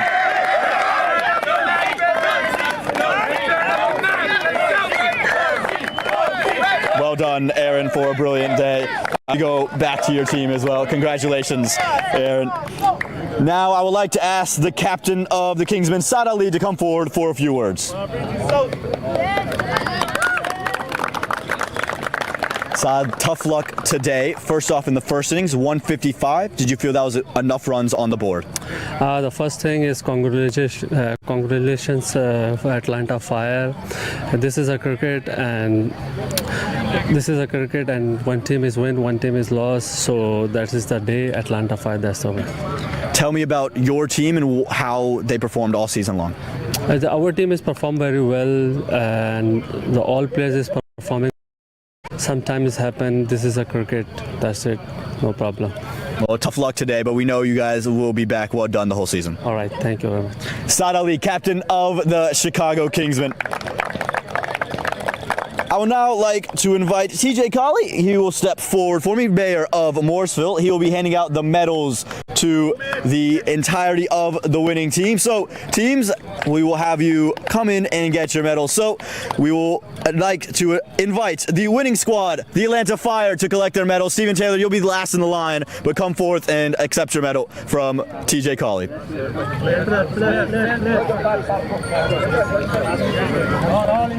TJ.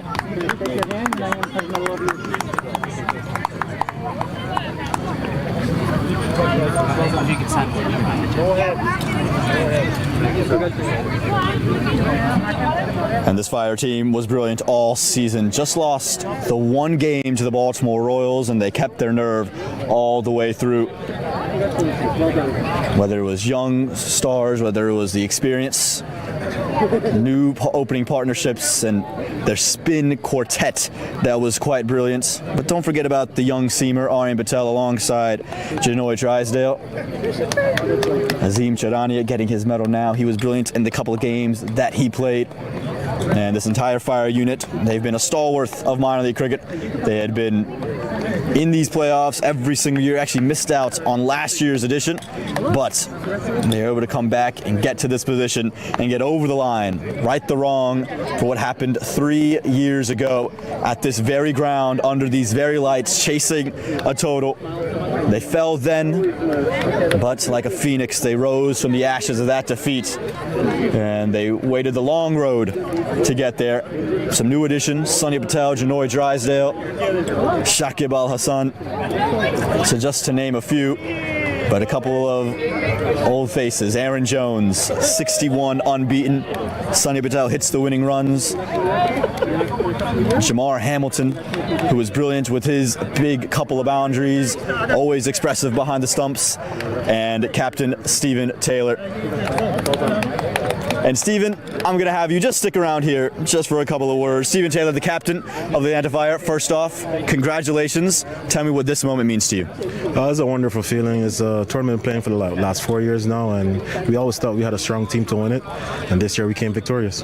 Any thoughts about 3 years ago where you guys weren't able to get over the line?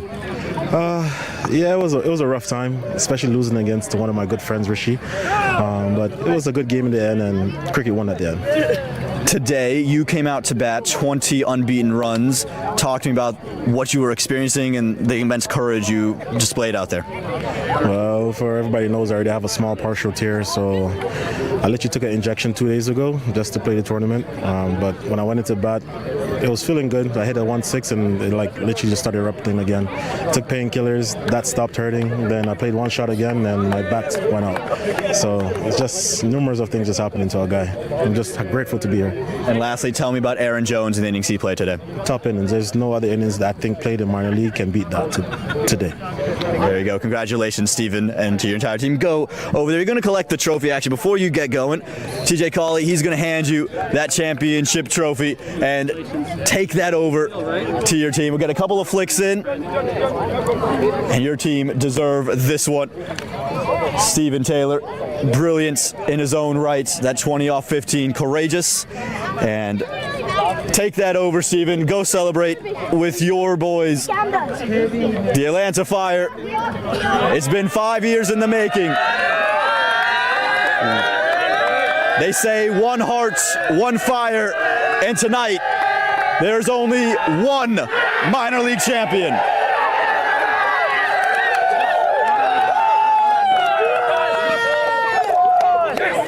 For everyone who's tuned in all season, we thank you so much for your support. And for one last time in 2025, we wish you a good night, and we can't wait to see you next year. Bye, have a good night. Keep it. Some go in the front. No, we cannot, nobody say. What is it? No, don't say. Probably we all can understand. Don't cut this. Hold on, we can do it even somebody else don't understand it. Yeah. Come. Yeah. Everybody hold up your medal. Bite it. Bite the medal. Very nice. So cheer. Yeah! Come on! One heart! One heart!